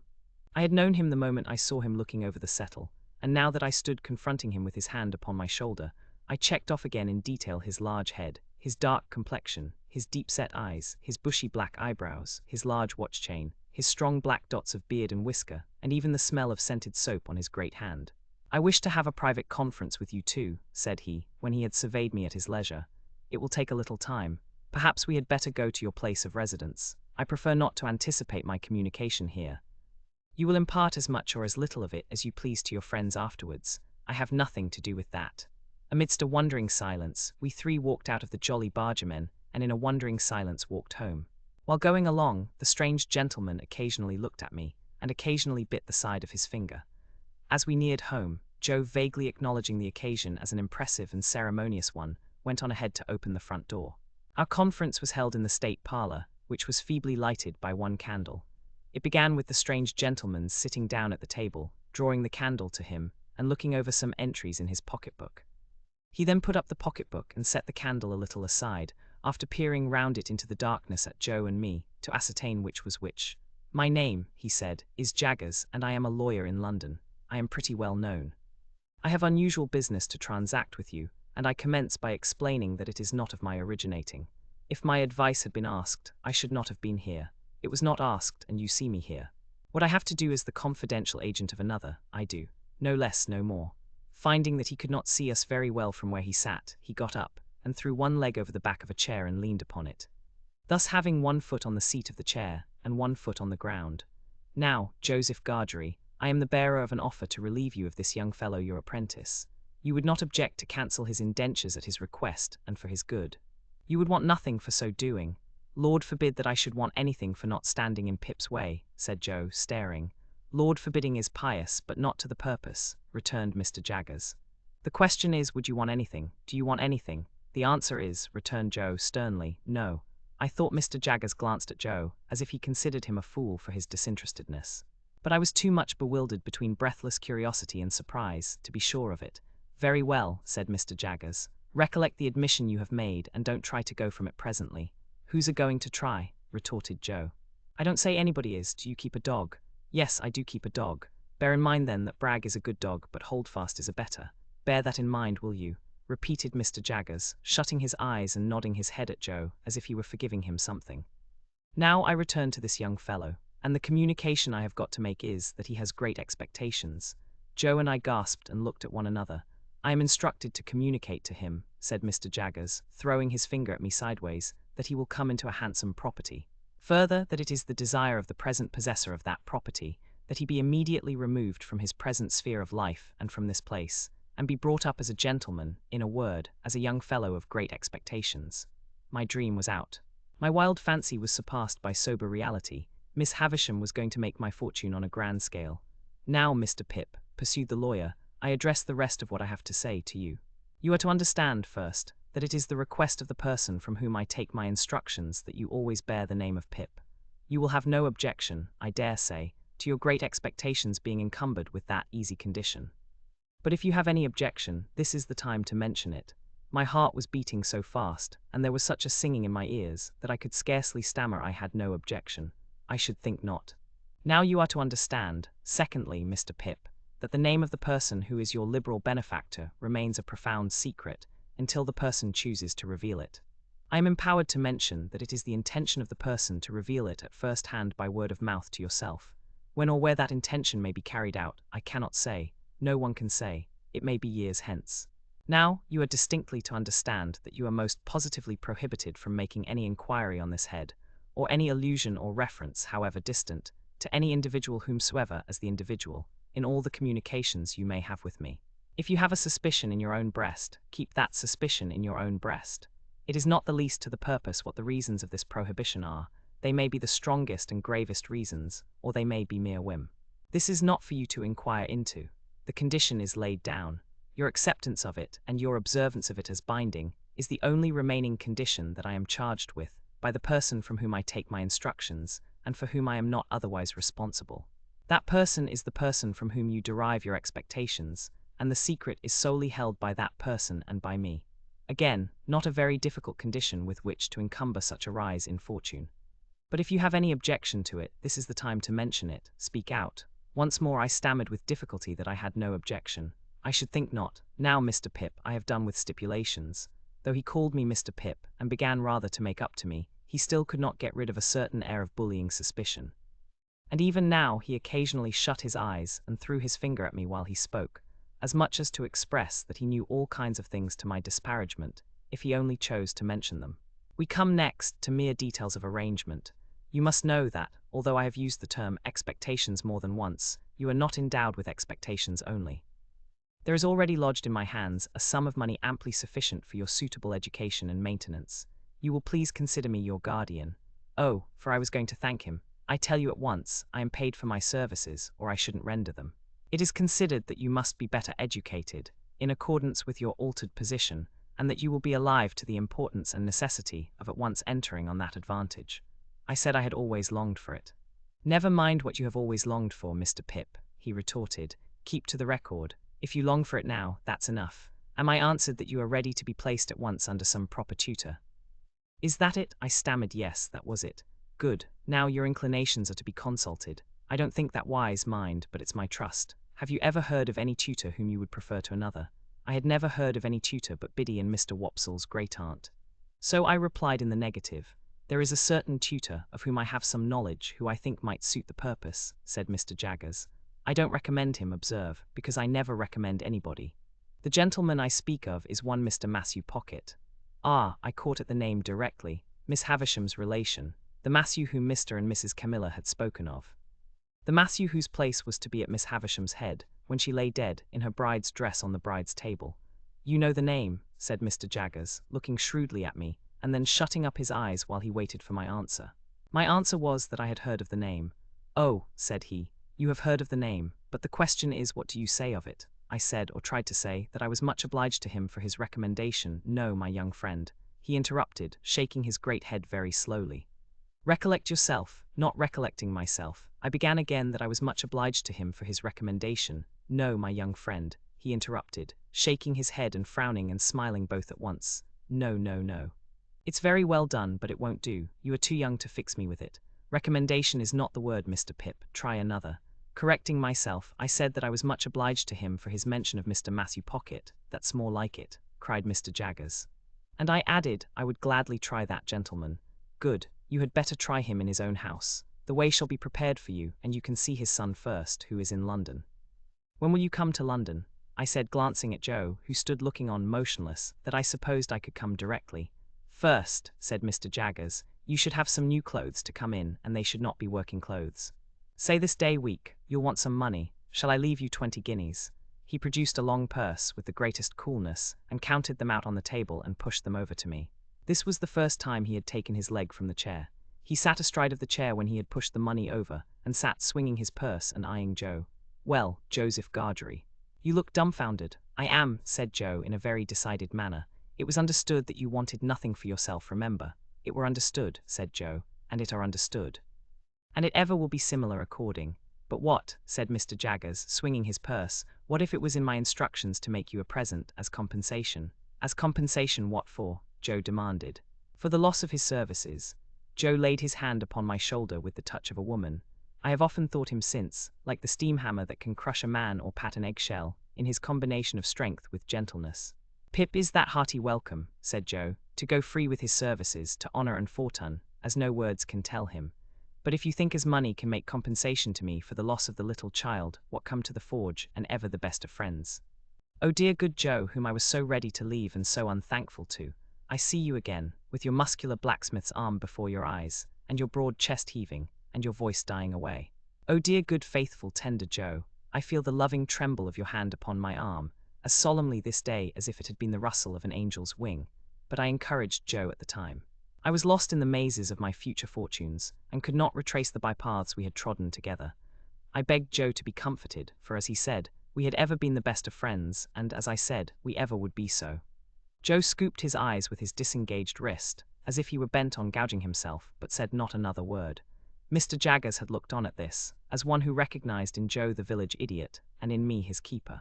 When it was over, he said, weighing in his hand the purse he had ceased to swing, Now, Joseph Gargery, I warn you this is your last chance. No half measures with me. If you mean to take a present that I have it in charge to make you, speak out, and you shall have it. If on the contrary you mean to say, here, to his great amazement, he was stopped by Joe's suddenly working round him with every demonstration of a fell pugilistic purpose. Which I mean to say, cried Joe, that if you come into my place bull-baiting and badgering me, come out. Which I mean to say as such, if you're a man, come on. Which I mean to say that what I say, I mean to say, and stand or fall by. I drew Joe away, and he immediately became placable, merely stating to me, in an obliging manner, and as a polite expostulatory notice to anyone whom it might happen to concern, that he were not going to be bull-baited and badgered in his own place. Mr. Jaggers had risen when Joe demonstrated, and had backed near the door. Without evincing any inclination to come in again, he there delivered his valedictory remarks. They were these. Well, Mr. Pip, I think the sooner you leave here, as you are to be a gentleman, the better. Let it stand for this day week, and you shall receive my printed address in the meantime. You can take a hackney coach at the stagecoach office in London, and come straight to me. Understand that I express no opinion, one way or other, on the trust I undertake. I am paid for undertaking it, and I do so. Now understand that finally. Understand that. He was throwing his finger at both of us, and I think would have gone on, but for his seeming to think Joe dangerous and going off. Something came into my head which induced me to run after him, as he was going down to the Jolly Bargemen where he had left a hired carriage. "I beg your pardon, Mr. Jaggers." "Halloa," said he, facing round, "what's the matter?" "I wish to be quite right, Mr. Jaggers, and to keep to your directions. So I thought I had better ask, would there be any objection to my taking leave of anyone I know, about here, before I go away?" "No," said he, looking as if he hardly understood me. "I don't mean in the village only, but uptown." "No," said he, "no objection." I thanked him and ran home again, and there I found that Joe had already locked the front door and vacated the state parlour, and was seated by the kitchen fire with a hand on each knee, gazing intently at the burning coals. I too sat down before the fire and gazed at the coals, and nothing was said for a long time. My sister was in her cushioned chair in her corner, and Biddy sat at her needlework before the fire, and Joe sat next Biddy, and I sat next Joe in the corner opposite my sister. The more I looked into the glowing coals, the more incapable I became of looking at Joe. The longer the silence lasted, the more unable I felt to speak. At length I got out, "Joe, have you told Biddy?" "No, Pip," returned Joe, still looking at the fire and holding his knees tight, as if he had private information that they intended to make off somewhere, "which I left it to yourself, Pip." "I would rather you told Joe." "Pip's a gentleman of fortune then," said Joe, "and God bless him in it." Biddy dropped her work and looked at me. Joe held his knees and looked at me. I looked at both of them. After a pause, they both heartily congratulated me, but there was a certain touch of sadness in their congratulations that I rather resented. I took it upon myself to impress Biddy, and through Biddy, Joe, with the grave obligation I considered my friends under, to know nothing and say nothing about the maker of my fortune. It would all come out in good time, I observed, and in the meanwhile nothing was to be said, save that I had come into great expectations from a mysterious patron. Biddy nodded her head thoughtfully at the fire as she took up her work again, and said she would be very particular. And Joe, still detaining his knees, said, I'll be a curvely particular, Pip." And then they congratulated me again, and went on to express so much wonder at the notion of my being a gentleman that I didn't half like it. Infinite pains were then taken by Biddy to convey to my sister some idea of what had happened. To the best of my belief, those efforts entirely failed. She laughed and nodded her head a great many times, and even repeated after Biddy the words Pip and property. But I doubt if they had more meaning in them than an election cry, and I cannot suggest a darker picture of her state of mind. I never could have believed it without experience, but as Joe and Biddy became more at their cheerful ease again, I became quite gloomy. Dissatisfied with my fortune, of course I could not be. But it is possible that I may have been, without quite knowing it, dissatisfied with myself. Anyhow, I sat with my elbow on my knee and my face upon my hand, looking into the fire, as those two talked about my going away, and about what they should do without me and all that. And whenever I caught one of them looking at me, though never so pleasantly, and they often looked at me, particularly Biddy, I felt offended, as if they were expressing some mistrust of me, though heaven knows they never did by word or sign. At those times I would get up and look out at the door, for our kitchen door opened at once upon the night, and stood open on summer evenings to air the room. The very stars to which I then raised my eyes, I am afraid I took to be but poor and humble stars for glittering on the rustic objects among which I had passed my life. "Saturday night," said I, when we sat at our supper of bread and cheese and beer. 5 more days, and then the day before the day. They'll soon go. "Yes, Pip," observed Joe, whose voice sounded hollow in his beer mug. "They'll soon go, soon go," said Biddy. "I have been thinking, Joe, that when I go downtown on Monday and order my new clothes, I shall tell the tailor that I'll come and put them on there, or that I'll have them sent to Mr. Pumblechook's. It would be very disagreeable to be stared at by all the people here." "Mr. and Mrs. Hubble might like to see you in your new genteel figure too, Pip," said Joe, industriously cutting his bread, with his cheese on it, in the palm of his left hand, and glancing at my untasted supper, as if he thought of the time when we used to compare slices. "So might Wopsle, and the Jolly Bargemen might take it as a compliment. That's just what I don't want, Joe. They would make such a business of it, such a coarse and common business, that I couldn't bear myself." "Ah, that indeed, Pip," said Joe. "If you couldn't bear yourself," Biddy asked me here, as she sat holding my sister's plate, "have you thought about when you'll show yourself to Mr. Gargery, and your sister and me? You will show yourself to us." "Won't you, Biddy?" I returned with some resentment. "You are so exceedingly quick that it's difficult to keep up with you." "She always were quick," observed Joe. "If you had waited another moment, Biddy, you would have heard me say that I shall bring my clothes here in a bundle one evening, most likely on the evening before I go away." Biddy said no more. Handsomely forgiving her, I soon exchanged an affectionate good night with her and Joe, and went up to bed. When I got into my little room, I sat down and took a long look at it, as a mean little room that I should soon be parted from and raised above forever. It was furnished with fresh young remembrances too, and even at the same moment, I fell into much the same confused division of mind between it and the better rooms to which I was going, as I had been in so often between the forge and Miss Havisham's, and Biddy and Estella. The sun had been shining brightly all day on the roof of my attic, and the room was warm. As I put the window open and stood looking out, I saw Joe come slowly forth at the dark door below and take a turn or two in the air. And then I saw Biddy come and bring him a pipe and light it for him. He never smoked so late, and it seemed to hint to me that he wanted comforting for some reason or other. He presently stood at the door immediately beneath me, smoking his pipe, and Biddy stood there too, quietly talking to him, and I knew that they talked of me, for I heard my name mentioned in an endearing tone by both of them more than once. I would not have listened for more if I could have heard more, so I drew away from the window and sat down in my one chair by the bedside, feeling it very sorrowful and strange that this first night of my bright fortunes should be the loneliest I had ever known. Looking towards the open window, I saw light wreaths from Joe's pipe floating there, and I fancied it was like a blessing from Joe, not obtruded on me or paraded before me, but pervading the air we shared together. I put my light out and crept into bed, and it was an uneasy bed now, and I never slept the old sound sleep in it any more. Chapter 19. Morning made a considerable difference in my general prospect of life, and brightened it so much that it scarcely seemed the same. What lay heaviest on my mind was the consideration that 6 days intervened between me and the day of departure. For I could not divest myself of a misgiving that something might happen to London in the meanwhile, and that, when I got there, it would be either greatly deteriorated or clean gone. Joe and Biddy were very sympathetic and pleasant when I spoke of our approaching separation, but they only referred to it when I did. After breakfast, Joe brought out my indentures from the press in the best parlour, and we put them in the fire, and I felt that I was free.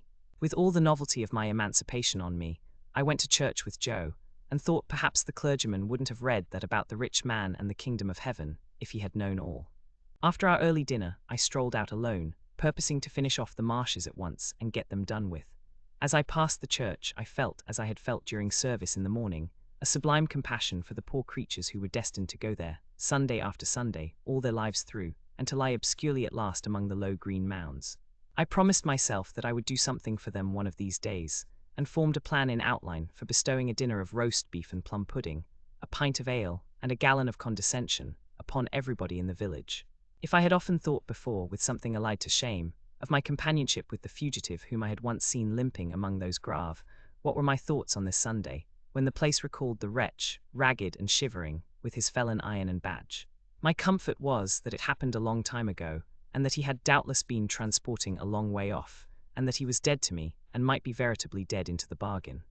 No more low, wet grounds, no more dykes and sluices, no more of these grazing cattle, though they seemed in their dull manner to wear a more respectful air now, and to face round, in order that they might stare as long as possible at the possessor of such great expectations. Farewell, monotonous acquaintances of my childhood. Henceforth I was for London and greatness. Not for Smith's work in general, and for you. I made my exultant way to the old battery, and, lying down there to consider the question whether Miss Havisham intended me for Estella, fell asleep. When I awoke, I was much surprised to find Joe sitting beside me, smoking his pipe. He greeted me with a cheerful smile on my opening my eyes and said, "As being the last time, Pip, I thought I'd follow. And Joe, I am very glad you did so." "Thank ye, Pip. You may be sure, dear Joe," I went on after we had shaken hands, "that I shall never forget you." "No, no, Pip," said Joe in a comfortable tone, "I am sure of that." "Aye, old chap. Bless you, it were only necessary to get it well round in a man's mind, to be certain on it. But it took a bit of time to get it well round, the change comes so uncommon plump. Didn't it? Somehow, I was not best pleased with Joe's being so mightily secure of me. I should have liked him to have betrayed emotion, or to have said, "It does you credit, Pip," or something of that sort. Therefore, I made no remark on Joe's first head, merely saying as to his second, that the tidings had indeed come suddenly, but that I had always wanted to be a gentleman, and had often and often speculated on what I would do if I were one. "Have you though?" said Joe. "Astonishing. It's a pity now, Joe," said I, "that you did not get on a little more when we had our lessons here, isn't it?" "Well, I don't know," returned Joe. "I'm so awful dull. I'm only master of my own trade. It were always a pity, as I was so awful dull, but it's no more of a pity now than it was this day 12-month, don't you see? What I had meant was, that when I came into my property and was able to do something for Joe, it would have been much more agreeable if he had been better qualified for a rise in station. He was so perfectly innocent of my meaning, however, that I thought I would mention it to Biddy in preference. So when we had walked home and had tea, I took Biddy into our little garden by the side of the lane, and after throwing out in a general way for the elevation of her spirits, that I should never forget her, said I had a favour to ask of her. And it is, Biddy, said I, that you will not omit any opportunity of helping Joe on, a little. How helping him on? Asked Biddy, with a steady sort of glance. Well, Joe is a dear good fellow. In fact, I think he is the dearest fellow that ever lived, but he is rather backward in some things. For instance, Biddy in his learning and his manners. Although I was looking at Biddy as I spoke, and although she opened her eyes very wide when I had spoken, she did not look at me. Oh, his manners, won't his manners do then? Asked Biddy, plucking a black-currant leaf. My dear Biddy, they do very well here. Oh, they do very well here, interrupted Biddy, looking closely at the leaf in her hand. Hear me out, but if I were to remove Joe into a higher sphere, as I shall hope to remove him when I fully come into my property, they would hardly do him justice. And don't you think he knows that? Asked Biddy. It was such a very provoking question, for it had never in the most distant manner occurred to me, that I said snappishly, Biddy, what do you mean? Biddy, having rubbed the leaf to pieces between her hands. And the smell of a black-currant bush has ever since recalled to me that evening in the little garden by the side of the lane, said, have you never considered that he may be proud? Proud, I repeated, with disdainful emphasis. Oh, there are many kinds of pride, said Biddy, looking full at me and shaking her head. Pride is not all of one kind. Well, what are you stopping for? Said I. Not all of one kind, resumed Biddy. He may be too proud to let anyone take him out of a place that he is competent to fill, and fills well and with respect. To tell you the truth, I think he is, though it sounds bold in me to say so, for you must know him far better than I do. Now, Biddy, said I am very sorry to see this in you. I did not expect to see this in you. You are envious, Biddy, and grudging. You are dissatisfied on account of my rise in fortune, and you can't help showing it. If you have the heart to think so, returned Biddy, say so. Say so over and over again, if you have the heart to think so. If you have the heart to be so, you mean, Biddy, said I, in a virtuous and superior tone, don't put it off upon me. I am very sorry to see it, and it's a bad side of human nature. I did intend to ask you to use any little opportunities you might have after I was gone, of improving dear Joe, but after this I ask you nothing. I am extremely sorry to see this in you, Biddy, I repeated. It's a bad side of human nature. Whether you scold me or approve of me, returned poor Biddy, you may equally depend upon my trying to do all that lies in my power here at all times. And whatever opinion you take away of me shall make no difference in my remembrance of you. Yet a gentleman should not be unjust neither, said Biddy, turning away her head. I again warmly repeated that it was a bad side of human nature, in which sentiment, waiving its application, I have since seen reason to think I was right. And I walked down the little path away from Biddy, and Biddy went into the house, and I went out at the garden gate and took a dejected stroll until supper time. Again feeling it very sorrowful and strange that this, the second night of my bright fortunes, should be as lonely and unsatisfactory as the first. But morning once more brightened my view, and I extended my clemency to Biddy, and we dropped the subject. Putting on the best clothes I had, I went into town as early as I could hope to find the shops open, and presented myself before Mr. Trabb, the tailor, who was having his breakfast in the parlour behind his shop, and who did not think it worth his while to come out to me, but called me in to him. Well, said Mr. Trabb, in a hail-fellow-well-met kind of way, how are you, and what can I do for you? Mr. Trabb had sliced his hot roll into 3 feather beds, and was slipping butter in between the blankets and covering it up. He was a prosperous old bachelor, and his open window looked into a prosperous little garden and orchard, and there was a prosperous iron safe let into the wall at the side of his fireplace, and I did not doubt that heaps of his prosperity were put away in it in bags. Mr. Trabb, said I, it's an unpleasant thing to have to mention, because it looks like boasting, but I have come into a handsome property. A change passed over Mr. Trabb. He forgot the butter in bed, got up from the bedside, and wiped his fingers on the tablecloth, exclaiming, Lord bless my soul. I am going up to my guardian in London, said I, casually drawing some guineas out of my pocket and looking at them. And I want a fashionable suit of clothes to go in. I wish to pay for them, I added, otherwise I thought he might only pretend to make them, with ready money. My dear sir, said Mr. Trabb, as he respectfully bent his body, opened his arms, and took the liberty of touching me on the outside of each elbow, don't hurt me by mentioning that. May I venture to congratulate you? Would you do me the favour of stepping into the shop? Mr. Trabb's boy was the most audacious boy in all that countryside. When I had entered, he was sweeping the shop, and he had sweetened his labours by sweeping over me. He was still sweeping when I came out into the shop with Mr. Trabb, and he knocked the broom against all possible corners and obstacles, to express, as I understood it, equality with any blacksmith, alive or dead. Hold that noise, said Mr. Trabb with the greatest sternness, or I'll knock your head off. Do me the favour to be seated, sir. Now this, said Mr. Trabb, taking down a roll of cloth, and tiding it out in a flowing manner over the counter, preparatory to getting his hand under it to show the gloss, is a very sweet article. I can recommend it for your purpose, sir, because it really is extra super, but you shall see some others. Give me number 4, you, to the boy, and with a dreadfully severe stare. Foreseeing the danger of that miscreant's brushing me with it, or making some other sign of familiarity, Mr. Trabb never removed his stern eye from the boy until he had deposited number 4 on the counter and was at a safe distance again. Then he commanded him to bring number 5 and number 8. "And let me have none of your tricks here," said Mr. Trabb, "or you shall repent it, you young scoundrel, the longest day you have to live." Mr. Trabb then bent over number 4, and in a sort of deferential confidence, recommended it to me as a light article for summer wear, an article much in vogue among the nobility and gentry, an article that it would ever be an honour to him to reflect upon a distinguished fellow townsman's, if he might claim me for a fellow townsman, having worn. "Are you bringing numbers 5 and 8, you vagabond?" said Mr. Trabb to the boy after that, "or shall I kick you out of the shop and bring them myself?" I selected the materials for a suit, with the assistance of Mr. Trabb's judgment, and re-entered the parlour to be measured. For although Mr. Trabb had my measure already, and had previously been quite contented with it, he said apologetically that it wouldn't do under existing circumstances, sir, wouldn't do at all.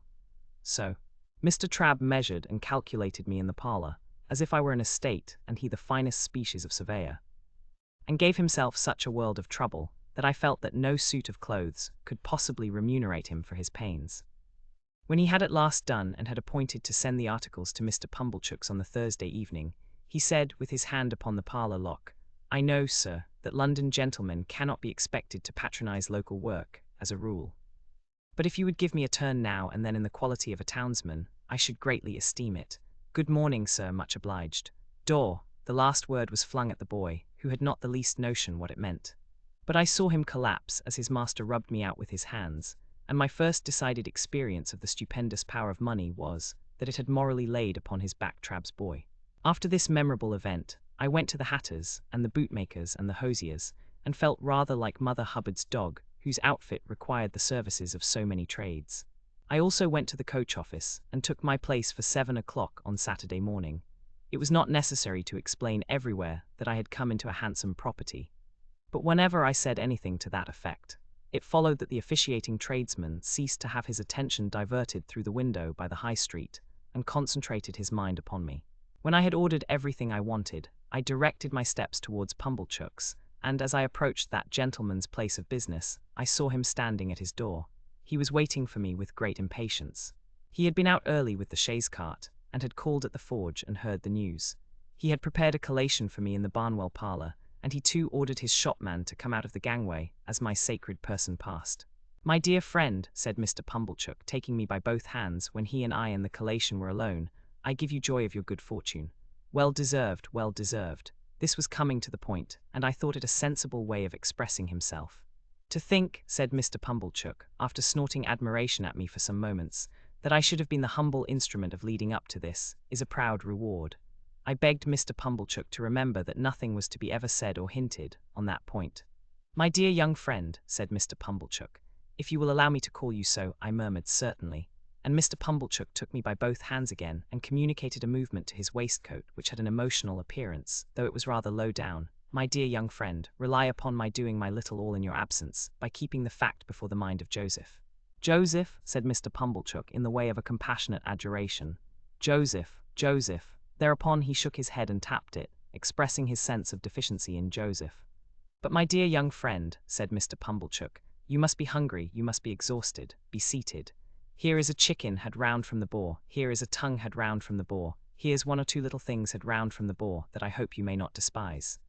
"But do I," said Mr. Pumblechook, getting up again the moment after he had sat down, "see afore me him as I ever sported with in his times of happy infancy, and may I, this may I, meant might he shake hands." I consented, and he was fervent, and then sat down again. "Here is wine," said Mr. Pumblechook. "Let us drink, thanks to fortune, and may she ever pick out her favourites with equal judgment." "And yet I cannot," said Mr. Pumblechook, getting up again, "see afore me one, and likewise drink to one without again expressing may I. I said he might, and he shook hands with me again, and emptied his glass and turned it upside down. I did the same, and if I had turned myself upside down before drinking, the wine could not have gone more direct to my head. Mr. Pumblechook helped me to the liver wing, and to the best slice of tongue, none of those out-of-the-way, no thoroughfares of pork now, and took, comparatively speaking, no care of himself at all. "Ah, poultry, poultry, you little thought," said Mr. Pumblechook, apostrophizing the fowl in the dish, "when you was a young fledgling, what was in store for you. You little thought you was to be refreshment beneath this humble roof for one as call it a weakness, if you will," said Mr. Pumblechook, getting up again. "But may I?" "May I?" It began to be unnecessary to repeat the form of saying he might, so he did it at once. How he ever did it so often without wounding himself with my knife, I don't know. "And your sister," he resumed, after a little steady eating, "which had the honor of bringing you up by hand, it's a sad picter, to reflect that she's no longer equal to fully understanding the honor." I saw he was about to come at me again, and I stopped him. "We'll drink her health," said I. "Ah," cried Mr. Pumblechook, leaning back in his chair, quite flaccid with admiration, "that's the way you know him, sir. I don't know who sir was, but he certainly was not I, and there was no third person present. That's the way you know the noble-minded, sir, ever forgiving and ever affable." "It might," said the servile Pumblechook, putting down his untasted glass in a hurry and getting up again, "to a common person have the appearance of repeating, but may I?" When he had done it, he resumed his seat and drank to my sister. "Let us never be blind," said Mr. Pumblechook, "to her faults of temper, but it is to be hoped she meant well." At about this time, I began to observe that he was getting flushed in the face. As to myself, I felt all face, steeped in wine and smarting. I mentioned to Mr. Pumblechook that I wished to have my new clothes sent to his house, and he was ecstatic on my so distinguishing him. I mentioned my reason for desiring to avoid observation in the village, and he lauded it to the skies. There was nobody but himself, he intimated, worthy of my confidence, and in short, might he. Then he asked me tenderly if I remembered our boyish games at sums, and how we had gone together to have me bound apprentice, and, in effect, how he had ever been my favourite fancy and my chosen friend.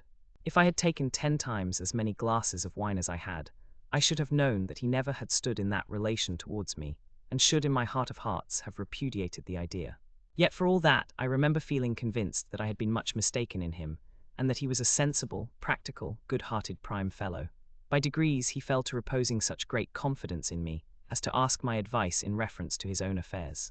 He mentioned that there was an opportunity for a great amalgamation and monopoly of the corn and seed trade on those premises, if enlarged, such as had never occurred before in that or any other neighborhood. What alone was wanting to the realization of a vast fortune, he considered to be more capital. Those were the 2 little words, more capital. Now it appeared to him, Pumblechook, that if that capital were got into the business through a sleeping partner, sir, which sleeping partner would have nothing to do but walk in, by self or deputy, whenever he pleased, and examine the books, and walk in twice a year, and take his profits away in his pocket, to the tune of 50%, it appeared to him that that might be an opening for a young gentleman of spirit combined with property, which would be worthy of his attention. But what did I think? He had great confidence in my opinion, and what did I think? I gave it as my opinion. Wait a bit. The united vastness and distinctness of this view so struck him, that he no longer asked if he might shake hands with me, but said he really must, and did. We drank all the wine, and Mr. Pumblechook pledged himself over and over again to keep Joseph up to the mark, I don't know what mark, and to render me efficient and constant service, I don't know what service. He also made known to me for the first time in my life, and certainly after having kept his secret wonderfully well, that he had always said of me, "That boy is no common boy, and mark me, his fortune will be no common fortune."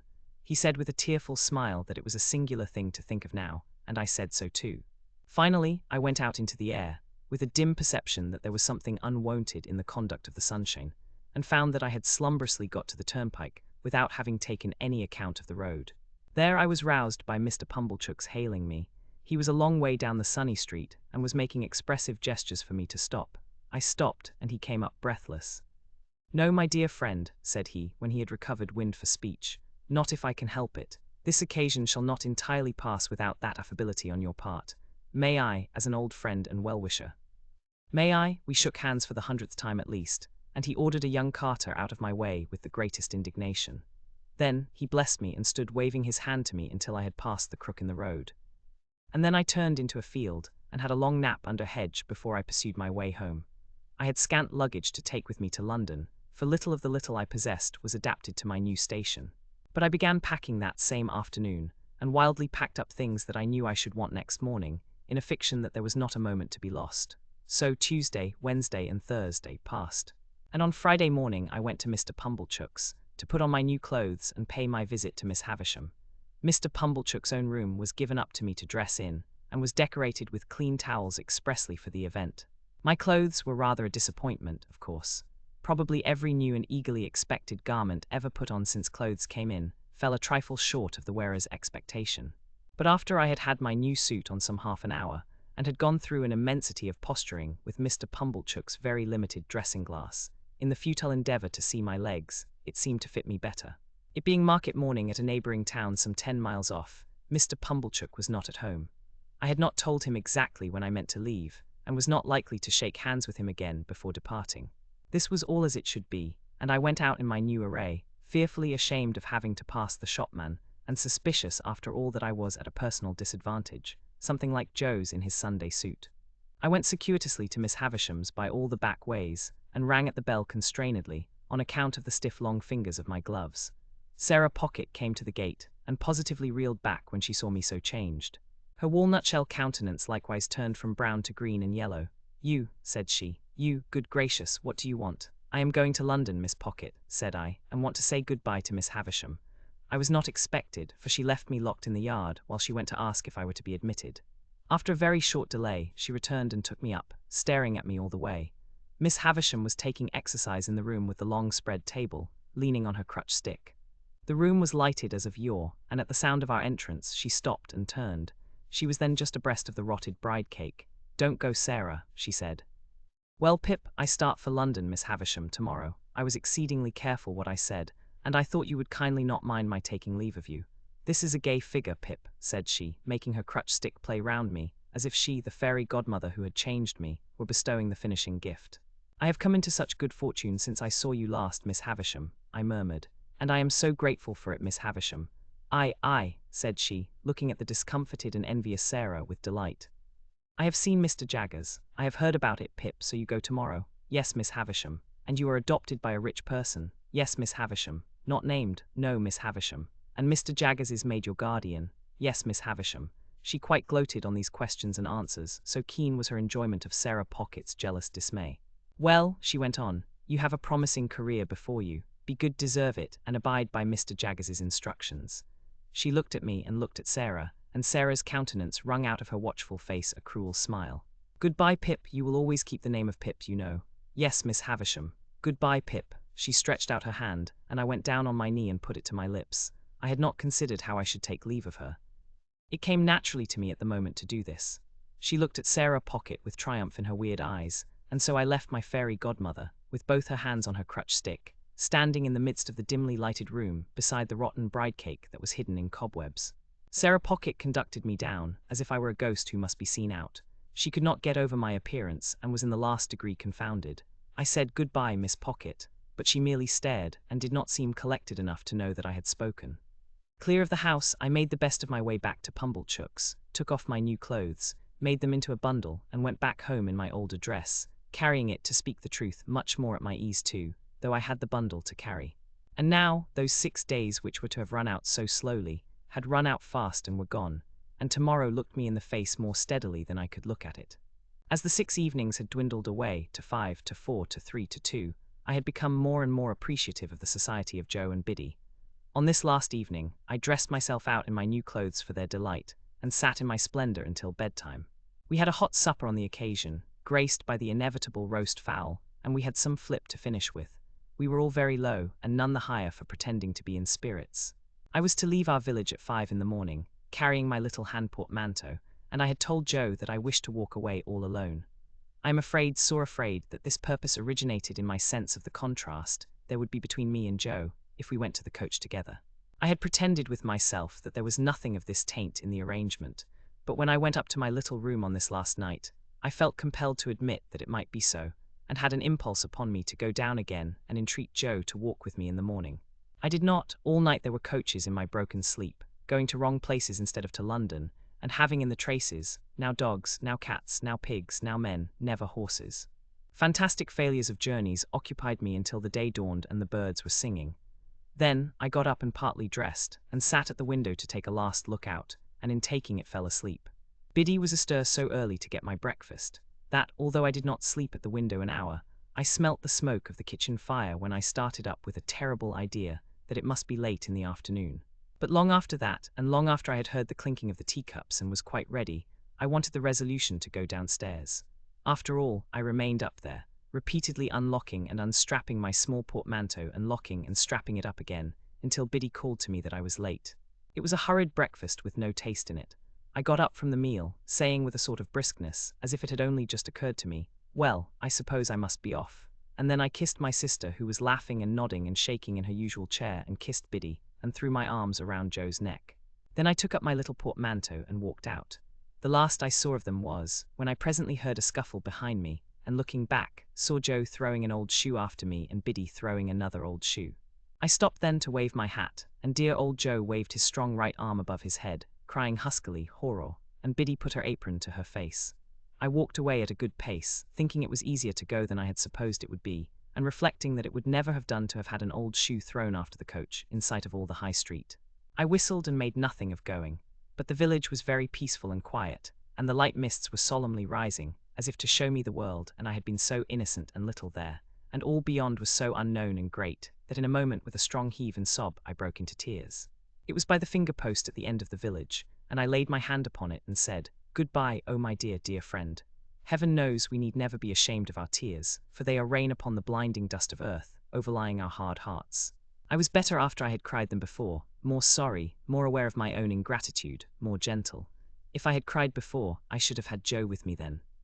So subdued I was by those tears, and by their breaking out again in the course of the quiet walk, that when I was on the coach and it was clear of the town, I deliberated with an aching heart whether I would not get down when we changed horses and walk back, and have another evening at home, and a better parting.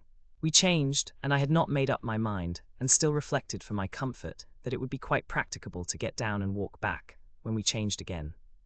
And while I was occupied with these deliberations, I would fancy an exact resemblance to Joe in some man coming along the road towards us, and my heart would beat high, as if he could possibly be there. We changed again and yet again, and it was now too late and too far to go back, and I went on. And the mists had all solemnly risen now, and the world lay spread before me. This is the end of the first stage of Pip's expectations. Thank you for listening. If you enjoyed this story, don't forget to follow the reading lantern and let its light guide you to your next great tale.